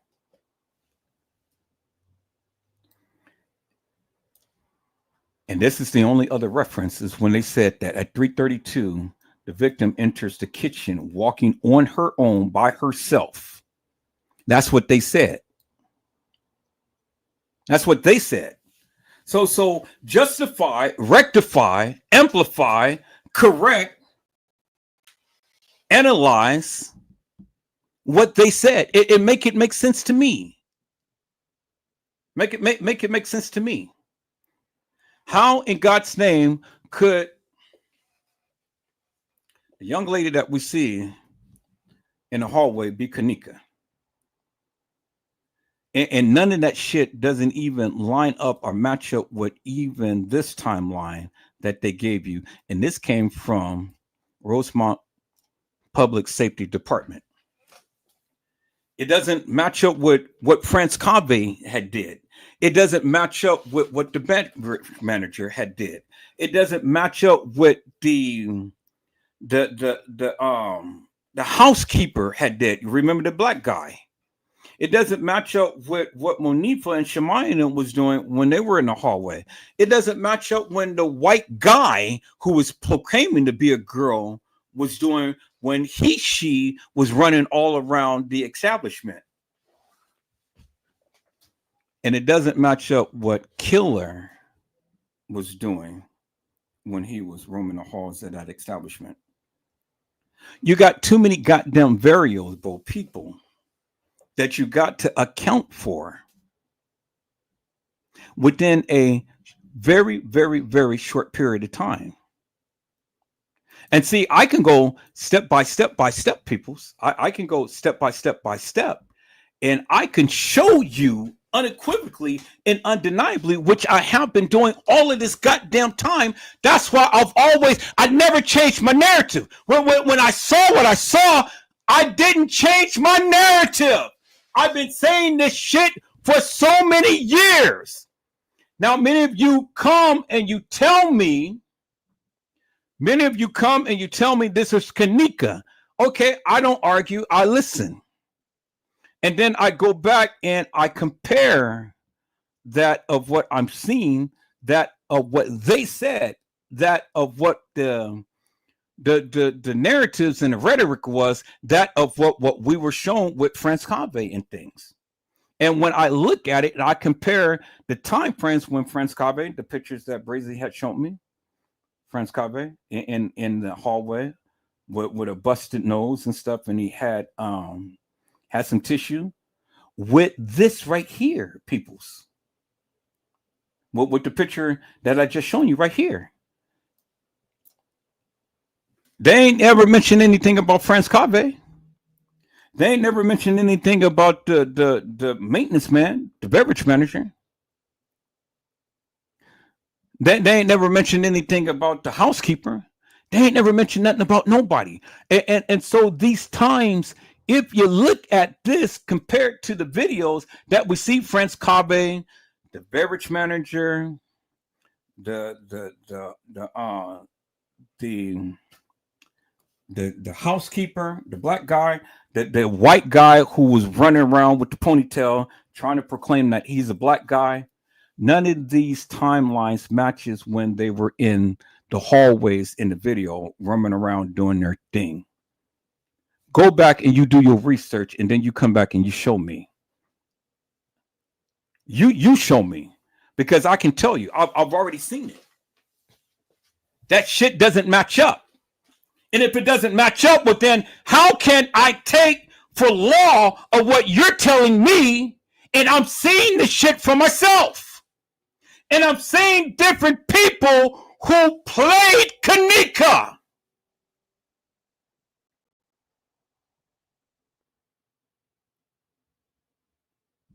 God damn it, you can't tell me there is many ways to get to that goddamn kitchen.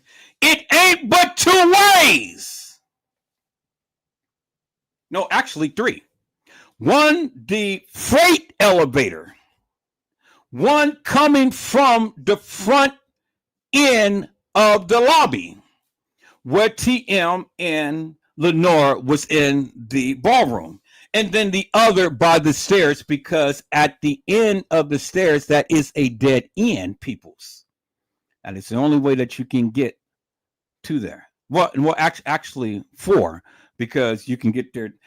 Where the freight elevator is where the dock area is. Okay, so let's look at this picture. In the kitchen, you have the partition right here. You can't get that. There's no other way. You can't get from that side, period.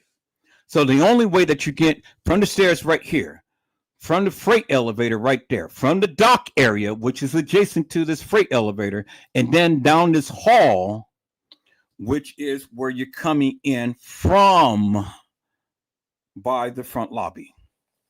That's the only ways that you can get to this kitchen, the main level kitchen. The only ways. It ain't no other way. And down the hall by the dock area is where the caddy shack is, because that is the rear of the building, peoples.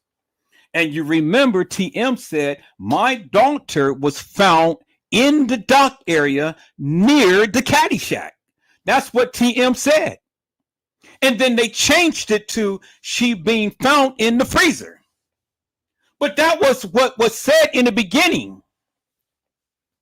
Not what was said in the beginning. That she was found in the rear by the dock area. But then they changed it. So my question becomes, people, when and how in the fuck did Kenneka get to the freezer? When and how? You can't put her in there. You guys want to tell me Franz Kabe did it? That Kenneka walked herself in the kitchen and she met up with Franz Kabe and she had an encounter with Franz Kabe and Franz Kabe slammed her to the floor and they put her in the freezer. People, if they put Kenneka in the freezer, she wouldn't have lasted long.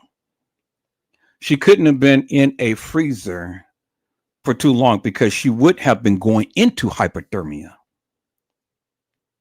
Probably a good 15 to 20 minutes, her body temperature would have rapidly declined. And she would have suffocated because there is no way that you're going to be in an enclosed freezer and it's turned on. No way out. Whether the freezer is on or whether the freezer is off, she would have suffered hypothermia within a 30-minute window, peoples. 30-minute window. Because when you are in an enclosed environment like that, the oxygen depletes. And the more that you exhale, you are expelling CO2 carbons from your body. And so if you're not getting fresh air coming in, all you're getting is regurgitated air. And it will be toxic, peoples. See, it's just like wearing a face mask. With a face mask, you're breathing in that carbon dioxide that you're expelling from your body. But you still have fresh air coming in because the mask is only just a covering. It's just a filter. So it filters out the air. And not a lot of fresh air come in, but it is so to where it is tolerable because not all of that carbon dioxide is going to make you pass out. Because had the mask been enclosed to where you couldn't get no fresh air coming in, you would die wearing a mask. You'd die wearing a mask. So that's why they make the mask to where it filters out to where you can still breathe. You're still breathing your hot air, but it's not to the degree to whereas you're totally breathing in all of that carbon dioxide, because every time you breathe out, that air is being pushed out through that mask. You couldn't live breathing your own hot air, people. You have to have fresh air because after a while, your own breath is toxic to your body. And if you are in an enclosed environment and you're breathing, you only have a certain amount of time before the fresh oxygen that was in that enclosed area be depleted. And you will die of hypothermia because one, it will be either extremely too cold or extremely too hot. You remember what Lenore and Andrew Holmes said, it was hot as hell in the freezer. See, people, this is why I say, God damn it, you got to use science. You got to apply science. Science is your biggest friend. And if you don't apply science, you can just believe any goddamn thing and think and call it law. People, I work in the bio industry. And there's no way that we can be able to survive in an enclosed environment such as a freezer, almost similar in nature, because we freeze biochemicals. They freeze food.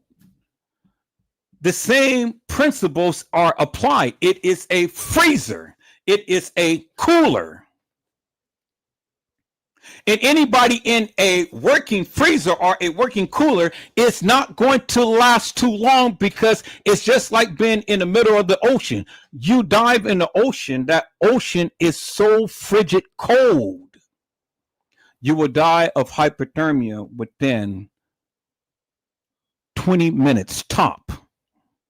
It's just like the people who had been in that plane crash, and if they were alive, they were still submerged in the water, and they wouldn't have survived too long, peoples, because over there in Washington, D.C., in that water, it is frigid cold, and those people would have died of hypothermia.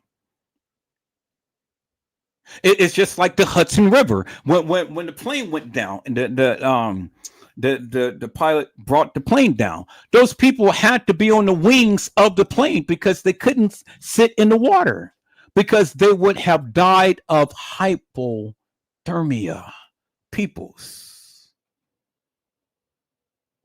So whenever you talk to me, you have to apply logic that makes sense. You can't just give me any type of bullshit and madness and thinking that I am going to believe everything you say. And everything you see is not actually what it is, just like I have shown you, peoples. So now let's break it down, peoples. Let's break it down, peoples.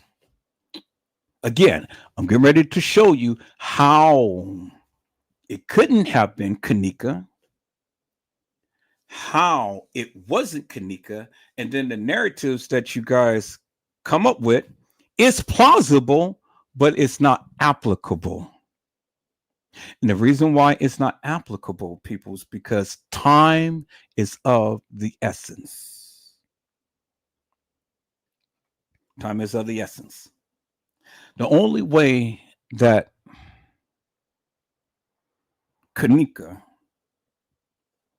could have been alive is that they had her not in a freezer, but in a room. So the narrative and the theory that they tried to push out there is that she walked herself in a freezer. But if she never walked herself in the freezer, peoples, and she was commandeered, she couldn't have been in a freezer setting. And she couldn't have been in no freezer for any length of time. She would have died. Whether the freezer was on or whether the freezer was off, she wouldn't have lasted no more than 30 minutes in that freezer. So I'm just telling you. I'm just telling you. So to challenge my theory, peoples, you can do the research your own self. You can look at the dimensions of the freezer, and you look at the temperatures of what it was when they proclaimed that the freezer or the refrigerator was on. But it was a freezer, so the freezer wasn't going to be. It's a freezer, peoples. So if a freezer is on, well then the freezer does what the freezer does. It freezes, right?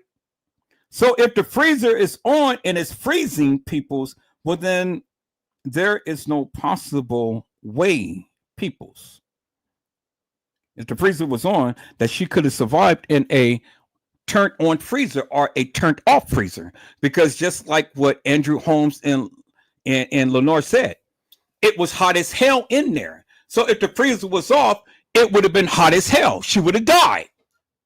If the freezer was on, it would have been too cold. Her body temperature would have dropped. She would have died. So either way, the scenario is if she was placed in the freezer for any good length of time, she would have died.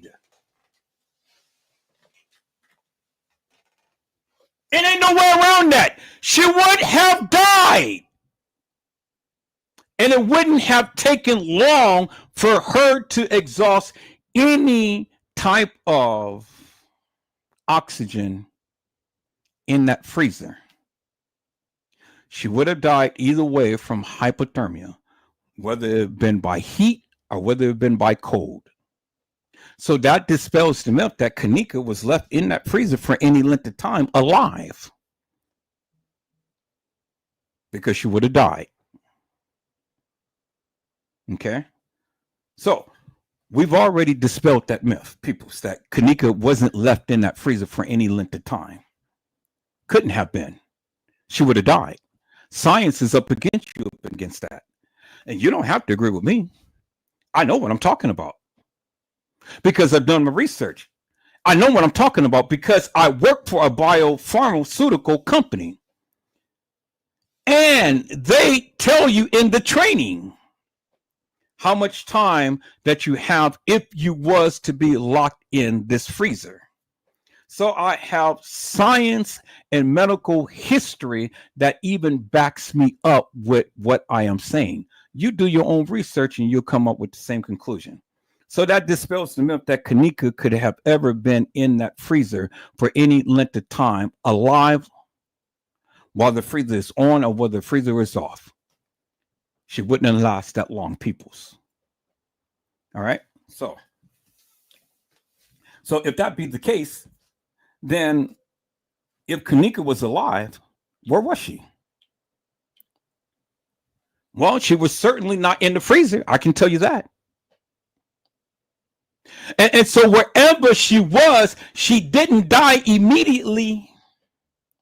But at the time to when they placed her body in that freezer, she just not have long died. So whether you believe Kenneka died on the 9th or the early morning hours of the 10th, that's nor here or there. Because at the end of the day, peoples, she was placed in that freezer, whether you like it or not. So it goes against the narrative that she walked herself in that freezer. She was placed in there. Okay? She was placed in there. Now, since we got beyond that, people, it's because science is up against you. If you have any other narrative, it ain't going to stand because science is up against you on that. She wouldn't have been able to survive. So now, the next theory is this. Where was Kenneka? If that didn't happen, then where was Kenneka? That's a good goddamn question. Where could Kenneka have been, and how long was she alive before they unalived her? That's the question that I ask.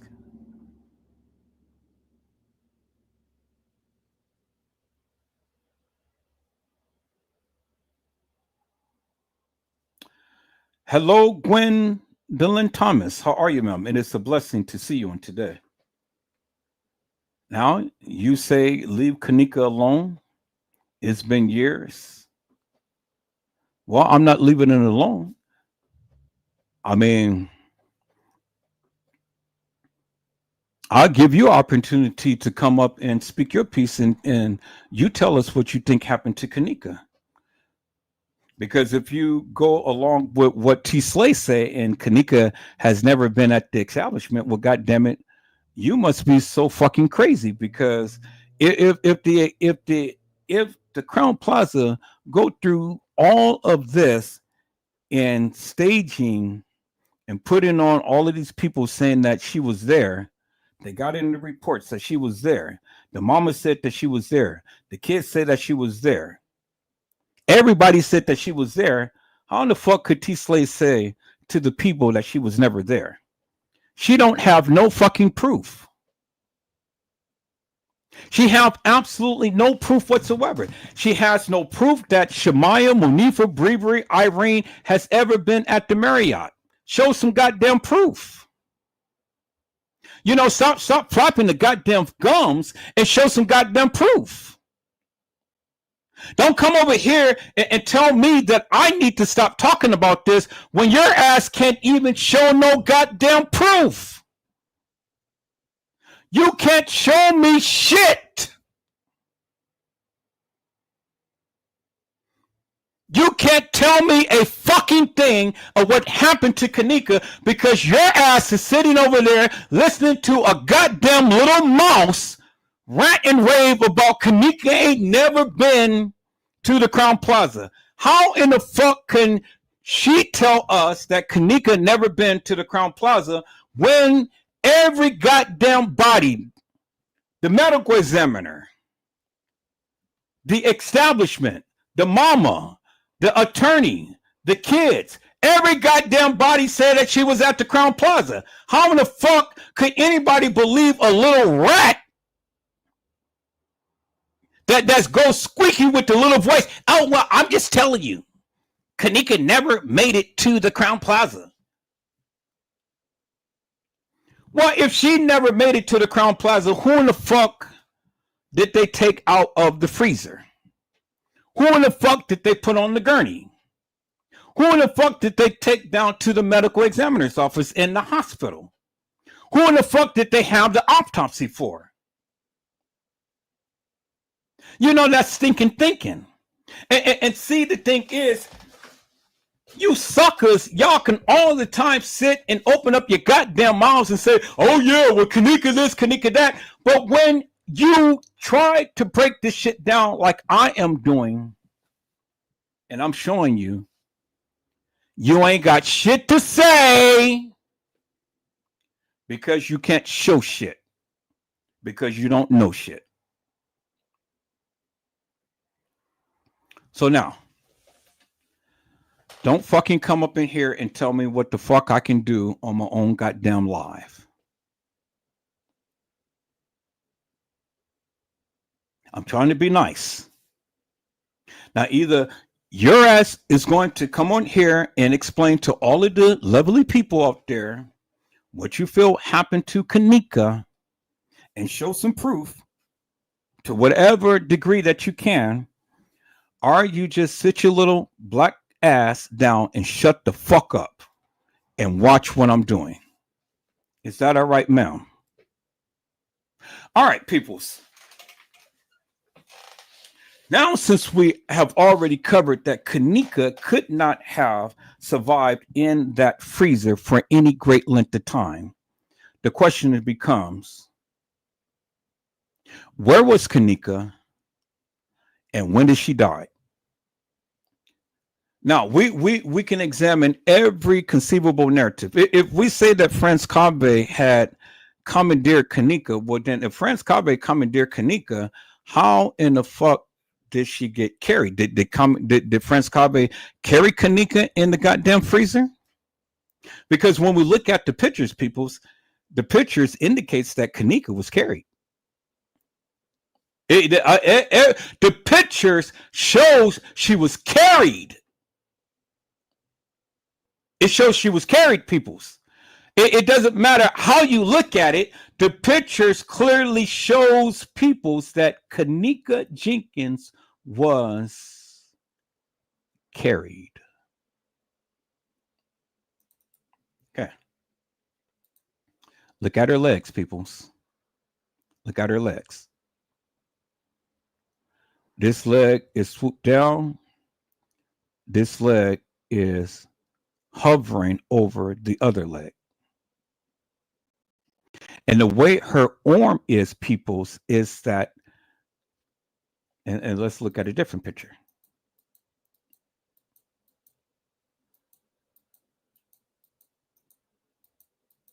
And let's go back. Let's look at a different picture.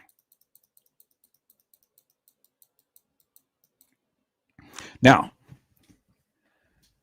she being carried, the person would have had her right arm up against his chest, which she had her right arm in her hand up. So her hand wasn't flailing down. Her hand wasn't wrapped around his body. She was in a position to whereas, no, you can carry me, but I'm not going to be in a position to where I am going to turn my body close to you. So this is a defensive pose, peoples, because if you envision a person carrying her and the way that her legs is propped up, he had his hand and arm under her legs. And the way that she has her arm, she was turned from him and not embraced to him. Because normally when you carry somebody, the person have their arms around them or they have their arms down. She had her hand in the position to where she was facing against him, away from him. See that? Let me show you, peoples.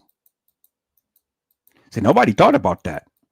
Everybody had to, oh, well, yeah, they positioned her in the freezer and all like this. No, peoples. No, peoples. If you look at the goddamn pictures, look at what they're showing you here. See? Her whole forearm is up by her face. Now, this was staged, but the way that she had her body turned, her whole side of her arm was up against the guy's chest. So it was like, no, yes, I'm being carried, but no, I am not going to compose my body into you. I'm going to compose my body away from you. Okay, y'all see that, right? You can clearly see it. Clearly see it in the picture. Just envision somebody carrying this girl. Her arm is not down by her side. Her arm is pent up in a defense mode, meaning that the way she was carried, did not want to lean into that person. Now, her other arm is like she was grabbing the person's wrist, as you can see, because her hands is kind of clasped as if she was grabbing somebody's wrist and holding on to that person's wrist as she was literally turned away from the person. Now, many people think that this stuff on her fingers was a plastic bag. It wasn't a plastic bag, peoples. It was just the plastic that was burnt in the freezer. As you can see, the little particles of plastic that was burnt in the freezer, because you can see the plastic that is under her. And then you can see the plastic that is around her. The same type of plastic. You see that right there. You see the melted plastic right there. You see the melted plastic right there. That is what's on her thumb. We thought that she was in a plastic bag and that she punctured the bag. No, peoples, that wasn't the case. Because if you look in the freezer, you will see the same pieces of plastic that was burnt that had flew up. And that piece happened to land up on her thumbnail. She was never in a plastic bag being transported nowhere, peoples. Let me say that again. This piece of plastic that is on Kenneka's thumb is not a plastic to where she would have pierced the plastic bag, because had she pierced the plastic bag, peoples, then you would have had a different type of look on her thumb. Because if she was piercing into the plastic bag, you would have a long stretch of plastic that would have covered her thumb. That plastic wouldn't have broken in this manner as you see it. Plastic doesn't rip like that, peoples. You go and take a hefty plastic bag and then you go and try to puncture it with your thumb, and then you will see the plastic is not going to rip in the manner to which we see here, peoples. I did that experiment many times, and there's no way that a piece of plastic could have been punctured off a plastic bag. It's no way, peoples. Absolutely no way. No way. You can do that science experiment yourself, and you come up with the same conclusion. And so if you look in the freezer, peoples, and you look around the body, you will clearly see the plastic right there. And when you burn plastic, which I did, there is strips of plastic that will fly up in the air because the plastic is melting. And there you see the remnants of different plastic right there, right there, right there, right there, right there, right there.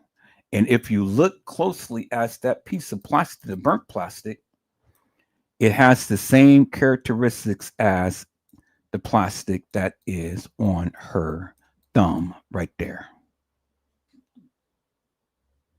You see that, right? Let's look at that, peoples. See that? Same characteristics. And then I want you to notice another thing, peoples. Nobody really noticed. There's a piece of that plastic right there. Right there up on the freezer wall. See that? See the same characteristics right there? See that right there? But look at the freezer wall right here. Burnt piece of plastic right there on the wall. As you can see.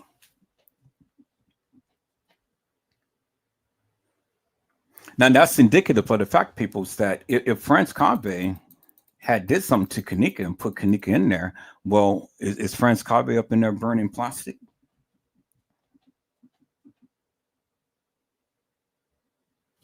Is he?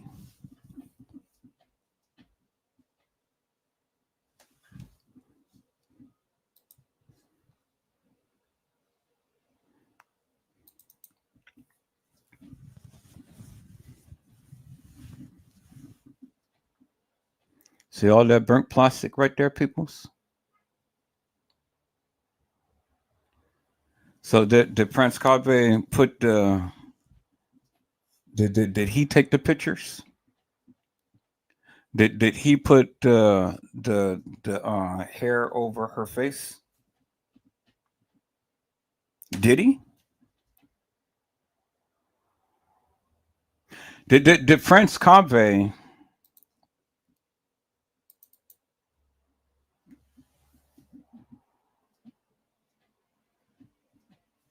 go on and stage Kenneka's body in here?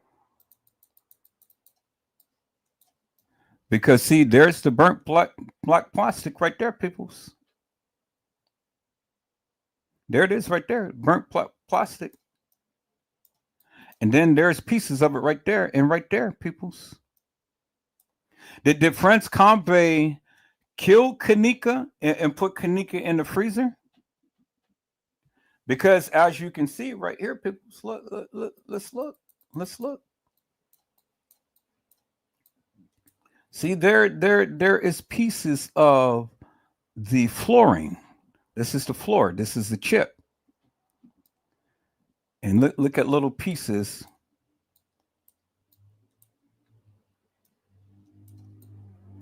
of how she fought, peoples. See that?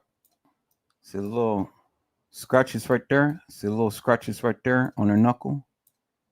Look at the bruising on her knuckles and stuff. She fought.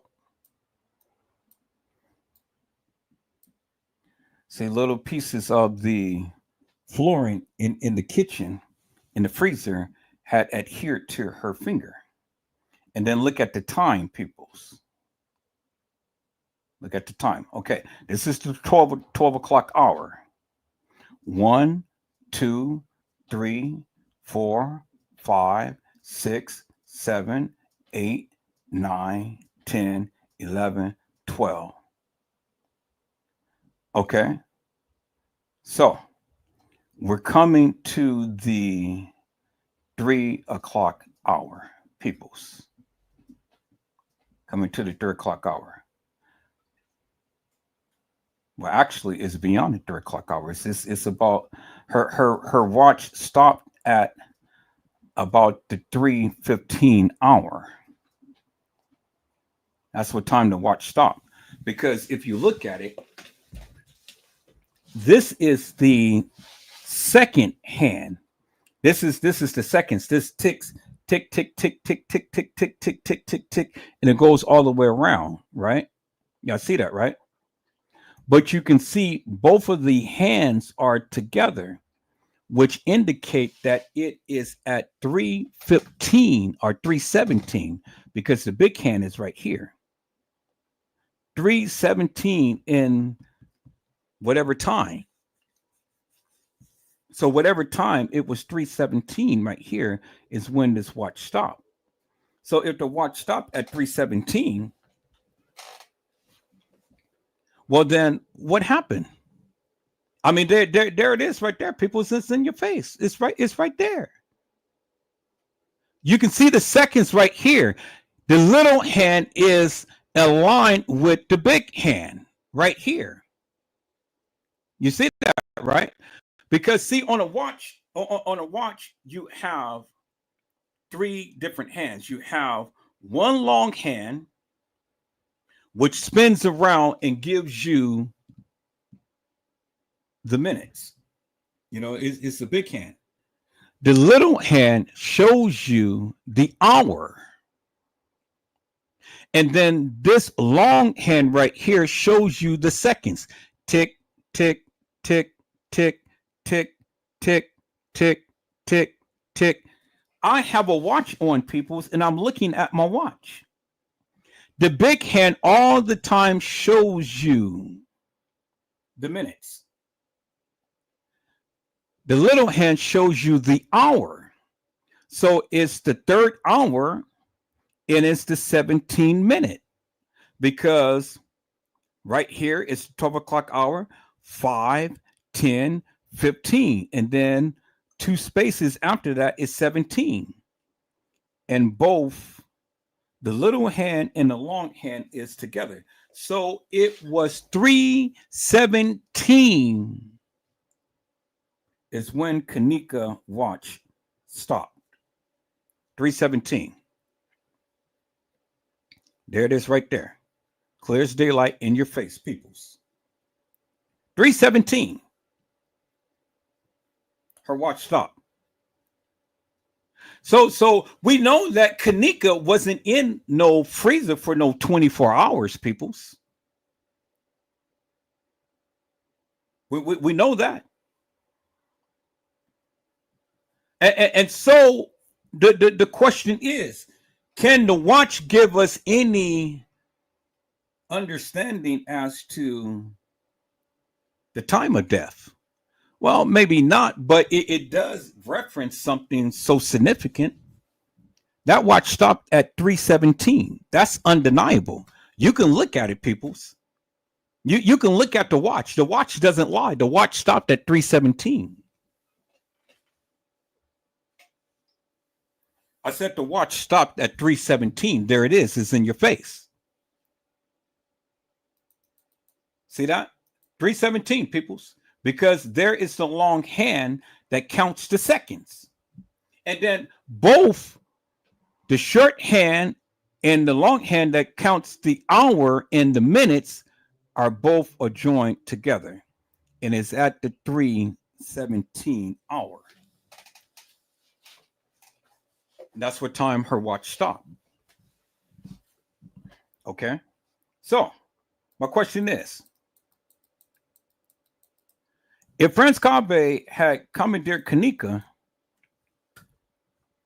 how did he do it? And then who did he do it with? Because see, the thing is, peoples, Kenneka's body is way too fresh to have just been placed in that freezer and those pictures has been taken. Her body is way too fresh, peoples. So that means that at the point in time to when she was placed in a freezer was the time to when she died. She didn't die hours and then placed in the freezer because there was been discoloration in her body. The colder the body gets, the more that the capillaries tends to go dim in the body. When you look at the pictures, peoples, her body was way too fresh. Her body was way too fresh, peoples. No matter how you look at it, the body was way too fresh.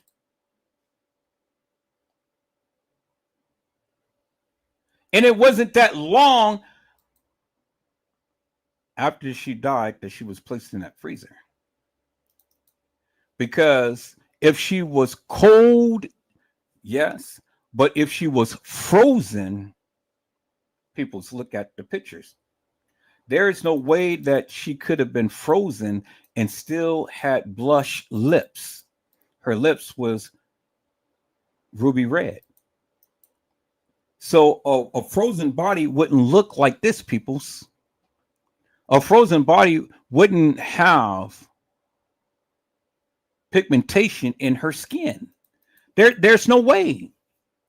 And so if she was in there for any length of time, as many of you proclaim and stuff, will then help me to make it make sense. Her body is way too fresh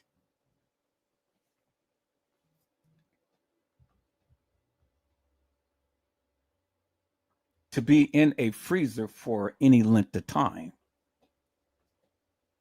All you got to do, people, God damn it, it doesn't take a fucking rocket scientist to figure this shit out.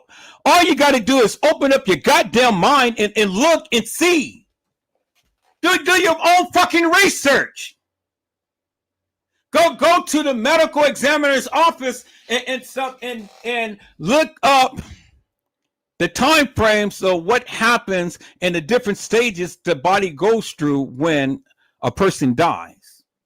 And the discoloration that happens when a person dies, the time frame that it takes for all of the color to come out of one's skin, and how certain hours the body gets colder and gets gray ashen. Because when a body dies, everything dies. You have a final bowel movement. Well, we don't see no bowel movement that this girl had, peoples. That ever seeped in her pants. We didn't see no bowel movement that she ever had. We don't see no pee-pee. We don't see no boo-boo from her backside, peoples. Because when you die, you expel all of that from your body. So that's indicative of the fact, peoples, that when Kenneka died, she died naked. She died naked. She didn't die with clothes on. That's why you see the pants halfway up her butt. You see that, right? You look on the floor, peoples. You see sprinkles of water that is all on the floor. See that? Look at all of that sprinkles of water. Look at that. Look at the plastic right there. It's sprinkles of water, peoples. And then look at the burnt plastic right here, peoples. See that? So it's indicative of the fact, peoples, that when Kenneka was placed in this freezer, Kenneka was placed in this freezer deceased but naked.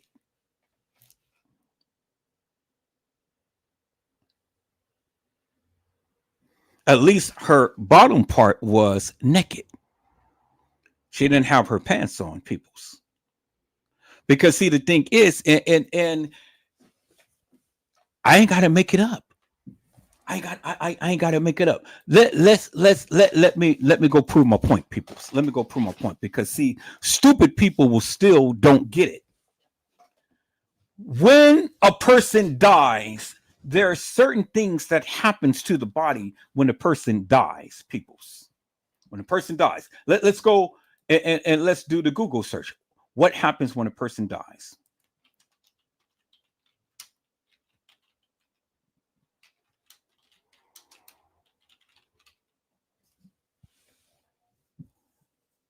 What happens when a person dies?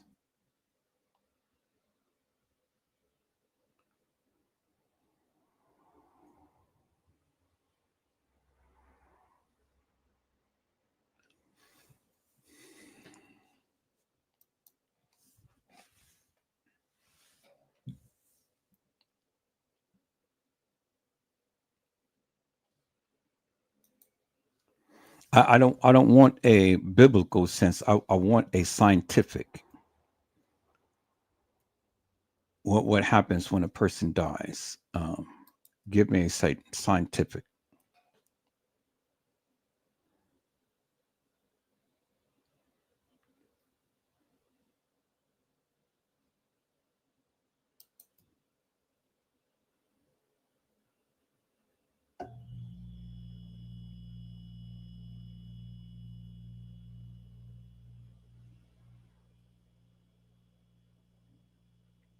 Okay, right here, peoples. Right here. Here it is. Right here. This is what I want to show you right there, clearly in your face. Okay, so we're going to go. We're going to start right. Let me see. Okay, let's start right here, and we're going to work our way down. It says, "What happens to your body before death? With chronic illness or death from natural causes, multiple changes occurs as your body's vital functions slow before stopping completely. More sleep and less physical activity.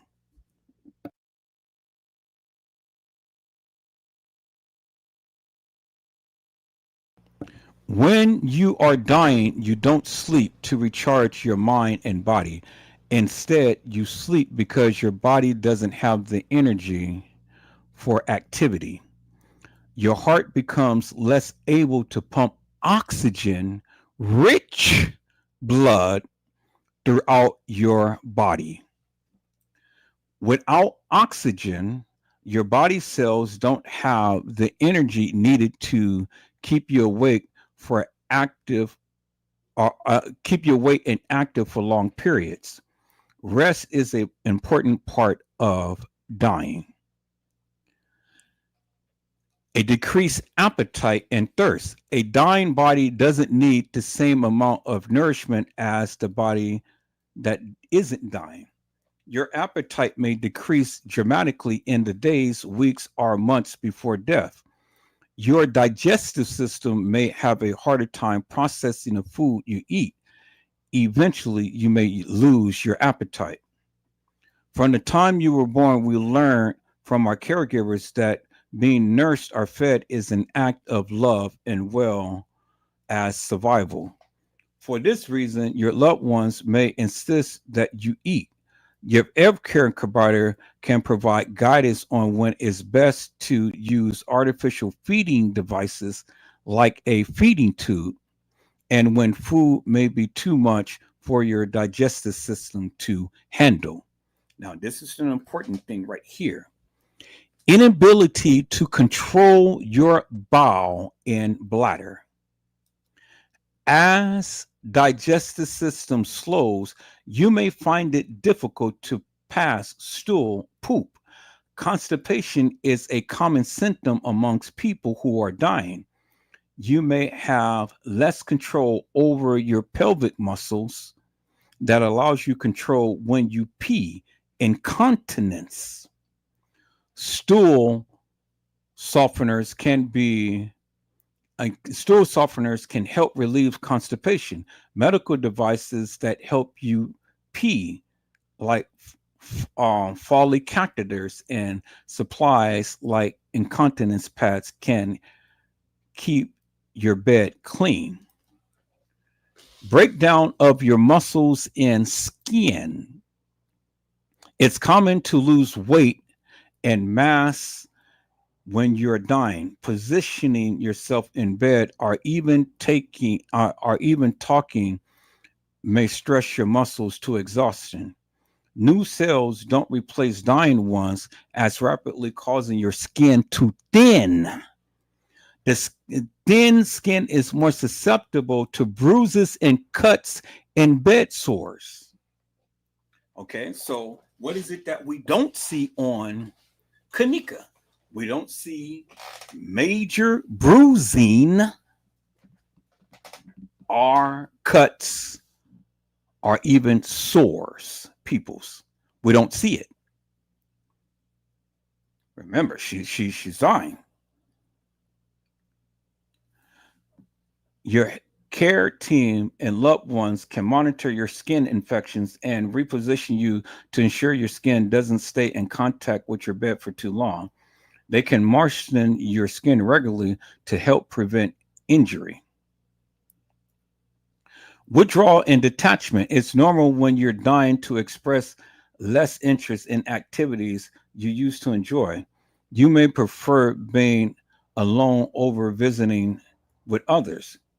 Craving less interaction with others doesn't mean you love friends or family members less. Your needs change as your body changes. Declining or irregular vital signs. Your vital signs include the temperature, pulse, respiration, breathing rate, and blood pressure. These numbers measure the health of organs essential for your survival, like your lungs, heart, and brain. When you're dying, your body temperature drops. When you're dying, your body temperature drops. Let me say that again. When you are dying, your body temperature drops and your skin may feel cold or clammy to the touch. Other numbers may be irregular and unpredictable as your vital organs work to keep you alive, even as you're nearing death. As you approach your final hours, your respiration rate will steadily decline. Agitation. Sudden bursts of energy or the feelings of restlessness follow long periods of sleep may signal that death is close. You may feel capable of doing things that you are not realistically able to do. You may try to leave the bed or remove medical devices you need, like an IV. You may become frustrated with caregivers who's trying to help you. Changes in how you perceive your surroundings. Your brain may process sensory information. You may see, hear, smell, etc., different from how it once did. For instance, a sound that seems normal may seem scary or threatening. You may mistake one person for another. You may perceive things that people around you don't seem to notice. These differences in perception may be more noticeable at night than the day. Some studies have shown that your brain releases a surge of chemicals as death approaches that may heighten your senses into a state of awareness or even hyperreality. For instance, people who are dying often speak of seeing a bright light, that they may see themselves going on a journey where they reunite with their deceased loved ones. Period of unconsciousness. As death approaches, you may drift off from sleep into unconsciousness, much like being in a coma or a dream state.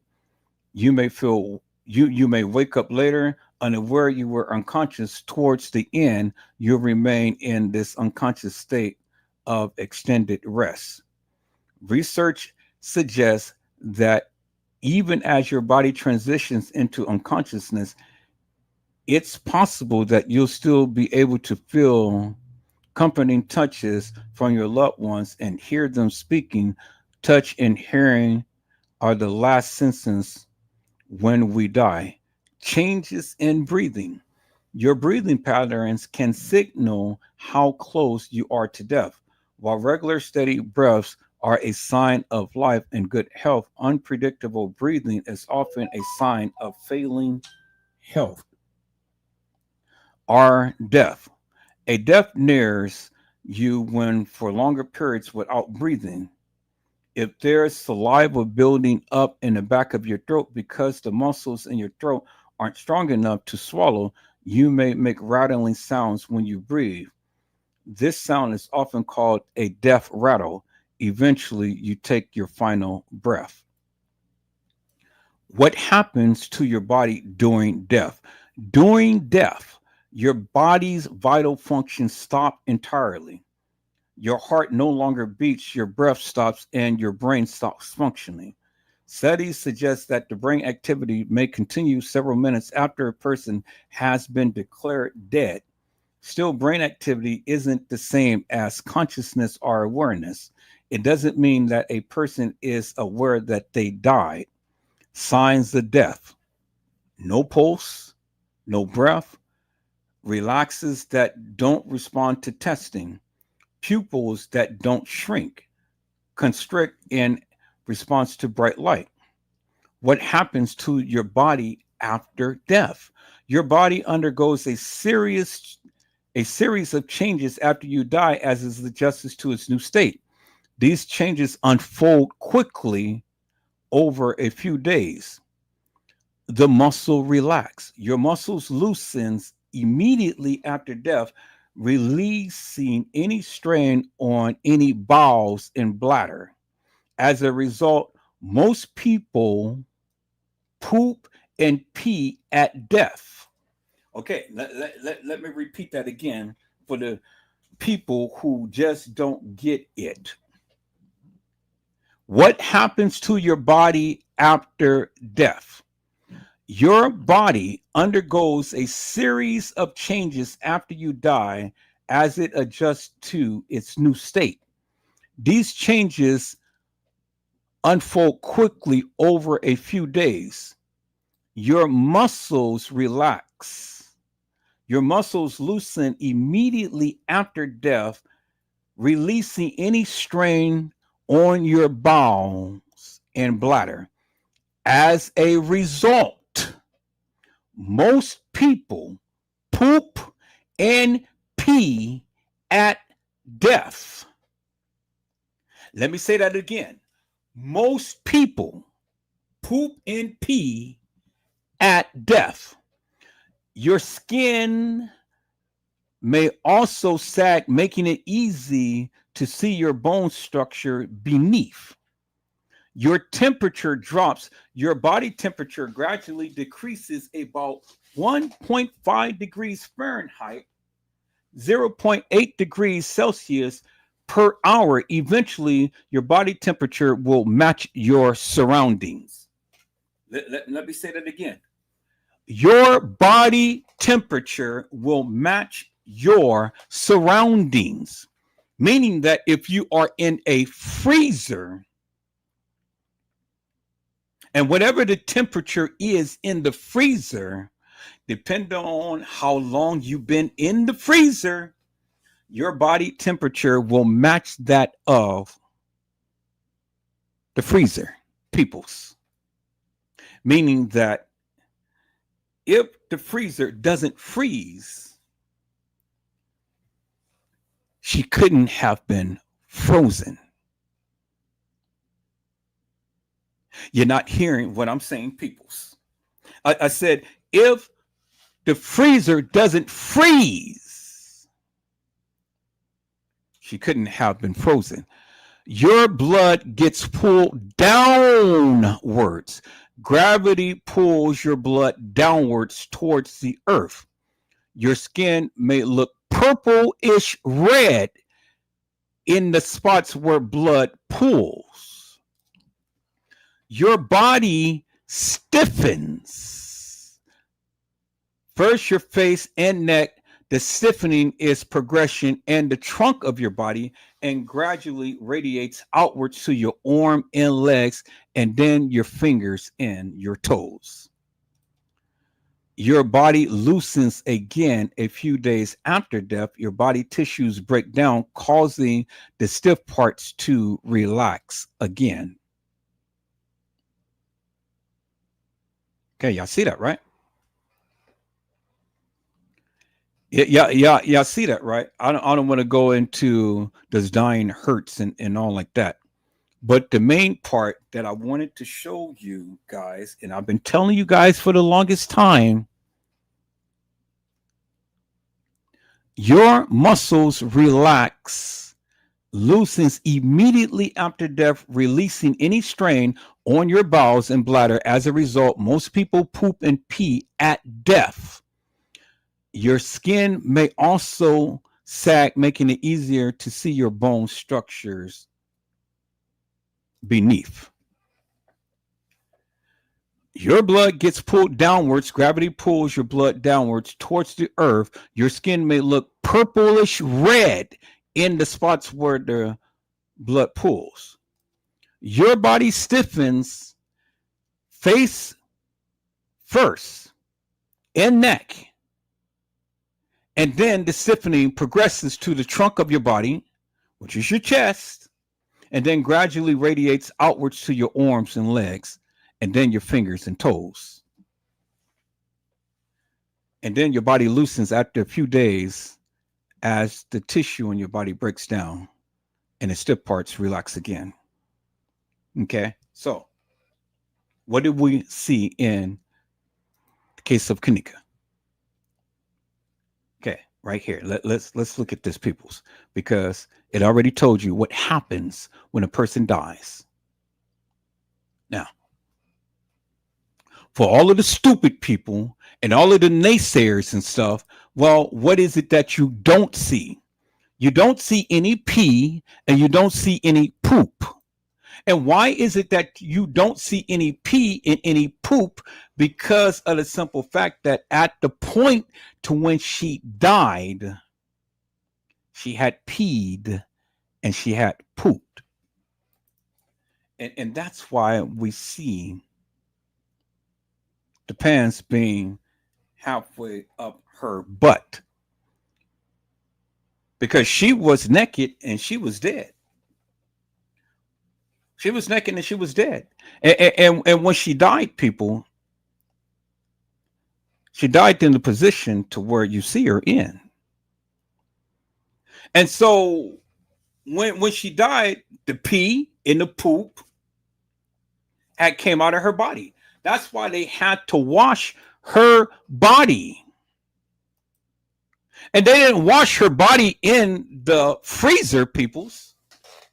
Because if they washed her body in the freezer, well, then we would have had all types of water that would have been frozen, and it would have been a sheen of ice water all over the freezer floor.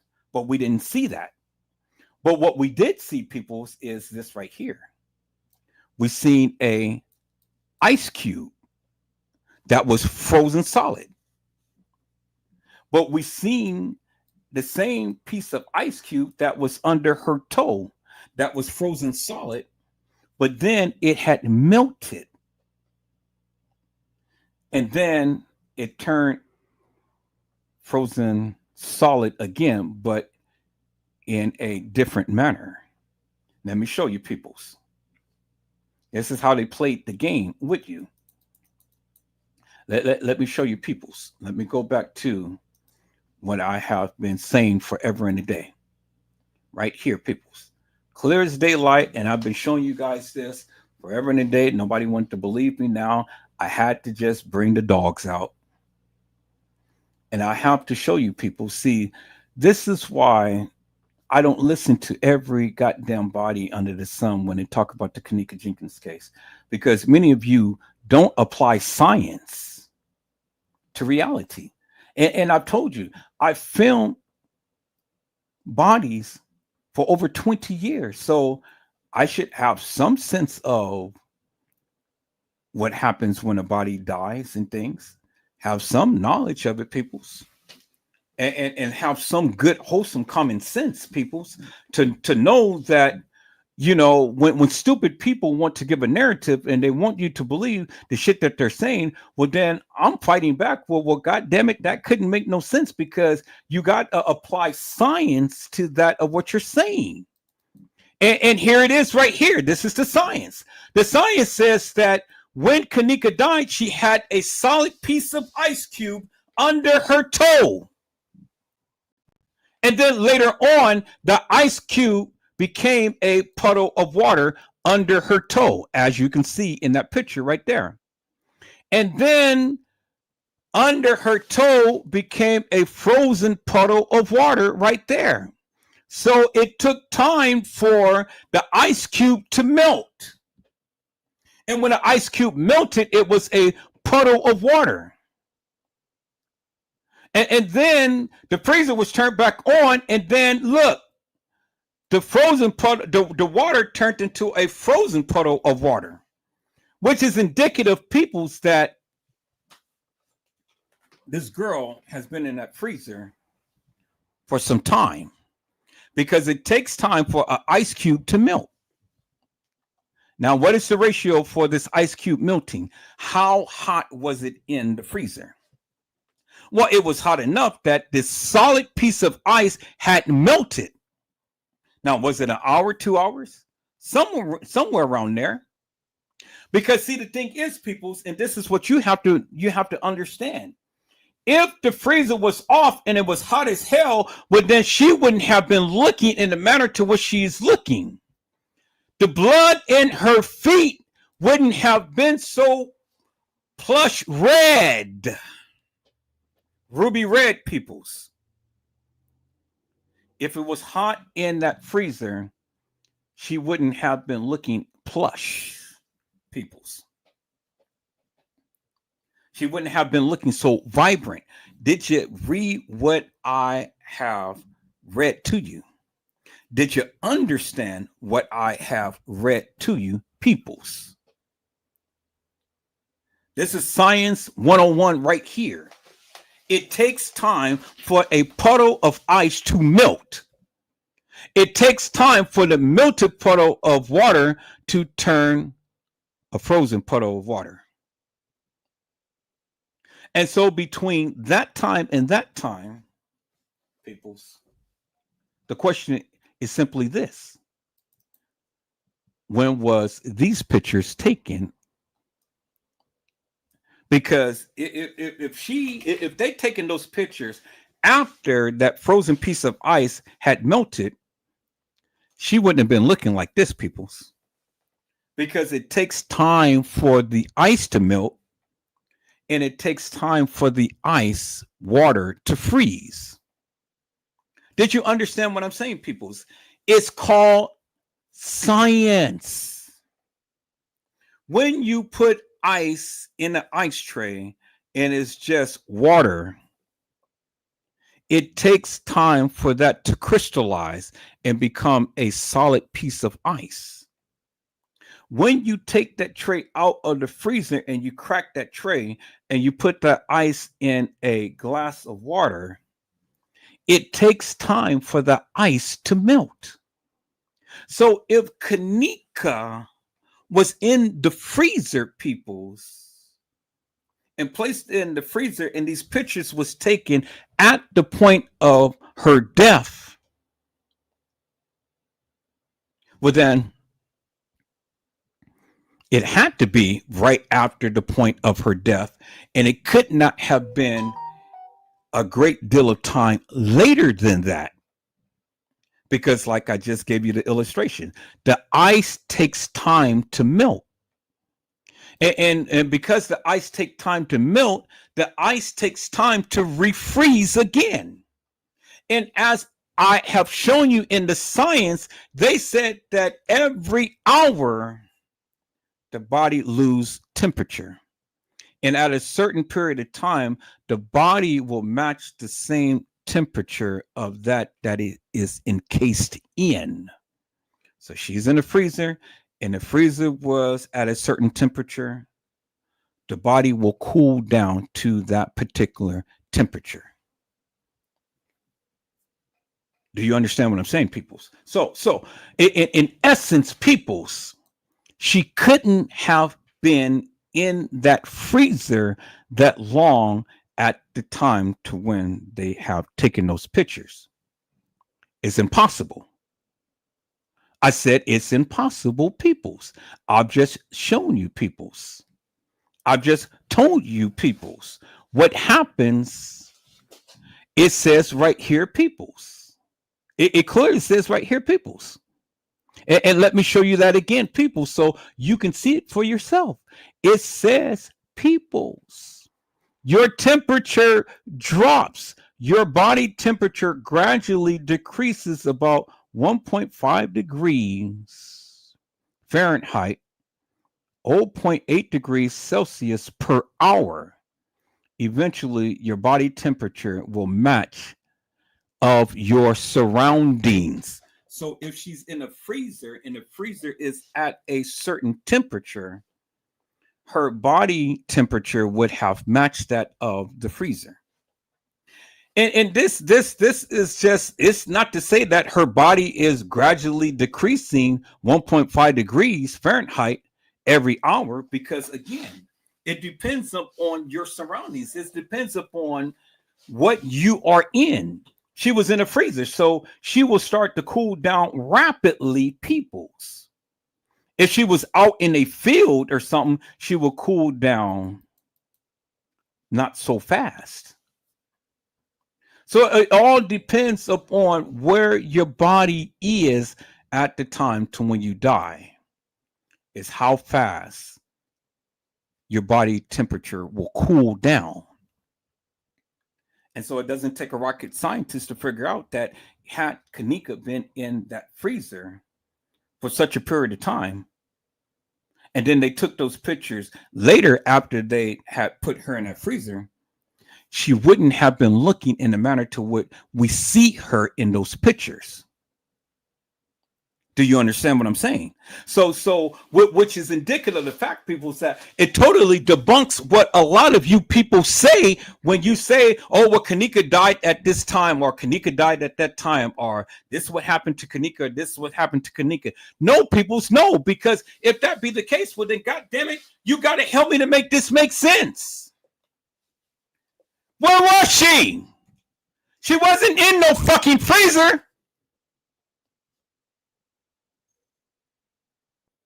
Because the thing is, peoples, if Kenneka was in the freezer, as the people proclaimed, they had to take the pictures immediately after she died. No question about it. It is no question about it. You can't have it both ways, peoples. Science is up against you upon that, peoples.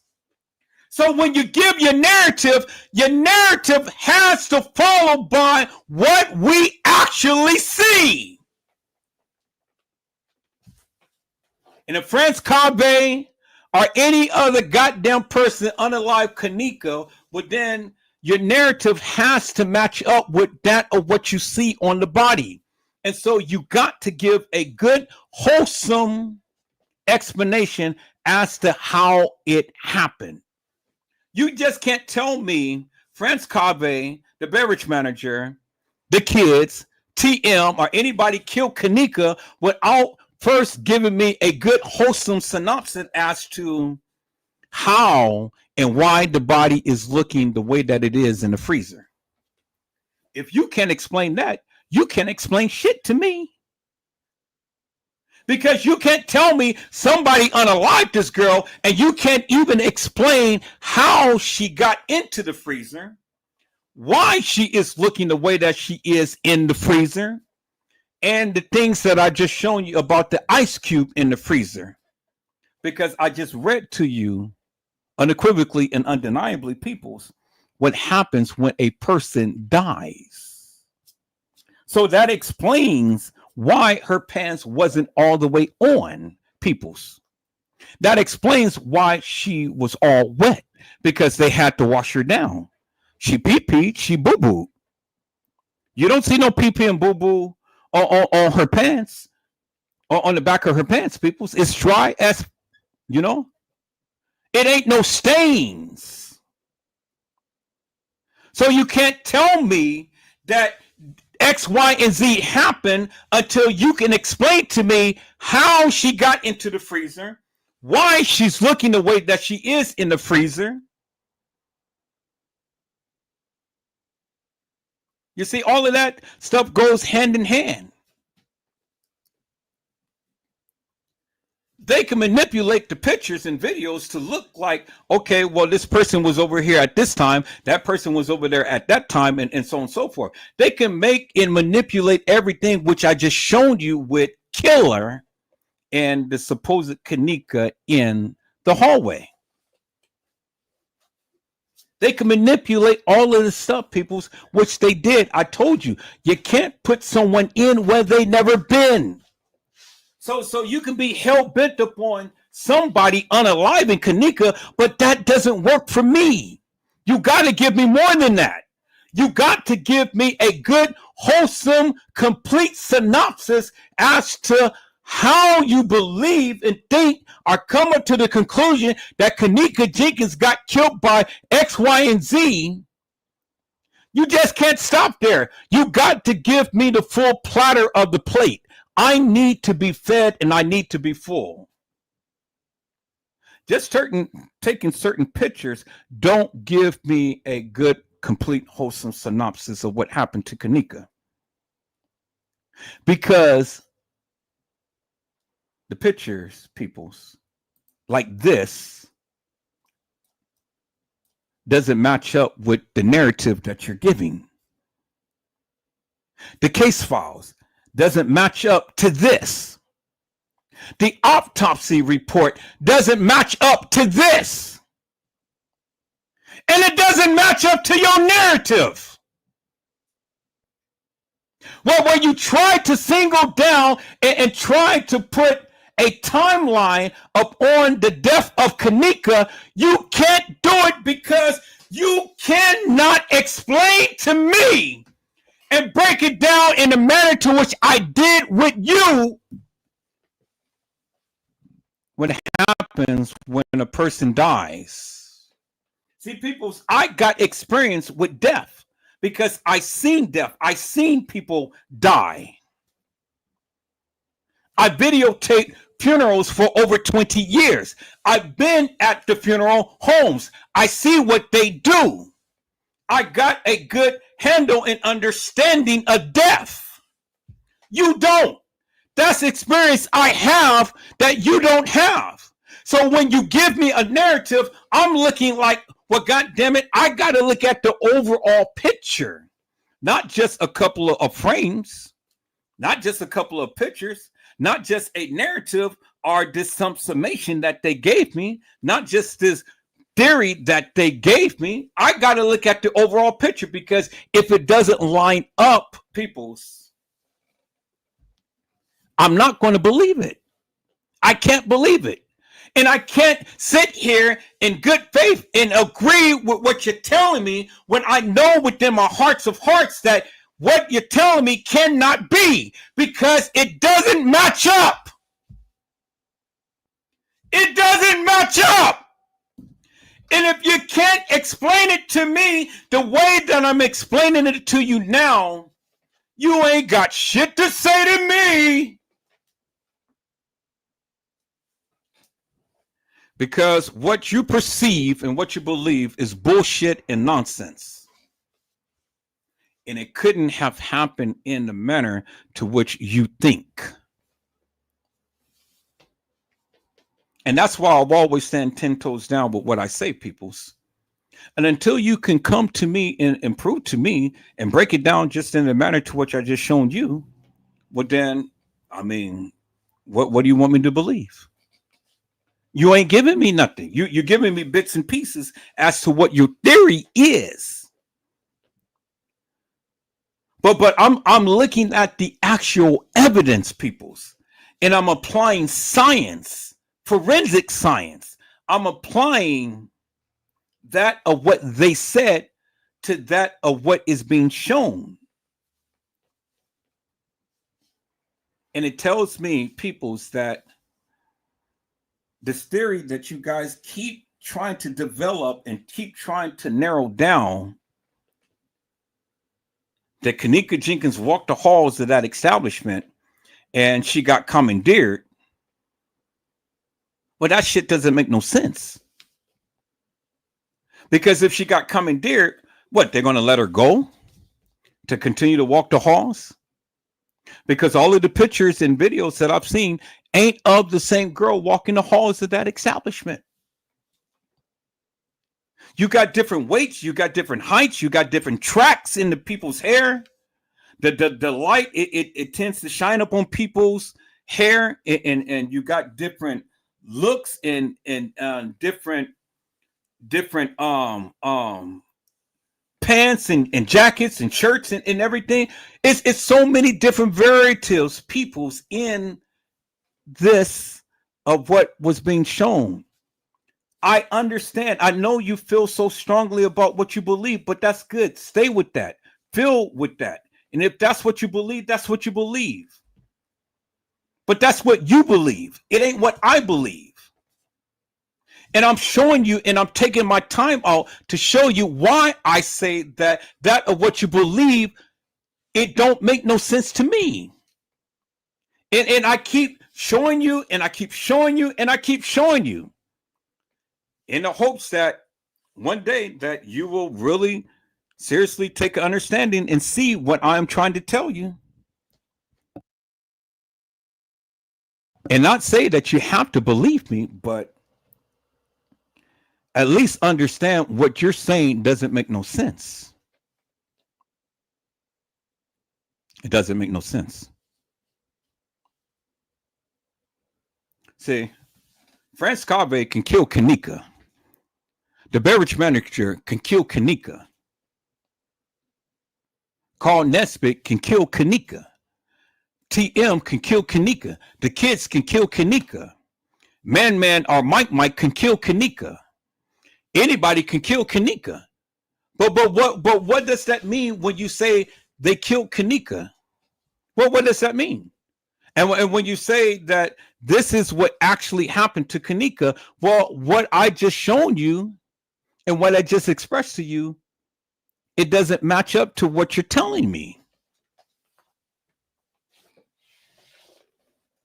Until you go to the degree to where I have and explain how and why that this man, Roland Weiss, comes down to pick up the body of Kenneka Jenkins. Where did they take her? How long has she been in the freezer? Apply the science. I mean, you know, they say that she was frozen solid. So let's do the math, because at the time to when she was supposed to have been commandeered and killed to the time to when it was supposed to found her, why is it her body looking the way that it is? That shit doesn't make no sense. And so she couldn't have been stored in the freezer, because science is still up against you, because the simple fact that she could not have been in there for any great length of time. She would have died for suffocation. So help me make that make sense. So if she wasn't in the freezer, where was she?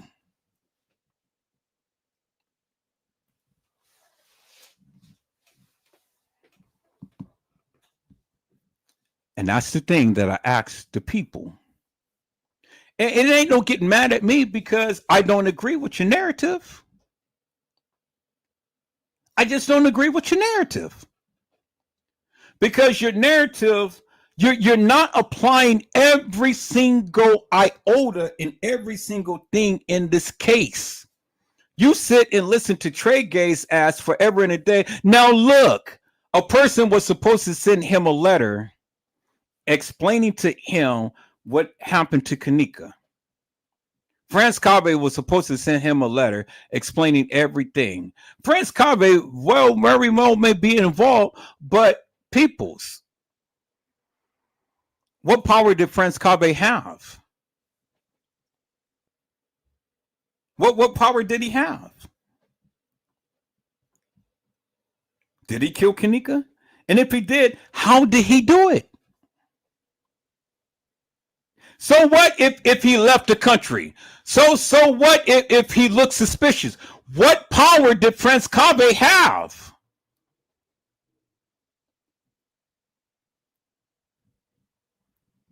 You guys blame France Cave. You guys blame the beverage manager. You guys blame Carl Nesbitt. You guys blame the kids. You guys blame the establishment. You guys blame every goddamn body, but you can't explain in great detail.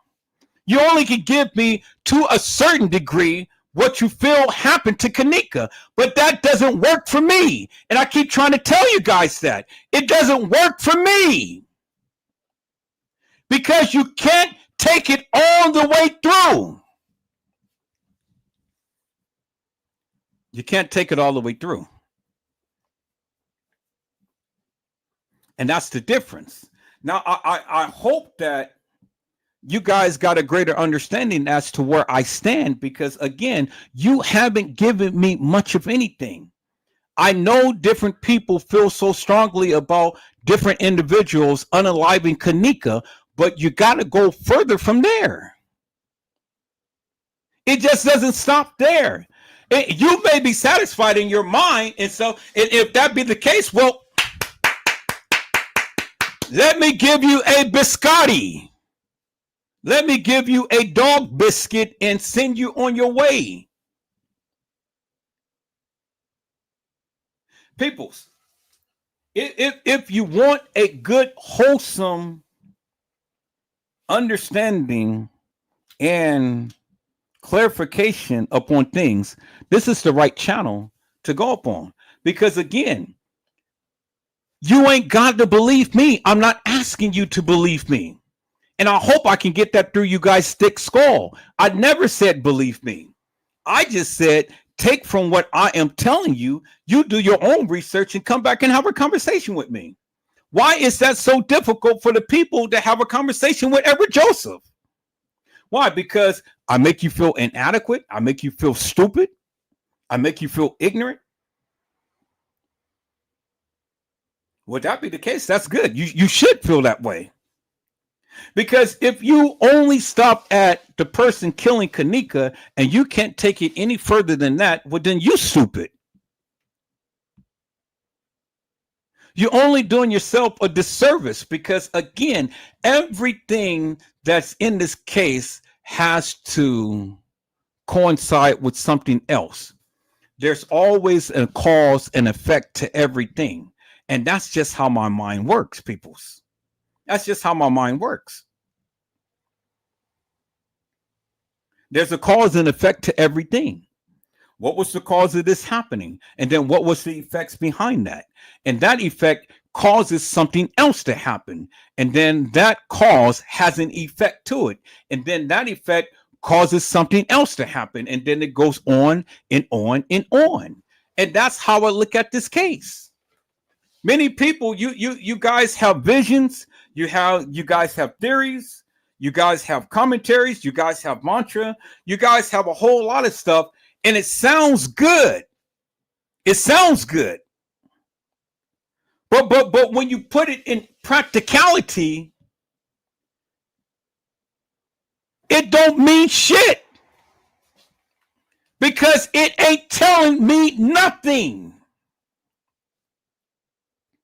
And that's why many of you get so frustrated with me, because I don't agree. And I can't agree when it doesn't make sense to me.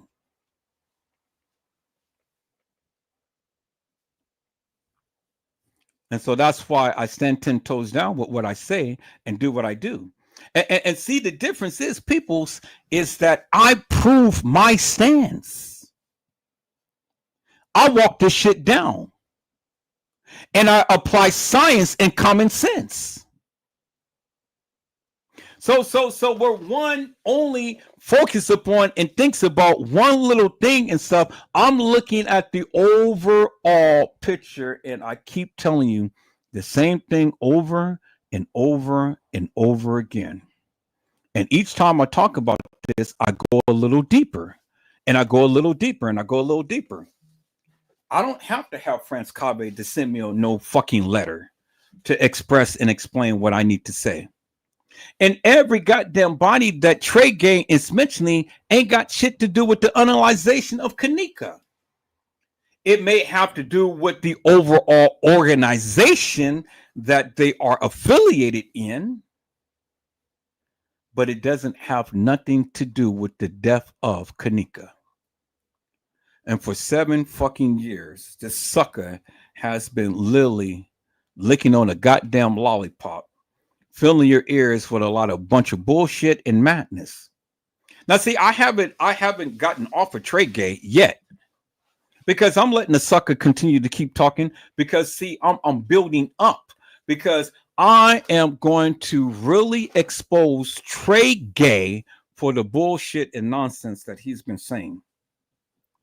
And see, I've already put a damper in the various things that he's saying because, see, when he talked about the broomstick, and I've already shown you what he said, and he said that he was sent a letter by Franz Cave, and he had to get out there about the broomstick. Okay, so my question would be, why would Franz Cave confide into a stupid ass, you know what I'm saying, bitch of a content creator that thinks he knows every goddamn thing about the Kenneka Jenkins case, and sent him a letter stating that he is telling him about a broomstick with Kenneka Jenkins. And I caught that, and I made a live about that. Let's go to my channel, peoples. Let's go to my channel. We'll get back to you in a moment, sir. We'll get back to you in a moment. Let me go to my channel, because I have to educate the suckers who listen to the sucker who believes the sucker and create little suckers. Never understood that, peoples. Stupid ass people cannot think for the goddamn selves, and they need a stupid little bitch like Trey Gay to fill their minds up with a bunch of bullshit and madness.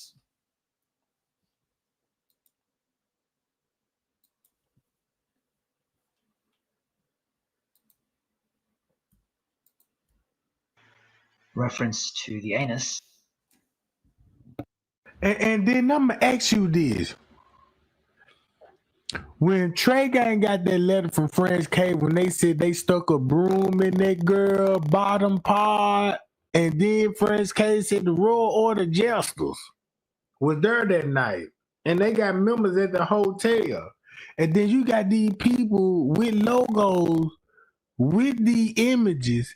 So this let me know some of this stuff ain't even sex act. It could be torture. Man, nobody ain't thinking about this stuff, bro. Because when I think about the broomstick, when I got that letter in my heart, when I heard about that broomstick, and I'm like, man, I got to put it out there because I can't just, you know what I'm saying, I just can't just put half of it out there. I got to put everything. And it just puzzled me that the family did not even deny it. The mother didn't even not deny it. The mother even was like, yeah, Trey Gang. So I'm like, wait a minute. It's got to be some truth. And they talking about the pool. All this will be going on in the pool.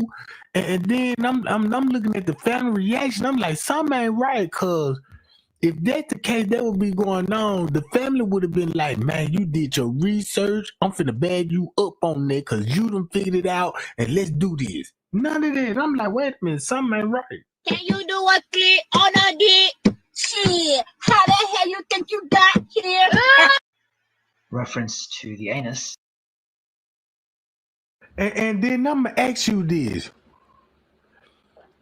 When Trey Gang got that letter from French K, when they said they stuck a broom in that girl bottom part, and then French K said the Royal Order Jesters was there that night, and they got members at the hotel, and then you got these people with logos with the images. So this let me know some of this stuff ain't even sex act. It could be torture. Man, nobody ain't thinking about this stuff, bro. Because when I think about the broomstick, when I got that letter in my heart, when I heard about that broomstick, and I'm like, man, I got to put it out there because I can't just, you know what I'm saying, I just can't just put half of it out there. I got to put everything. And it just puzzled me that the family did not even deny it. The mother didn't even not deny it. The mother even was like, yeah, Trey Gang. So I'm like, wait a minute. It's got to be some truth. And they talking about the pool. All this will be going on in the pool.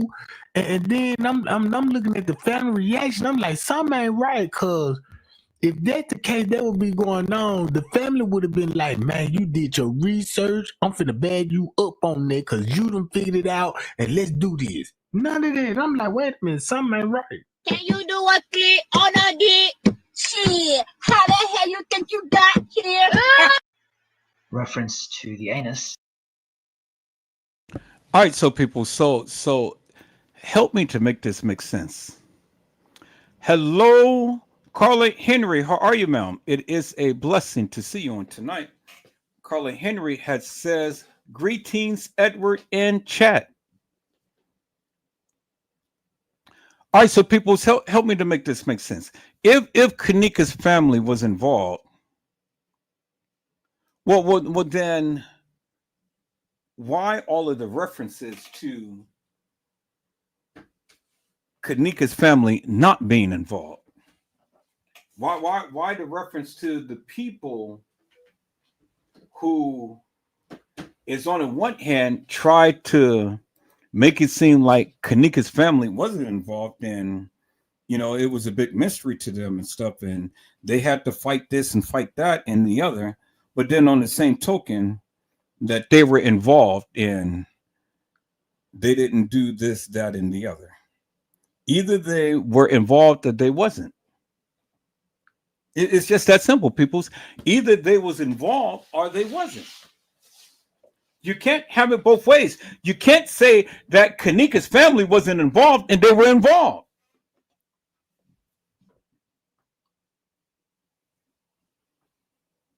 You can't have it both ways, people. You can't be for TM and then be against TM. Either you're for TM or you against TM. It's just that simple. Either she was involved or she wasn't. Bottom line. Bottom line. And so if TM is involved, well, then you got to understand to the severity and level of her involvement. If TM was involved, what is that stating to you, peoples? If TM was involved, what is that stating to you? What is the level of her involvement? How does that equate to anything in this particular case, peoples?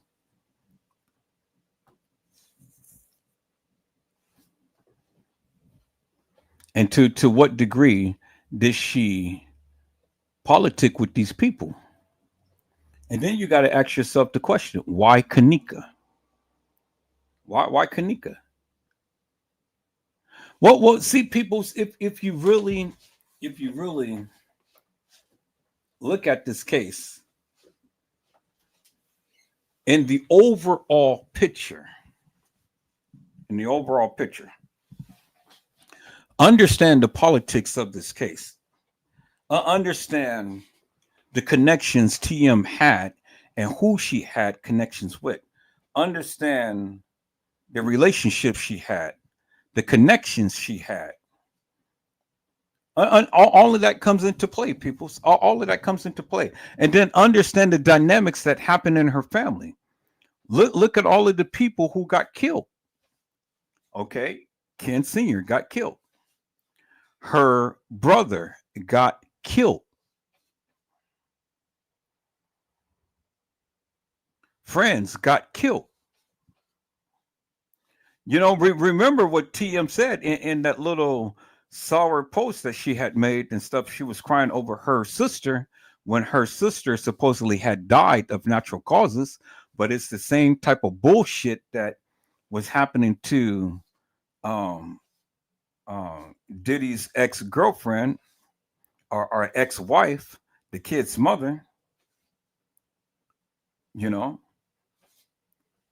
She died of supposed ammonia, and she was young, Kim Porter.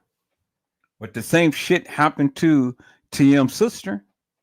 So let me find that video, people. So let me find that video of TM crying over her sister in the admission that she had made when her sister died. Peoples. Let me find that video. See, these are the things that the people forget. I don't forget people's. I never forget. I never forget people's.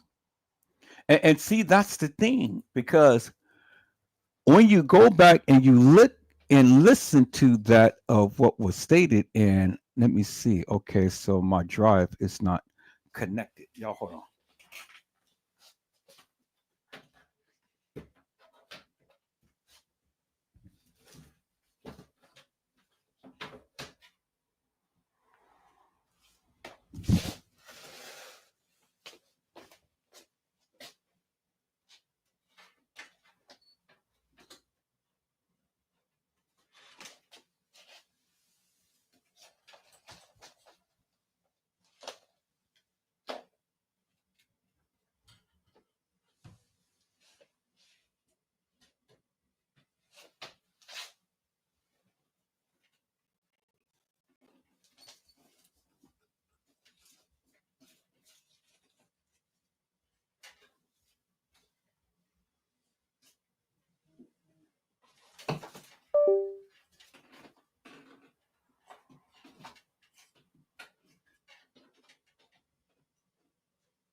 Okay, I just connected my drive again. And so let's see. There we go. Yep, there's my drive again. And let me go to my Wondershare and my downloaded videos.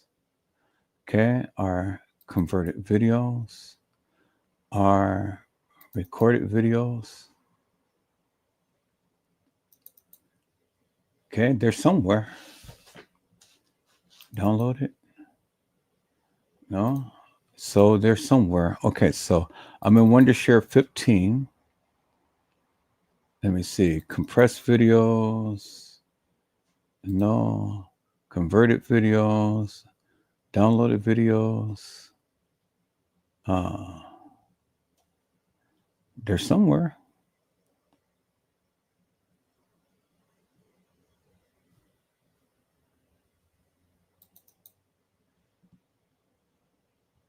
Okay, where is all of the videos at?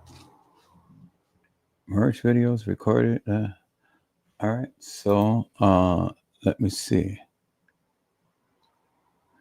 Let me do my Wondershare 16 and converted videos, compressed videos.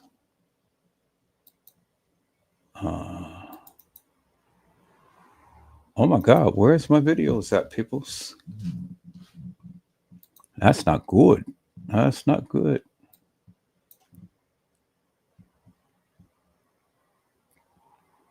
Now I know they're all in my Wondershare, so because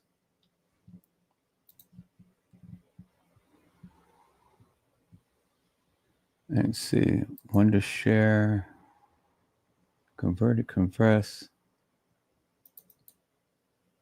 Okay. Record it, merge videos, download it. No. Convert it, compress. No. Okay, so let me see. Maybe in my E drive. Okay. That's my G drive. Let me look at my E drive, my backup drive. See. Okay. Let me see. Wondershare 14. Downloaded videos. Okay. It's in my Wondershare 14 and 15. Okay. I was getting ready to say, boy, I was getting ready to, it gets, I was about to have a heart attack because I was like, wait, I got those videos. Okay, so now let's see here. Where is the video of TM? And she was driving in the car and she was talking about her sister. Teresa Martin found out.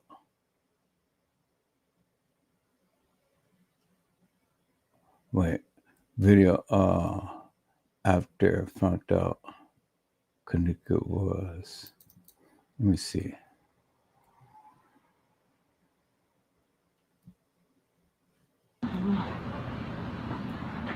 Okay, no, that's not it right there.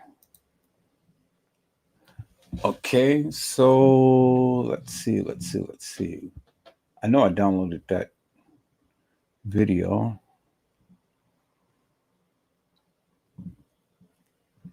Kenneka, let's see right here. All right, so all right, let me check the other one. I'm going to share 15.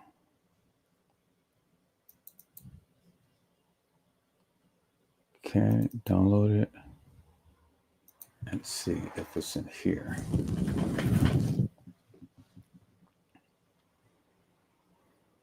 I can see the video in my mind, but exactly where it is, I don't know, because I haven't been on the Kenneka Jenkins case for a minute. But I'll find it. I know it's on one of these. I'm just not looking. Audio. Okay, let's see here. Put the Kenneka.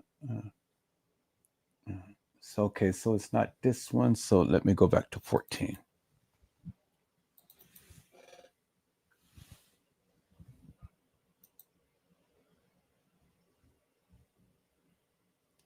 Kenneka Jenkins missing. No. It's not none of those. Okay, so let me go to download it. So it's one of these right here. Let me go step by step and see which one it is.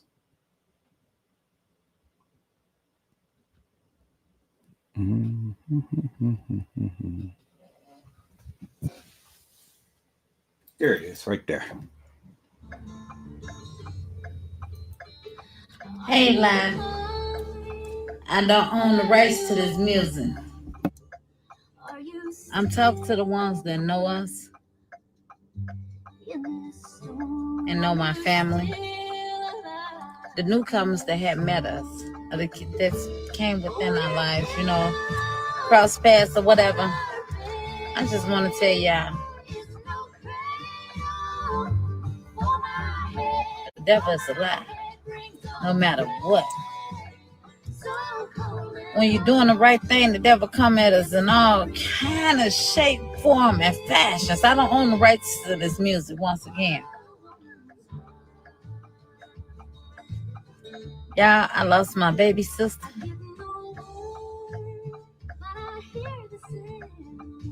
Tonight. I lost my baby sister. And I'm just speaking to the people that's going through or not even knowing when somebody go through. When the Bible says slow to anger, I'm thinking I agitated her because she was like, her defense was up. And I'm looking like, what I do? And you did nothing. But I'm saying, I'm using my story. It ain't about me. It ain't about me. But I'm telling somebody that can change the situation that they going through. If somebody that you know that's been going through something and they just all of a sudden just change and be mean or angry towards you, or maybe silence or distance themselves from y'all, I'm asking y'all to have mercy. Have mercy up on them.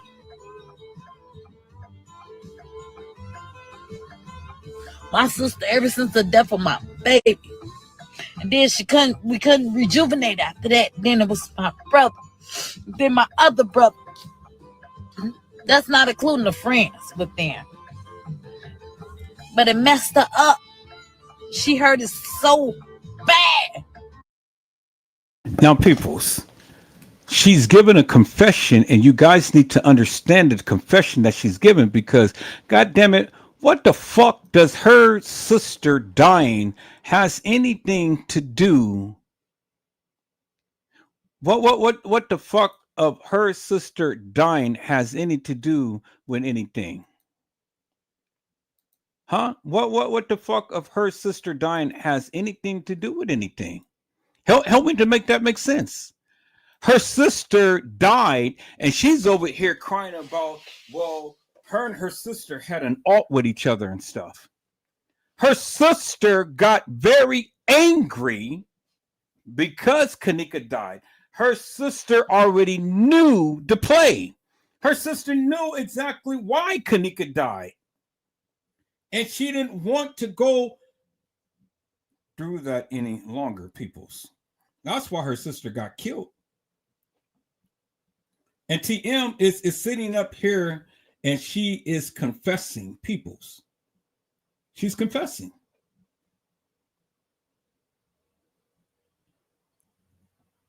She's telling you her sister died because of Kenneka. That's what she's telling you, peoples. Her sister died because of Kenneka.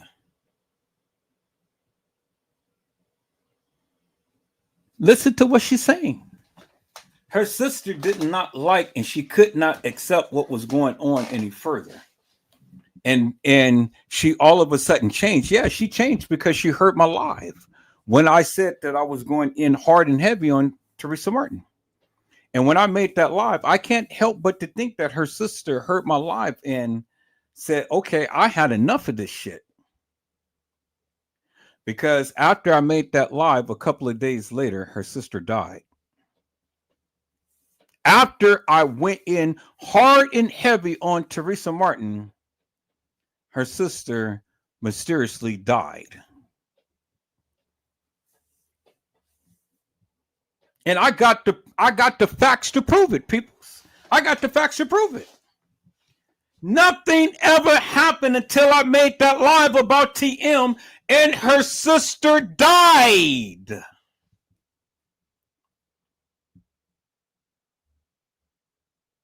Is that a coincidence? No, I don't think it's coincidence. I think her sister saw my live and she had enough of that shit. And they killed her. That's what I believe. That's what I seriously believe. And I got the facts to prove it, peoples. I got the posting of when Teresa Martin was talking about different things that even made me lead up to believe that of what I'm saying is actual, factual, and true. See, Teresa Martin would never confront me because she knew that I would go in hard and heavy on her ass in a major way, and I would expose way more than what Trey Game would have ever exposed. You know? But I'm not that type of person. But see, she ain't never challenged me. Like she did Trey Gay. Like she did a lot of the other YouTubers. Mike Larry and all of them. What's his name? I can't think of his name right now. Guy who used to talk about her all the time. She ain't never confronted me. None of the family never confronted me. Not one. And I went in hard and heavy up on them.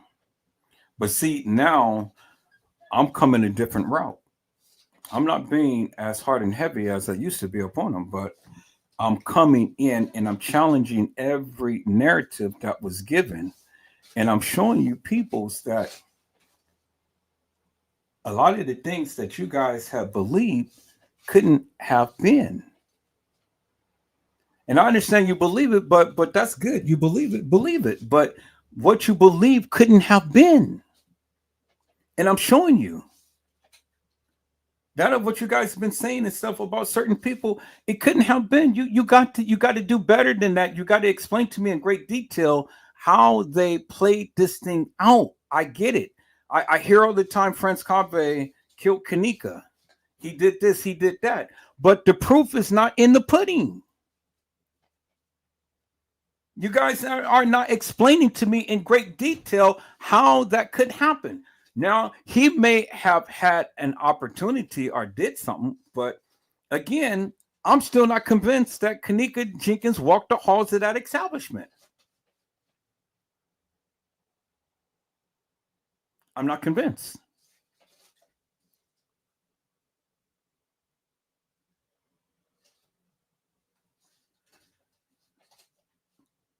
And so you got to do better to convince me, people. You guys hold on for a moment.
Okay, people, so I'm back.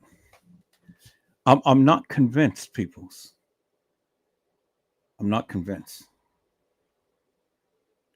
Now you heard what TM had said, and she's crying about her and her sister going through all of this stuff with the death of Kenneka and how she changed abruptly with her and things. And then she expressed how her brothers got killed.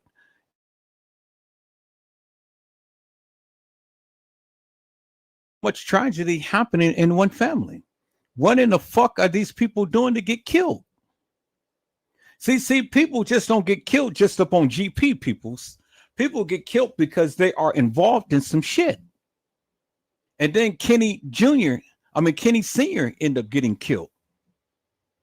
So why is all of this death around in this family? Death just doesn't happen. People just don't get killed for just general principles, peoples. You got to be involved in some shit. And that's the point that I kept trying to make with you people. It's the shit that had happened that preceded Kenneka that had brought Kenneka to her death.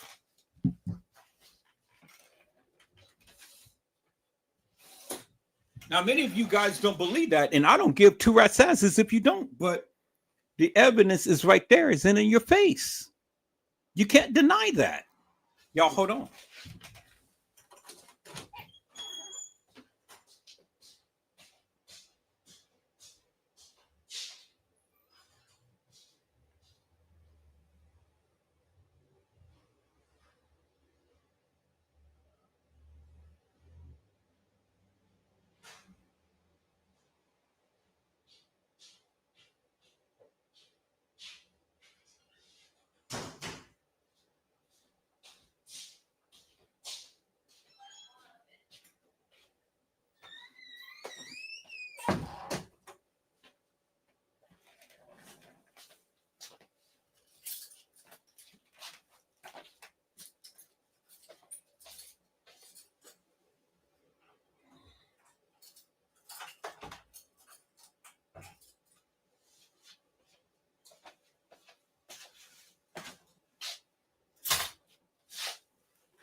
Listen to me, peoples. Listen to me and listen to me very well. What happened to Kenneka wasn't no accident. It was planned and it was a major setup. It wasn't something that just happened and then the establishment just took advantage of and shit. It didn't happen that way. This shit was planned. TM was at that establishment at the time to when Kenneka came up missing. You ain't got to believe it. You ain't got to believe it, but it has already been spoken because she had even said herself. I was under the assumption that the Crown Plaza was at least 45 minutes away from where Kenneka lived. And that's so far from the truth. Where Kenneka lived in relation to the Crown Plaza was no more than 21 miles, peoples. 21 miles.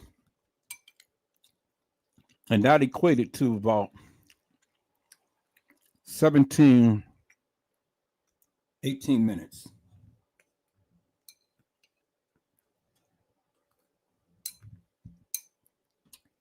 "21 miles, peoples, from the Crown Plaza to Kenneka Jenkins, the area to where she lived. So it was a hot skip and a jump from there. And so I get it. I get all the conspiracy theories and, you know, the people took advantage of her and the people did this, the people did that and stuff. No, I don't believe that, peoples.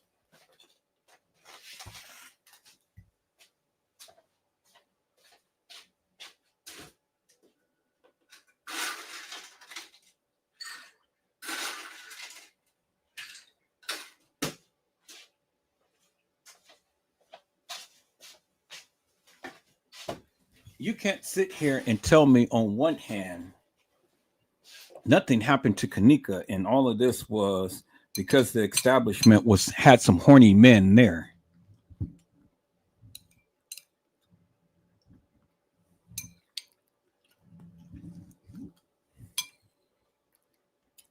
And now she was supposed to be going to the movies, and instead she went over to Irene's birthday. Well, Kenneka was the one who arranged the thing for Irene to have the party at the Crown Plaza. What makes you think that she was going to go to the movies with some other friends? There is no way that Kenneka would have missed that party because that's just how close her and Irene was.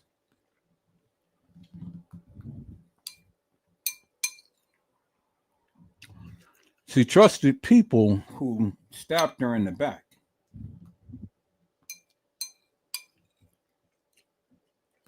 That's what it was. And the narrative doesn't fit the crime.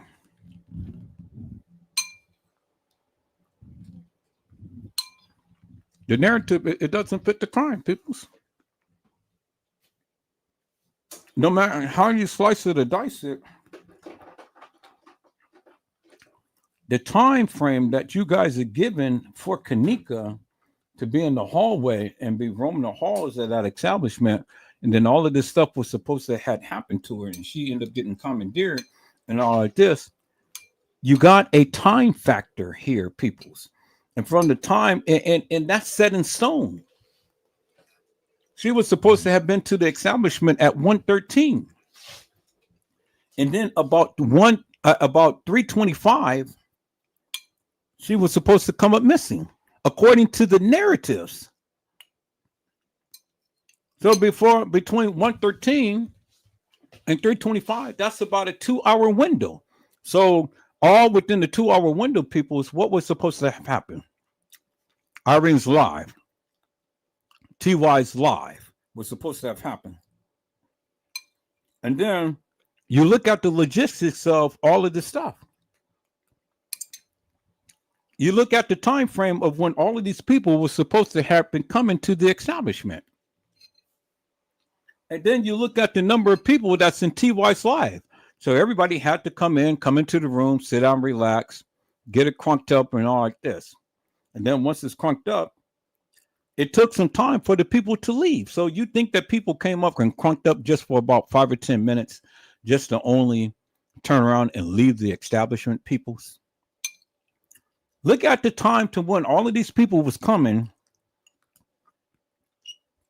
And then look at the time to when all of these people was leaving. And that should tell you something right there.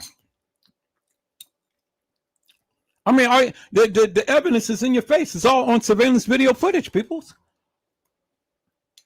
So look at the time to when all of these people came, and then they were supposed to be in Irene's live and TY's live, crunking it up and stuff.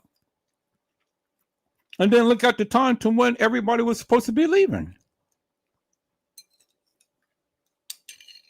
And so if that be the case, then you got to ask yourself the question. Where was the kids? Where was Frank Scave? Where was all of these people? Because if Kenneka was roaming the halls of the establishment, as you people say, and Frank Scave is in the hallway trying to commandeer this girl, all the other gangsters and stuff is in the hallway trying to commandeer this girl, how could all of this shit happen on the morning of the night?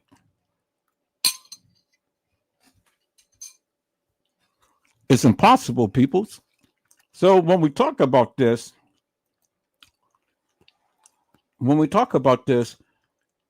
we cannot say that nothing didn't happen. But the thing is, you got to ask yourself the question, how did it happen? Because in this video that Brazy had sent, clearly somebody is being carried in this video. Clearly, somebody is being carried. But how do we equate somebody being carried to somebody being placed in the freezer? And so if that be the case, and she got away from the person who had carried her, oh, then you got to help me to make this make sense. How did anything happen in the pool area? Because you got Trey Gang and other people keeps mentioning the pool area. Well, this happened in the pool area. Well, if the things happen in the pool area, now you got Trey Gang saying that she's got assaulted with a broomstick. Well, when did that happen? You see, peoples, it takes time to get this girl from point A to point B to point C, and then all of these things that the people keep incorporating in the narrative.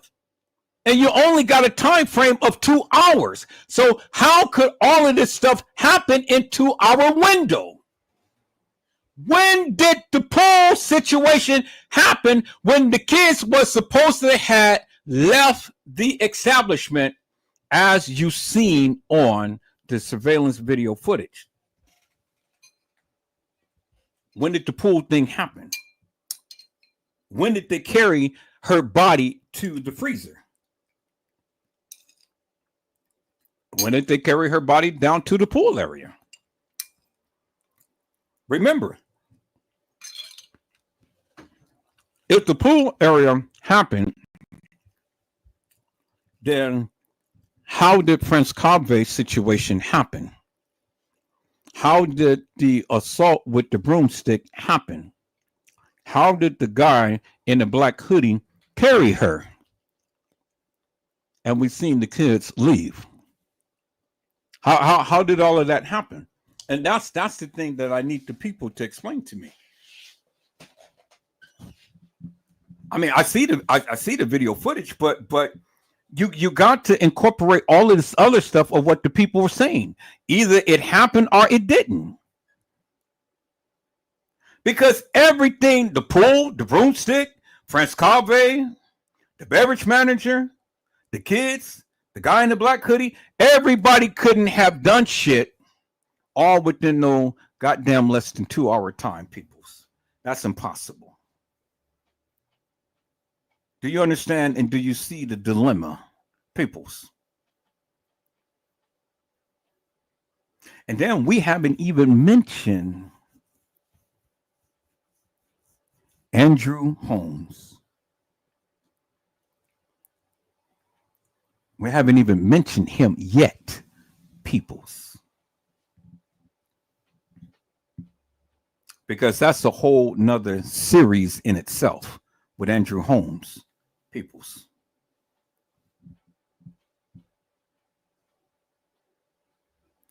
See, you can't have it both ways, peoples. Either these things happen or it didn't. And if it did happen, how did it happen?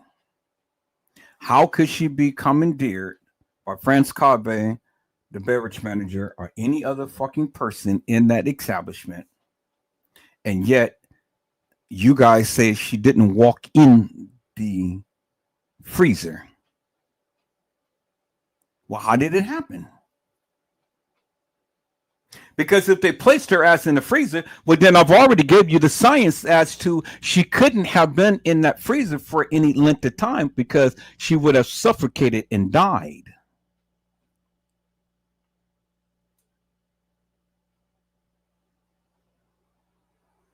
So you believe that she was locked in there. Well, she was locked in there. She may have been locked in there, but if she was, she couldn't have been locked in there for any length of time. Because within about 30 minutes or so, that girl would have been dead.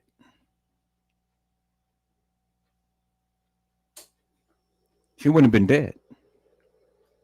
Because what? You locked into a freezer and you inhaling cold air, your body temperature would have rapidly. Because what does she have on, people? She don't have shit on. Run around here. Y'all don't hear me running around here saying I'm trying to fight for justice for Kenneka. Because I'm not going to say I don't think that, nothing wrong happened to her. I'm not saying that. I've said it many a times as well. I do not believe Kenneka walked herself in that freezer and lay down and died. I also don't believe that somebody put their hands on her to end her life on purpose. So you look at it, people. What is it that this girl is wearing? And she was locked in a freezer for any length of time, people. She would have literally died from exposure. And she wouldn't have been crouched up in that position like that. And she's suffocating. There's no way. See, logic dictates to me that narrative that the people want to cross hold to doesn't make no sense. Because you got to look at the evidence as presented right here. And this is your evidence. Why would she go ahead and flame your hair all over her face, be in a position that you see her in, and she was supposed to have got commandeered by France Cave and friend, or the beverage manager, or the maintenance man, or Carl Nesbitt, or the kids, or the gang members, or whatever. You got to help me to make that make sense. That shit doesn't make no sense. And then she was supposed to have been commandeered in the freezer. I mean, in a pool area and taken to a freezer. That shit doesn't make no sense. Because how do you get her from the pool area to here? If she was killed in the pool area, well, then the body, the time that it takes to go ahead and get her from the pool area to here, the time is ticking. Time is ticking. So you just gonna just walk the body up over into the freezer and just place her in there? So if that be the case, then the establishment had to know exactly the play. So what you're telling me is a motherfucking big conspiracy. And that shit just doesn't sit well with me.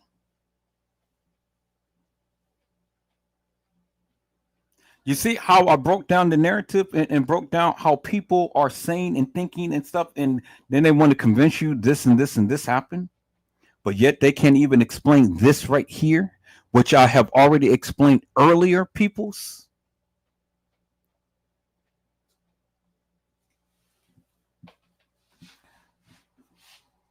I tell you, peoples, you know, things didn't happen in the manner to which the people proclaimed they did, because they can't back up their claim.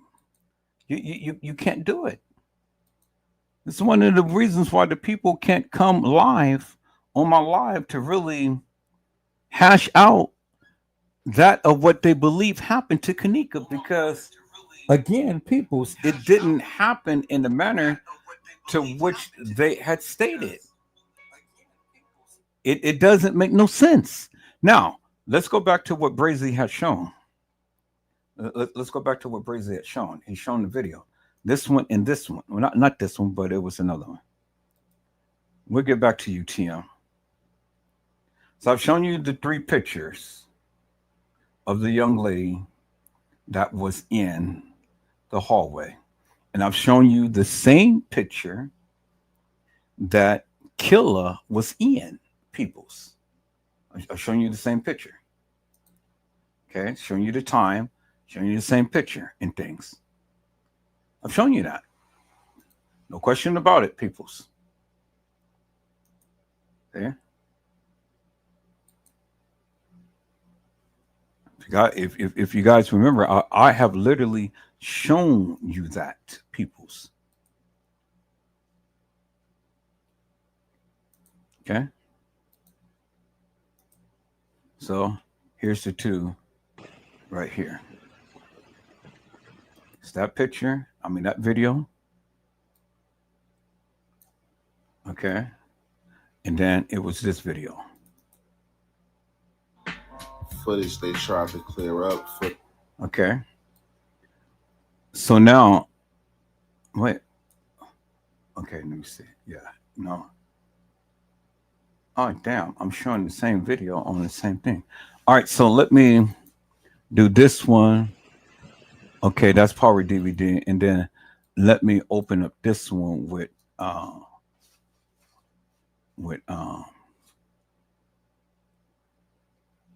media player. Footage they okay, tried. Cool. So here is both of the videos, peoples, of the same hallway. No, it was another picture. I think it was a picture that was showing. Yeah, here's the picture right here. And here's the picture right here. Okay, so as you can see, peoples, here is the same video.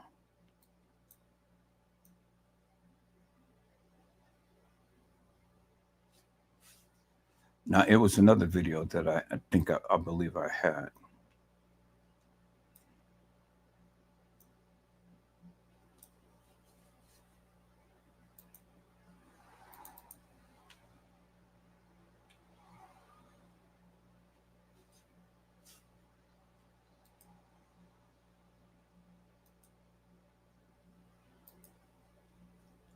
Okay, so anyway, here is the video right here. So the thing is simply this.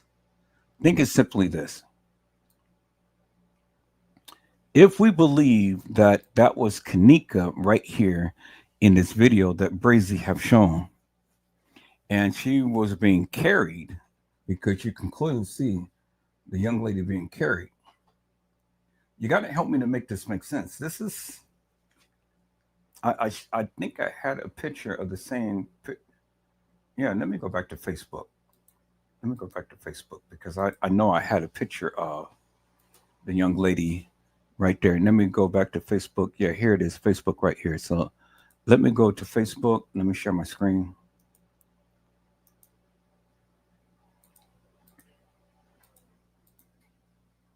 Because you got to help me to make this make sense, peoples. It's just got to make sense. All right.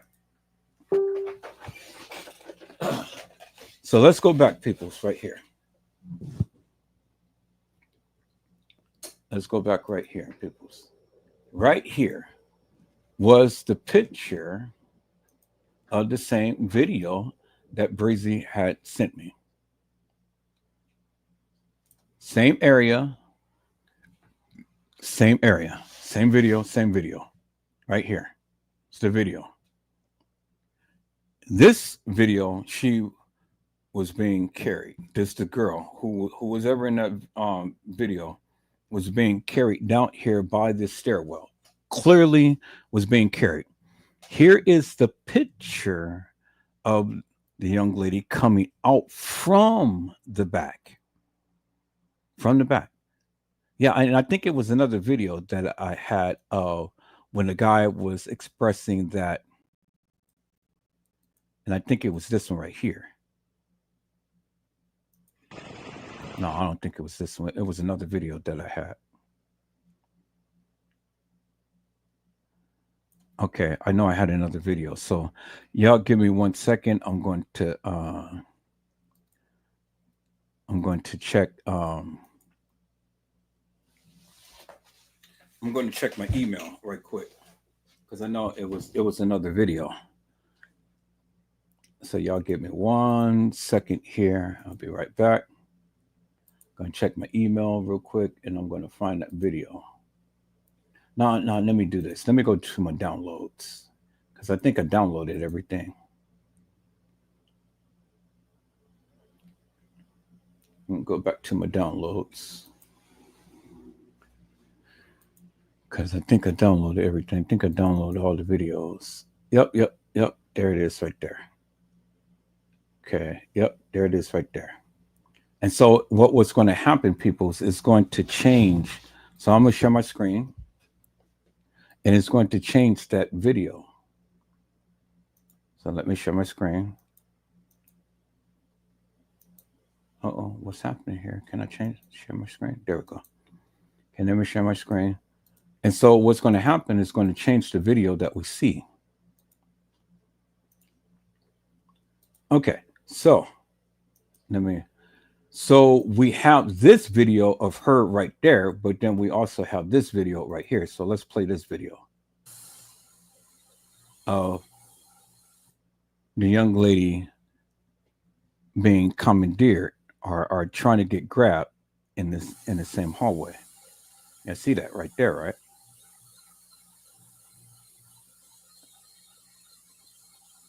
Somebody was grabbing her. So I'm not doubting that someone was walking the halls of that establishment, peoples. What I'm saying is that person that the people believed was walking the halls of the establishment, it wasn't Kenneka. Wasn't Kenneka. There's no evidence whatsoever that proves to me that it was Kenneka. Okay, that's what I'm saying. There's no evidence of that. It's no evidence that this girl that is being commandeered or almost got commandeered and stuff was Kenneka. It is no evidence that the girl who was in this picture or this video that Brazy had sent was Kenneka. There's no evidence of that. All it is a girl who was dressed up in the same attire as Kenneka, roaming around, wobbling the halls of that establishment. Now, this could have been very well Kenneka being commandeered and carried, but there is an extension to this video that Brazy had sent me because this girl was never out of the hands of the person. And I'm gonna find that video, people. I'm gonna find the video and I'm gonna show you, because the video that goes with what Brazy had sent is an extension. It is an extended video which clearly shows you the girl in the boy's arms, and he never let her go. He never let her go. And I can prove that unequivocally and undeniably, people. I can prove that. I have the video. And I'm going to show you the video once I find it. Now, I stand 10 toes down upon that. Yeah, I stand 10 toes down upon that. I will show you, because I do have the video. So I'm just going through my little archives here to see where that video is, because I do have it.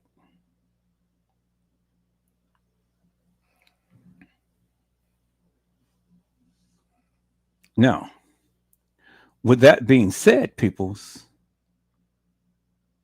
if that was Kenneka, well, then you got to help me explain this. Who was this who was carrying Kenneka? Because that's Kenneka being carried. You can clearly see the attire. You can clearly see how her legs was right here, and how she has her arm away from him. You see that, right? And if you turn around and you turn, she is being held on the right side, and the guy is carrying her. There it is right there, peoples. There it is right there. And it wasn't Franz Cave. It was a black guy in a hoodie carrying Kenneka. Clear as daylight right there, peoples.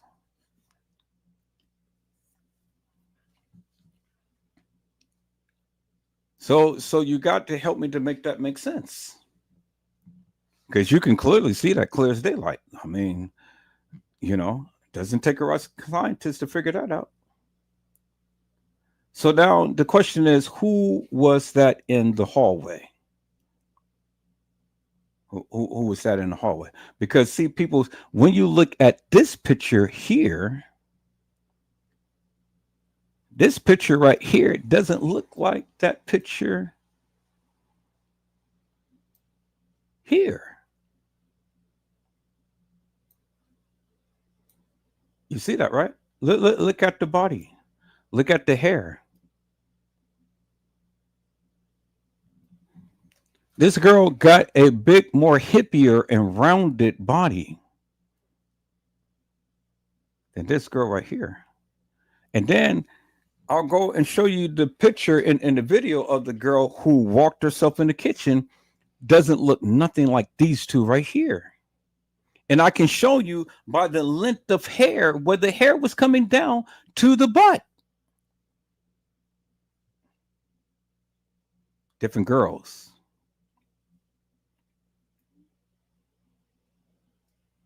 Different girls, peoples. And so this picture right here, it says at 3:25, she got off the elevator. Really? Well, if she got off the elevator at 3:25, as it says in the on the screenshot right here, well, how could that be, peoples? How could that be? Because at 3:25, she's supposed to be getting off the elevator right here, but at 2:25, she's over here, supposed to be walking the halls in the lower level, right here. You see that, right? You see that for yourself. So at 2:25, she's supposed to be in the hallway, if you believe that's Kenneka. And then right here at 3:25, she's supposed to be getting off the elevator. Now, let's look at the video that Brazy had sent. What time was it? We don't see a time. Okay? But if we look at the other video, peoples, that was sent right here, we still don't see a time because everything was cropped out. But now let's go back to the video, peoples, the other video that was sent. Let's go back to the other video that was sent. So let's go back to my download. So let's go back to this video right here. Dang. Why is that? That like some dude was my... And so where is the time? There's no time. Why is the people cropping out the time? Well, I can tell you why the people was cropping out the time. But we don't actually need this video to get a sense of the time, because there's many videos of this girl that was supposed to be walking the halls at an establishment that shows the time. Now, if that time is different from what we see here, peoples, in the picture, which is a clear-cut picture of the young lady who's supposed to have got off the elevator, because this is a screenshot, this actual video, peoples. Well, then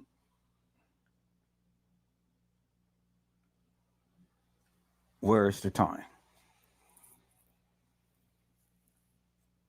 So here is the video.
$325, peoples.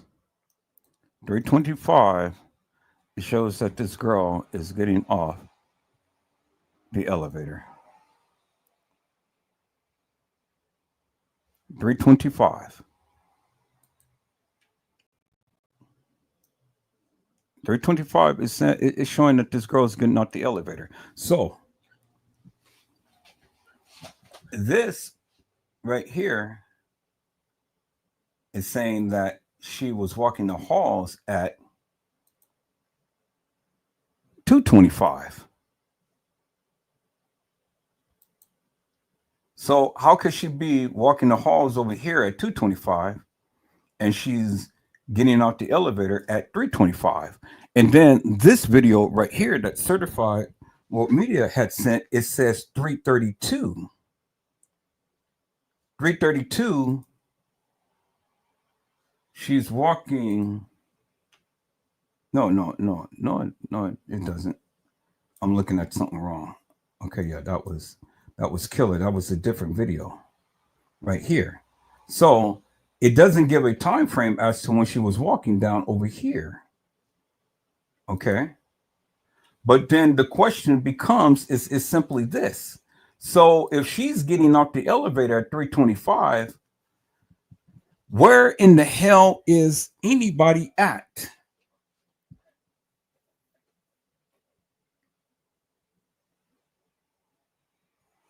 Do you understand what I'm saying? Where in the hell is anybody at? Because if this is really Kenneka walking the halls of this establishment, well, where's everybody at? Where's Prince Kabe? Where is the beverage manager? Where's the kids? Why don't we see nobody? The shit doesn't add up. It doesn't add up, peoples.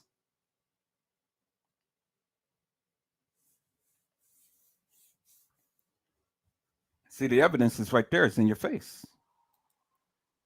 Because if you take it for face value, you take it for law, she's at the passenger's elevator right here.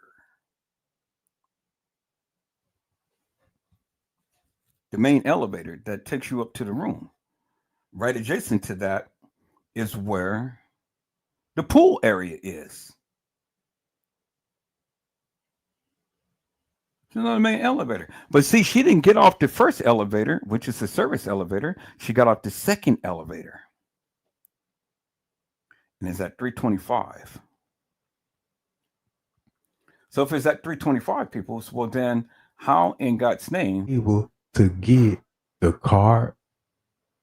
Because you got to send the maintenance man down there to unlock it for them to go in there. You see what time this is? It's at 3:56, going on 4 o'clock. Watch this. He finna go open that door. When he leave, guess who finna come right behind him? Boom. 3:56. So at 3:25, the supposed Kenneka was supposed to be getting off the elevator. And just in about 25 minutes later, or more, 3:56, Trege is saying that he is going to unlock the door for them to go down and do whatever. So if that be the case, well, then where the fuck is Prince Kabe? If Shemaya and Monifa, according to Trege, was supposed to have been down there to go and commandeer Kenneka, as you just heard, as I just shown you, where in the fuck is Prince Kabe? Where? Right here, people. See, he said 3:56, and then you see Shemaya and you see Monifa. Where in the fuck are they going to?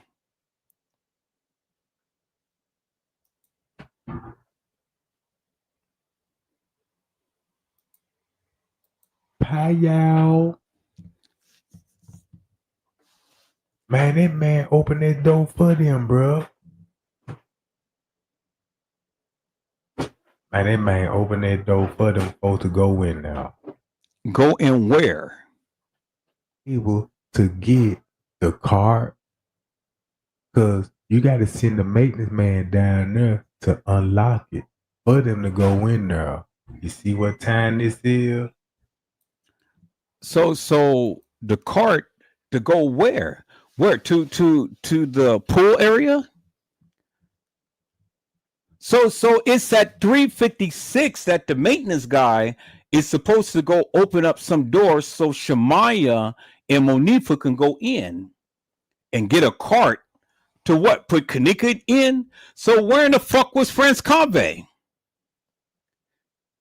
Y'all see the dilemma, right? Y'all see how all of these different narratives are being spoken, but you can't put validity to narratives because the shit doesn't make no sense. because the times to when they're proclaiming all of this stuff happen, well, multiple things is happening almost around the same time. So again, here, let's go with what let's go with what Custom Design and T Slate had said. One thing about a nigga like me.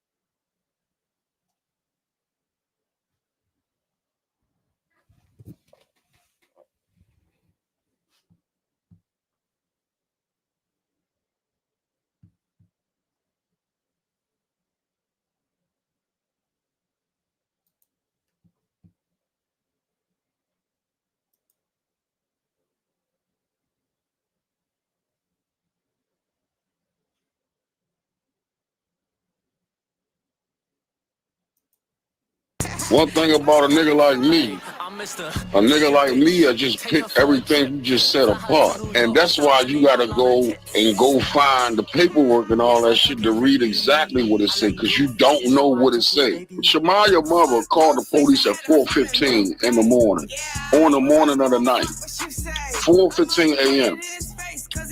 By 4:30 or 4:30 something, they was at the police station.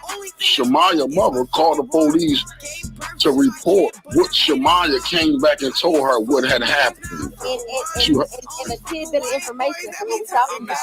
Kenneka was actually missing at that point. Kenneka was missing when they went to the police department to say what she did. That was the purpose of them going down there. They had not found Kenneka yet. So Shemaya's mom called the police department, asked them to come and pick them up, and escort them back to Rosemont PD, and that's exactly what the fuck they were at 4:30 in the morning on the night. One thing about a nigga like me. So at 4:15 in the morning, Shemaya was supposed to have been home telling her mother what happened to Kenneka. But according to Trey Gay, at 3:56, you see Shemaya and Monifa walking to a door that the beverage manager is supposed to have opened up for them. And at 3:25, you see the supposed Kenneka getting off the elevator, walking the halls of that establishment. So then the question becomes, where in the fuck is Franz Cave, the beverage manager, the maintenance guy, the kids? So people, do you understand what I'm saying? So we got everything playing out close to the 4:00 hour. And we got the supposed Kenneka being commandeered in the lobby. But all of this other stuff was supposed to go on. See, now, see, people, that's what good investigation does. That's what a good investigation does, because you have to challenge the narrative. And all of this couldn't happen on and at about the same time. It couldn't happen, peoples. Kenneka is not omnipresent. So how could the pool area happen? How could Franz Cave happen? How could the beverage manager happen? How could the maintenance man happen? How could Kenneka walk the halls at establishment at 3:25 getting out the elevator? How could the pool scene happen all around the same time? And how could Shemaya be at home at 4:15 in the morning telling her mother what happened to Kenneka? And then at 4:30, they be down at the police station. How could all of that happen, peoples? See, peoples, that's what I say.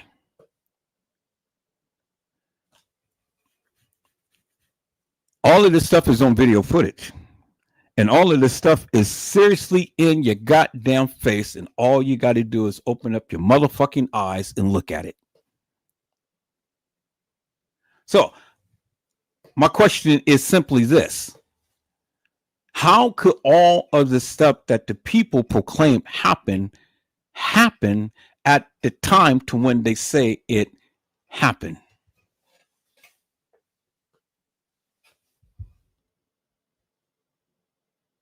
How? How could it have happened within the 4 o'clock hour, peoples? Or the 3 o'clock hour? Or the 2 o'clock hour? When you clearly got the video footage, you got the testimony of the kids, you got the surveillance video, the surveillance commentary right here from Rosemont Public Safety Department. And then you got the narratives of the YouTubers. So when you try to put all of this stuff together, peoples, then help me to make that make sense. How did all of this stuff happen? And then you got TY's live and Irene's live that had to happen and things. And then it takes time for the people to congregate into the room. It takes people to settle down and start crunking up. And then they had to disperse. And that takes time for the people to disperse. So again, how did all of this stuff happen?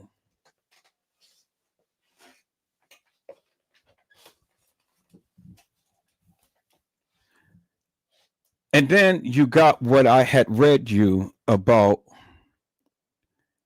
what happens when a body dies.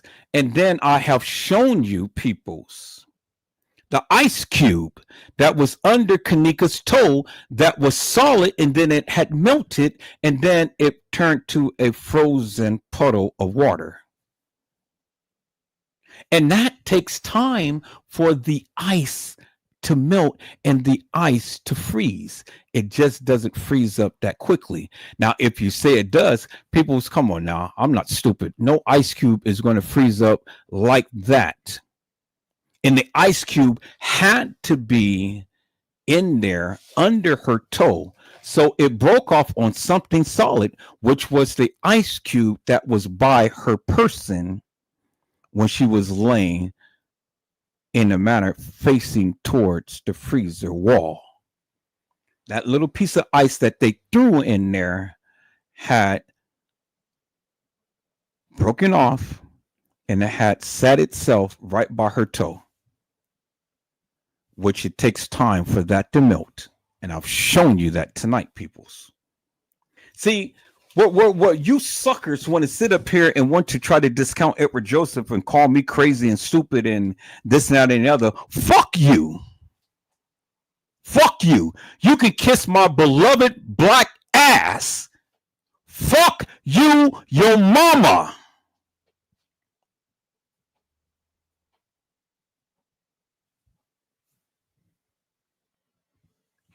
Yeah, I said it. Fuck you and your goddamn mama. Because you bitches ain't worth shit.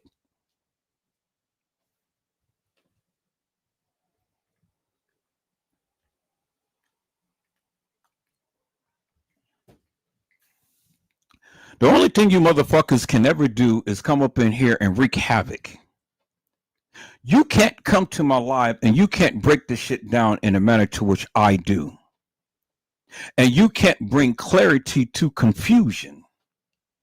And you can't even defend the fucking shit that you say, because the shit doesn't make no goddamn sense whatsoever.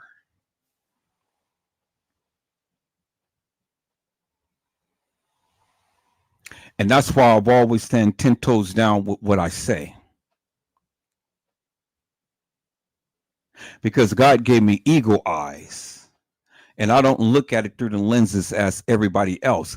I don't fall prey and victim to that of what all of the people say. I am a critical thinker. I am an analytical thinker, and I am meticulous. And this is why I do the fucking things that I do.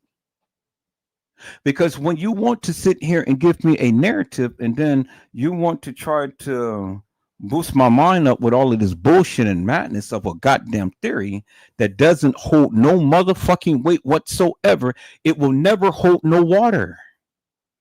That shit will bust. Big time.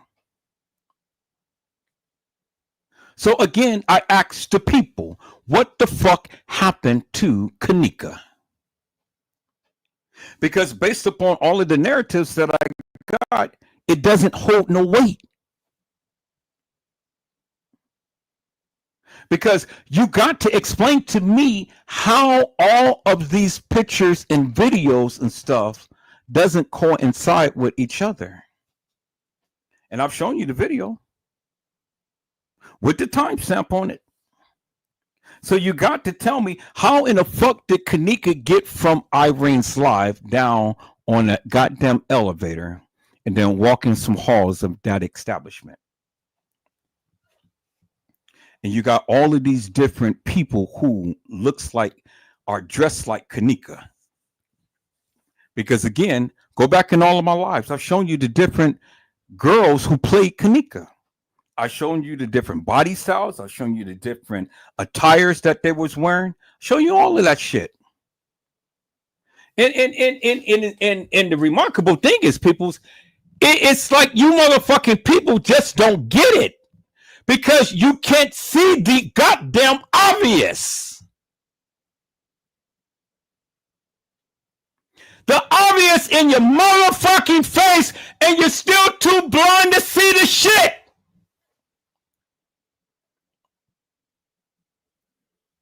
But yet you tried to tell me this and this happened to Kenneka, and your ass can't even come to my live to express to the people that of what you believe. Let me show you again Kenneka Jenkins, peoples.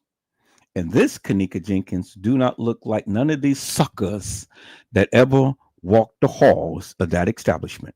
Let me show you Kenneka Jenkins, peoples.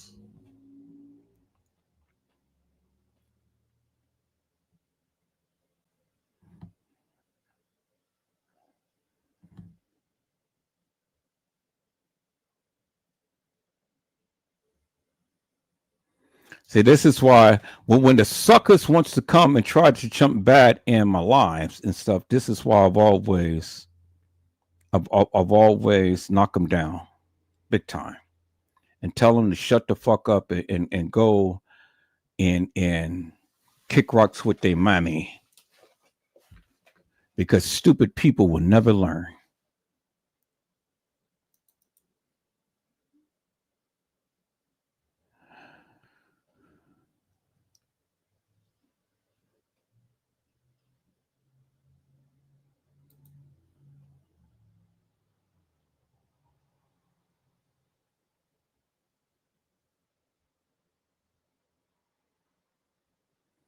Where did I put those pictures at? I know I got them.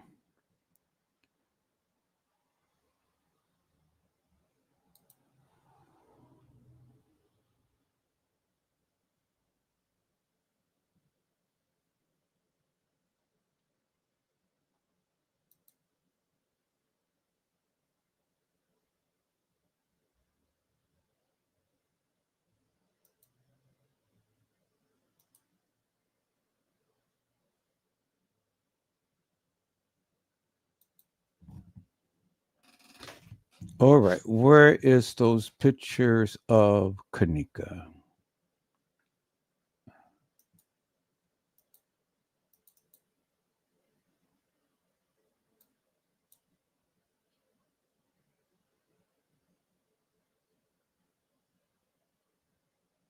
There they are, right there. People, the real Kenneka Jenkins, right there in your face. There she is, right there. And look at the attire. And then you see Kenneka right there, peoples. The part in her head, the perking of her lips.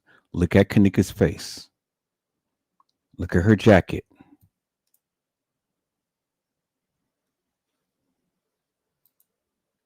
That is the real Kenneka Jenkins, peoples. And this was taken in Shemaya's Snapchat. That our video that she had taken at the Crown Plaza when they first came to the Crown Plaza. That's the real Kenneka Jenkins right there, peoples. Look at the face right there, peoples. Look at the face. Now, let's do the comparison of all of these so-called people who was supposed to be Kenneka.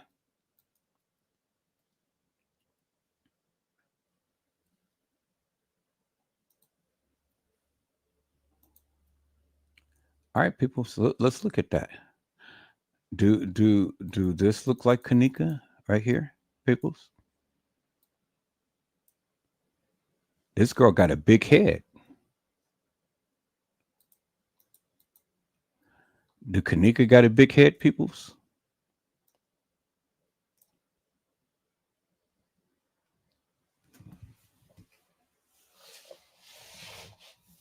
Look at that head, peoples.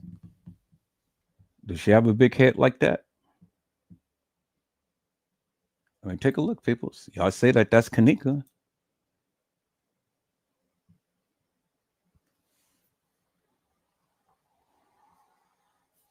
Hers is a little bit more slimmer and round faced.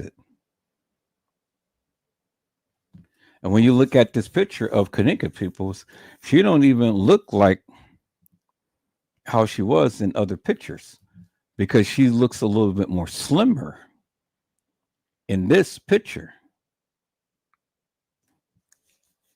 Okay, so we have that right there, people. So now let's go and let's look at another picture, people. So the supposed Kenneka. Okay.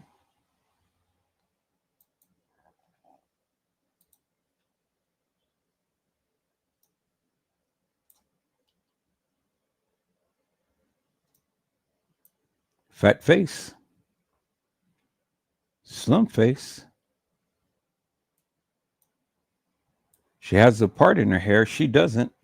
But I know that they washed her hair and everything. Okay. So is that Kenneka, peoples? That's supposed to be in the freezer. All right. So now let's go and look at another picture, peoples. Let's go and look at another picture. Since y'all say, "Oh yeah, this is Kenneka."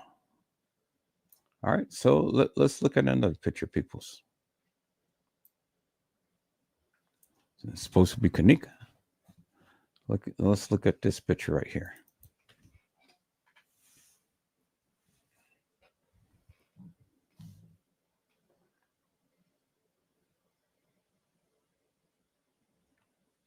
Now, Kenneka must have lost some goddamn weight. Now, is this Kenneka, peoples? She's in a fucking.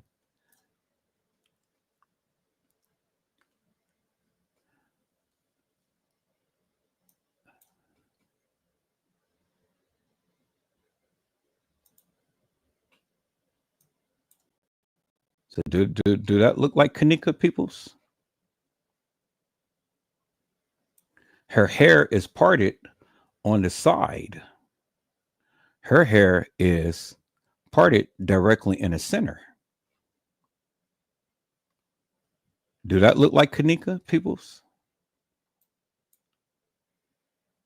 Look at that head. Look at that face. And then look at this one right here. So let's shrink this down a little bit. We'll bring this over here. Let's shrink this down a little bit. We'll bring that over here. Let's shrink this down a little bit. And we'll bring that over here. And then let's shrink this down a little bit. Then we'll bring that up here. Now, look at the body styles, peoples. Okay, it won't let me increase that, so we'll do it like that. Okay, so I may have to move this over a little bit, just like that. All right, now, all of these people are supposed to be Kenneka Jenkins. Now, do all of these 4 pictures look like Kenneka Jenkins, peoples? Do all 4 of them look like Kenneka Jenkins? Because this girl right here is thick as fuck. And now let's go and let's get the picture of her that was supposed to be in the freezer. And let's look at that body, peoples.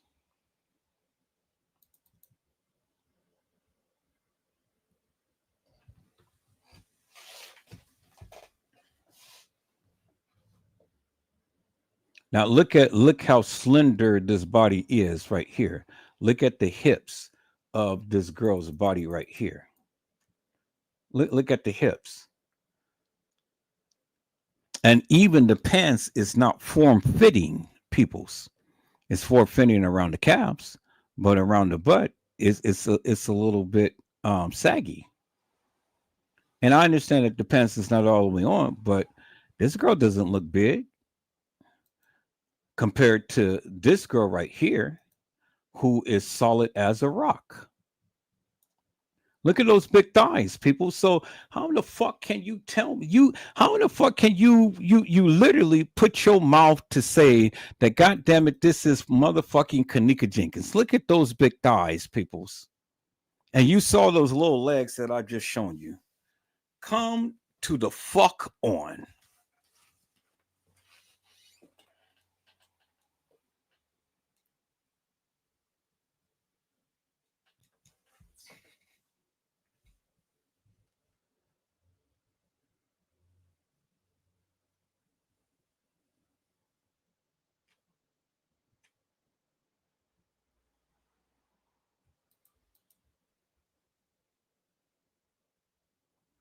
Look how big this girl is.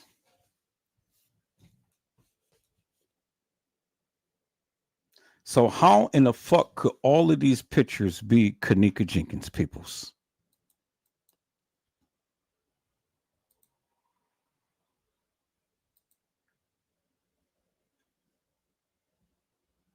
And then adding the icing on the goddamn cake, let's go ahead and let's get the death photo of Kenneka.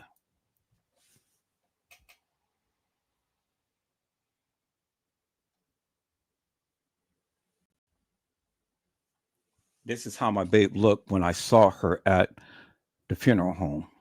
And then we have this picture right here of the supposed Kenneka. And do that look like her, peoples? Do that look like her right here? Do this look like her? Do this look like this person here that was supposed to had walked into the halls of that establishment? Look at the goddamn face, peoples.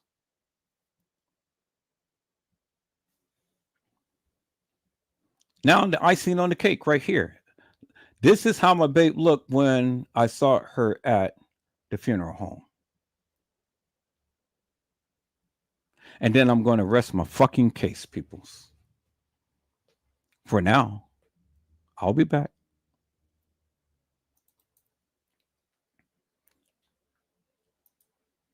Okay.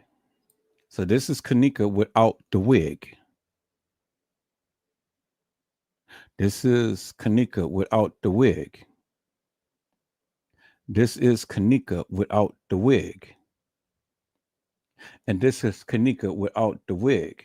Now, do all of these look like Kenneka? Because according to the case files, peoples, this is the different stages of Kenneka Jenkins, peoples.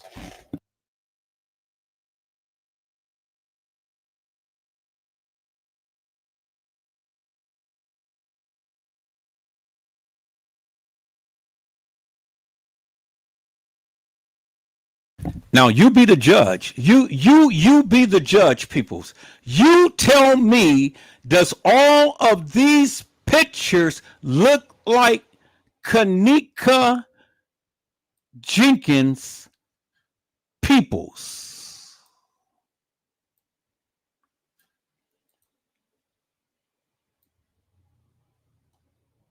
Look at all of these pictures, peoples. You be the judge. Does all of these pictures represent Kenneka Jenkins, this young lady right here?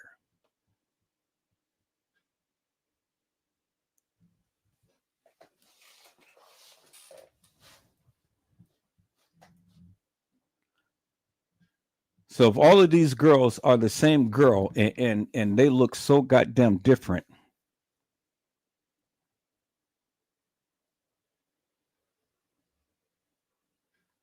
you can tell Kenneka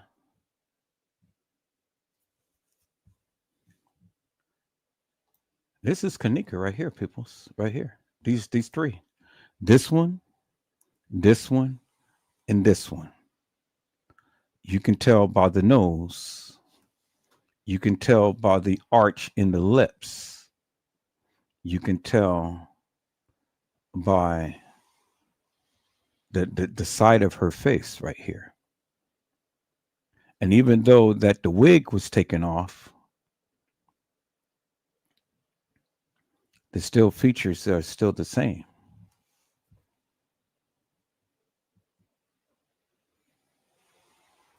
But and this is certainly not Kenneka, peoples. And these are the people who was walking the halls of that establishment.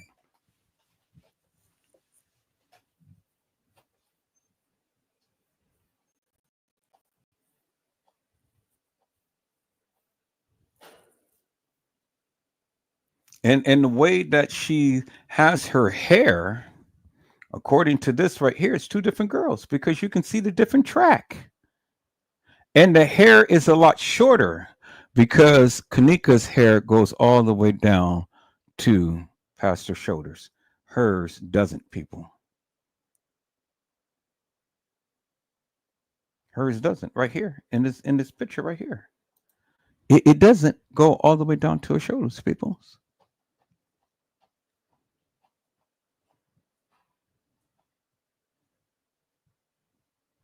And then let's look at the picture in the because we never seen the picture of Kenneka hair going all the way down to her butt because it doesn't. Because in this picture, you can see the hair just barely makes it to her waistline.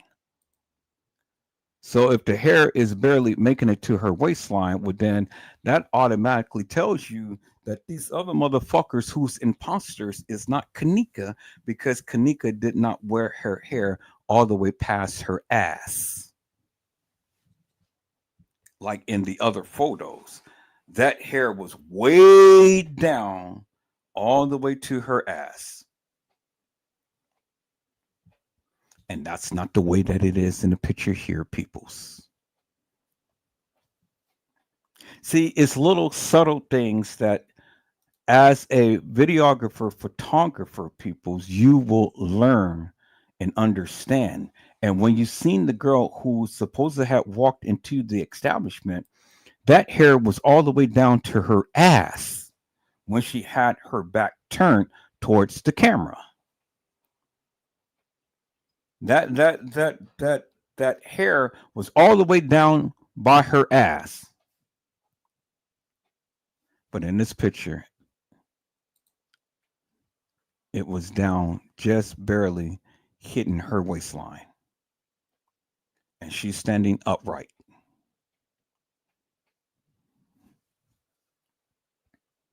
There it is right there, peoples.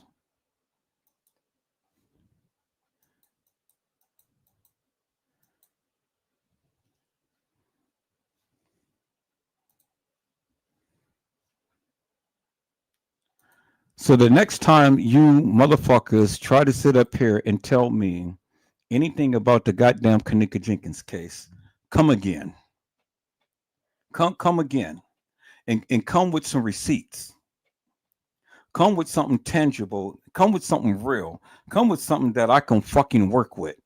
And come and explain to the people how you come up to your goddamn conclusion. Because as it stands right now, peoples, I have already shown you and told you, and this is just the beginning, peoples. I'm gonna find that video. Don't worry. When I say I'm going to do it, I'm going to do it. I got it. It's on one of my lives, or it's in my Facebook, or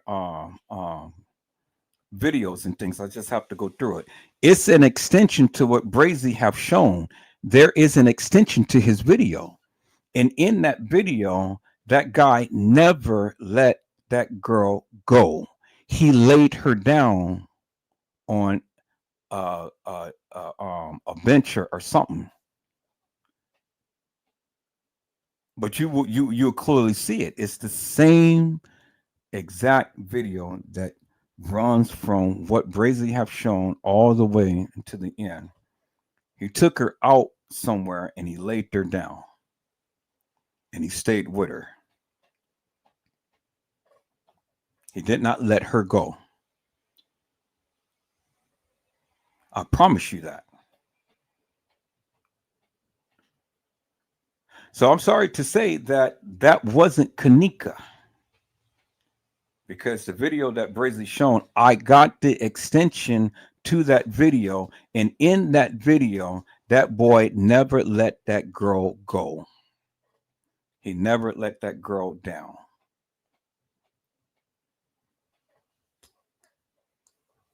And I'm gonna show you the video. I got it. If I have to take time out for the next day or two to go through all of my beginning lives, because I got it in the beginning of my of when I first came to YouTube.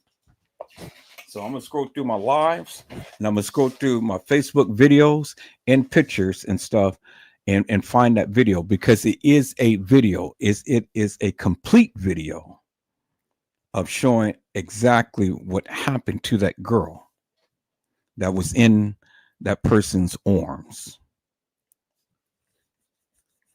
All right, people, that's it. That's all what I have for tonight. I hope this has been an enlightening video, and I hope that this has been an education for many of you.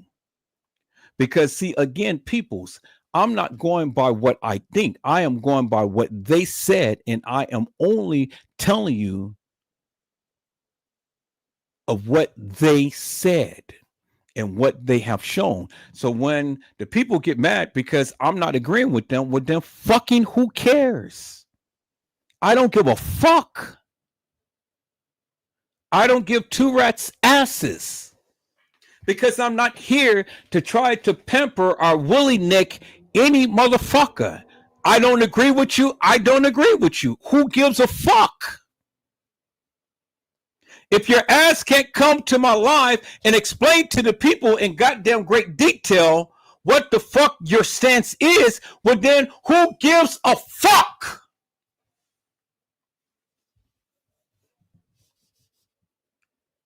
Because I have taken my time for 7 hours and 40 minutes straight to show you guys and to prove to you my stance. And I have done that. And I have brought clarity out of confusion.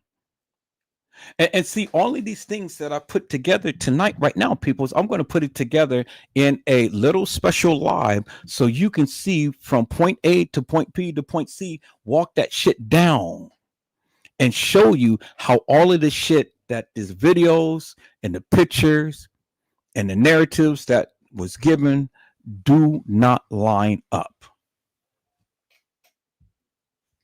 And then you have to go with science, because science do not lie. It doesn't lie, peoples. And I don't give a fuck. You can agree with me. You don't have to agree with me. I don't give a fuck if you believe me or you don't. Science doesn't lie. And if science doesn't lie, well then science only can tell the truth. Because that's what science is.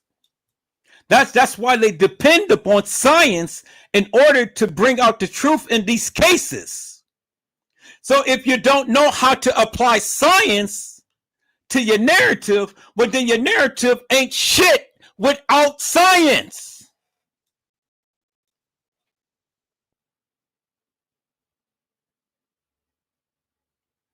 There's a scientific manner in which the detectives look at all of these cases, peoples. And that's why they look for the DNA, because the DNA doesn't lie. That's how they catch criminals, through the DNA, because the DNA doesn't lie. Everybody's DNA is different. Everybody's genetic makeup is different. Everybody, even the twins. So, peoples, that's it. That's all that I have right now.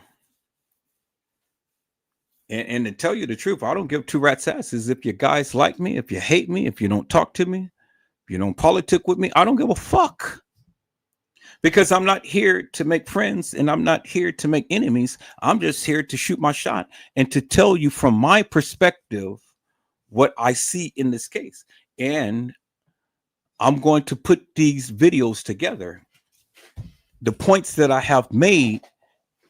And so I'm going to put it out there in a special live, in a special short, so you can clearly see for yourself. You be the judge. You are the judge of your own self, of your own mind, of what you believe. You don't have to believe Edward Joseph. You don't have to believe me. I'm never asked you to believe me. All I say is take what I show you and do your own goddamn research and then come back and have a conversation with me. Why in the fuck cannot have a conversation with the YouTubers that ever talked about this Kenneka Jenkins case? Why? I give everybody opportunity to shoot their shot, to come to the platform to say what they feel that they know about this case. If you feel that you know, because if you feel that your narrative is stronger than what I am telling you, well, then be my goddamn guest.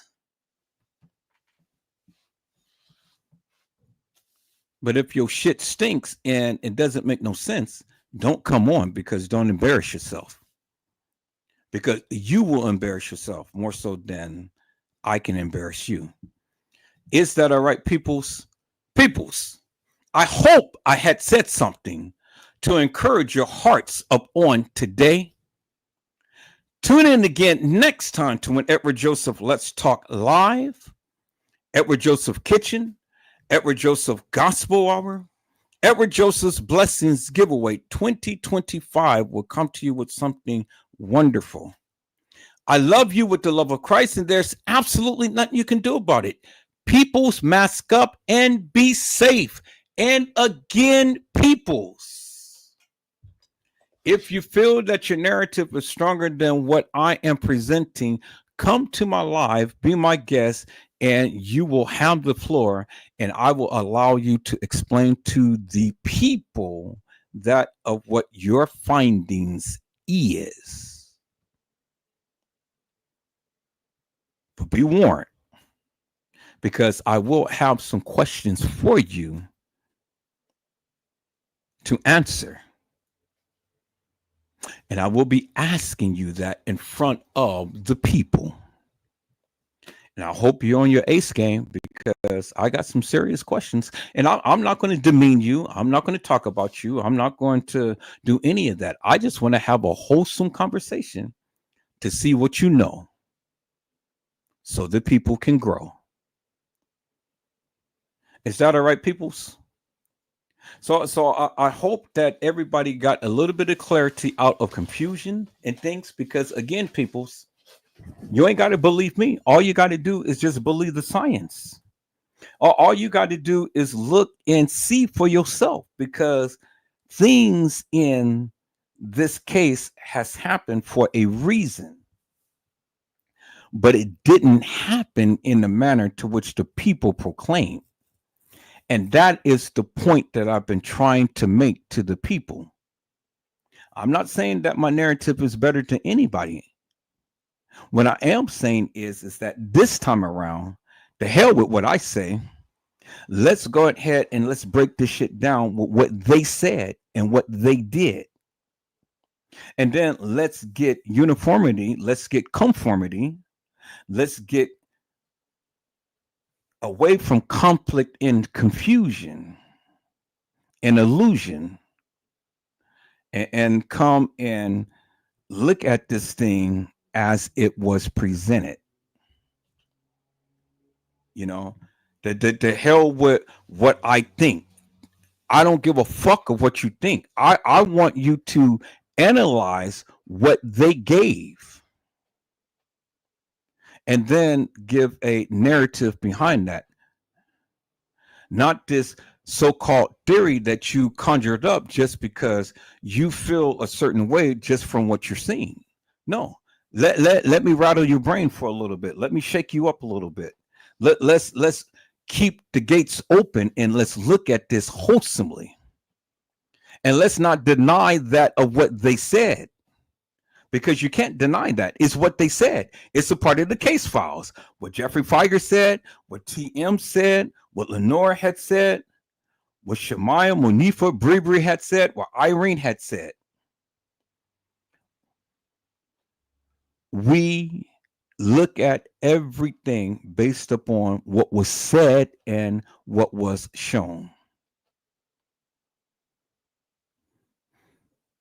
And once you see, give an explanation as to what you see. Is that all right, peoples? So I hope that many of you don't take offense to what I say or how I say it. I mean, I'm just being me. This is Edward Joseph. And if you can't take the way that I talk or what I say and stuff, well, then stay the fuck off my channel. Just shut the fuck up and don't say nothing, and then we're all good. You don't bring no smoke, there won't be no smoke. Is that all right, peoples?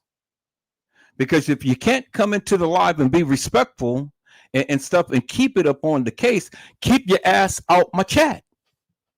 Don't ever come to my live and say shit. And then I won't have to be up on you. I won't bring my attention up on you. Is that all right, peoples? So I hope that you guys can be respectful to Edward Joseph so Edward Joseph can be respectful to you. Nobody actually asked to come over here in the first place. Nobody actually asked to chime out. But if you do, keep it on the case and keep it on the even keel, and don't come in being an agitator and an instigator, because your ass will immediately get blocked. Is that all right, peoples? All right, peoples, that's it. That's all that I have. If the Lord says the same, I will be back. I may be back tomorrow because I don't have my son and stuff. I get him on Tuesday and Thursday. And on Tuesday and Thursdays, I go to the volunteer. And then on Saturdays, I go to the volunteer to teach printing. They got a lot of stuff that needs to be done. And because I have the expertise, I have to bring these people up to speed. They did good this past weekend. They printed a 2-color brochure. And I'm so happy because everybody had listened to what I had taught them, and they executed flawlessly and utilized the techniques that I have given them. So they're well on their way to advance to the next level of printing. They're actually running a printing press. And so once they get that down, then, hey, I can sit back, relax, and let them take over and let them do what they need to do. But it all comes with listening and a greater understanding. And I hope that's what we get in this Kenneka Jenkins case, because like I say, peoples, regardless of what your feelings may be, and it may get hurt, but at the end of the day, I'm only going to go by what they said. And if you can acknowledge what they said and incorporate that in your narrative, well, then you're going to have a hard time. You have a very hard time, because I'm not dismissing nothing of what they said, because it is what they said and it is a part of the record. And so with all of these people, with all of these big minds and big mouths and, oh, well, this didn't happen, that didn't happen. Well, prove it. Prove it. That's all I say. Prove it. You ain't got to get mad. You ain't got to call people all of their names and stuff. All I want you to do is just come and prove it. And if you can't prove it, just shut the fuck up. It's just that simple. Is that all right, peoples? All right. Thank you so much for each and every one of you, for your time and for your assistance and things. Thank you, Gina, to you. Thank you, Carla. Thank you. Let me scroll up a little bit here. Thank you, Brazy Certified World Media. And thank you, Mildred Wilkins. And thank you, Honesty, for coming on in. And let me check this. Okay, honesty is beautiful. Y'all see that? Honesty is beautiful. And see, I love honesty because it's always good to be honest, peoples.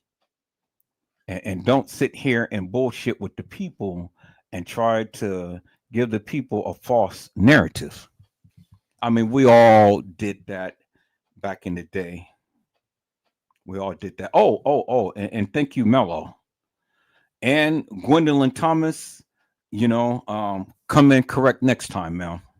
Is that all right?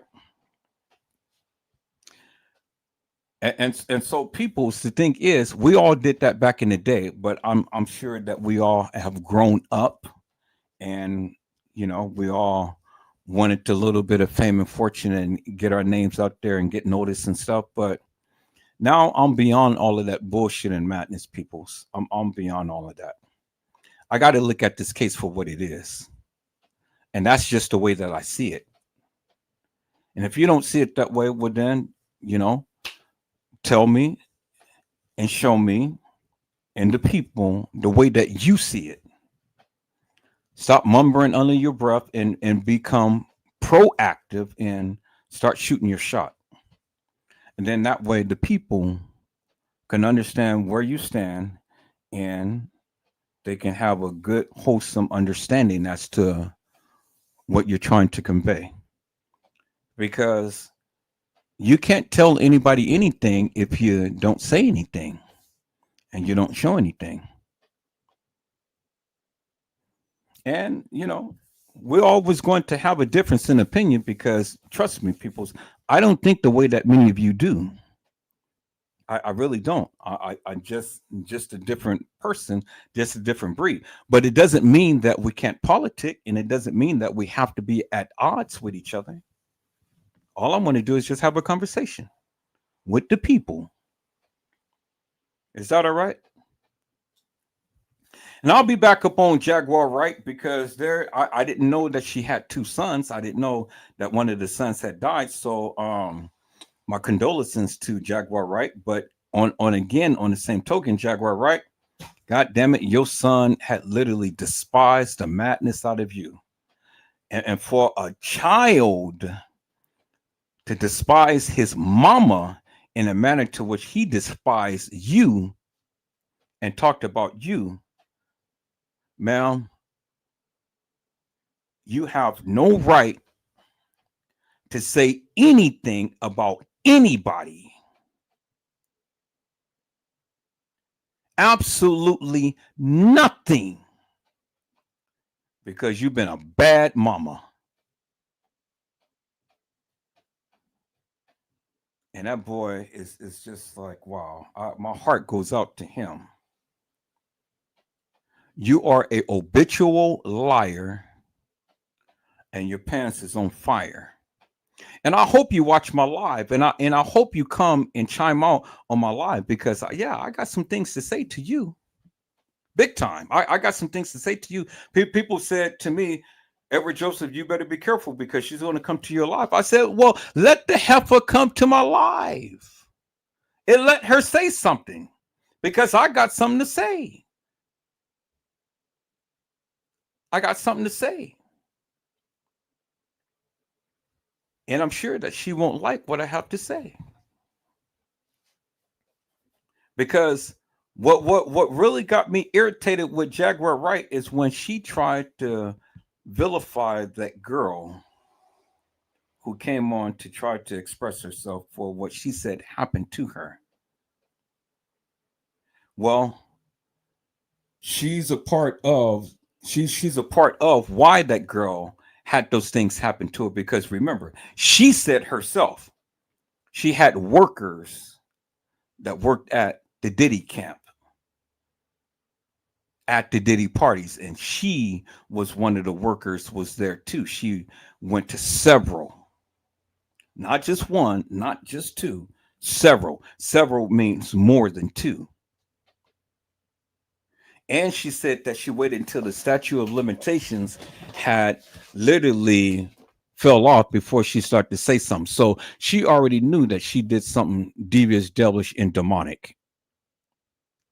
And I'm going to just say this and I'm out of here. Jaguar right. What comes around goes around. So when you want to sit here and vilify the people, your time is coming. God bless you all. Thank you for watching.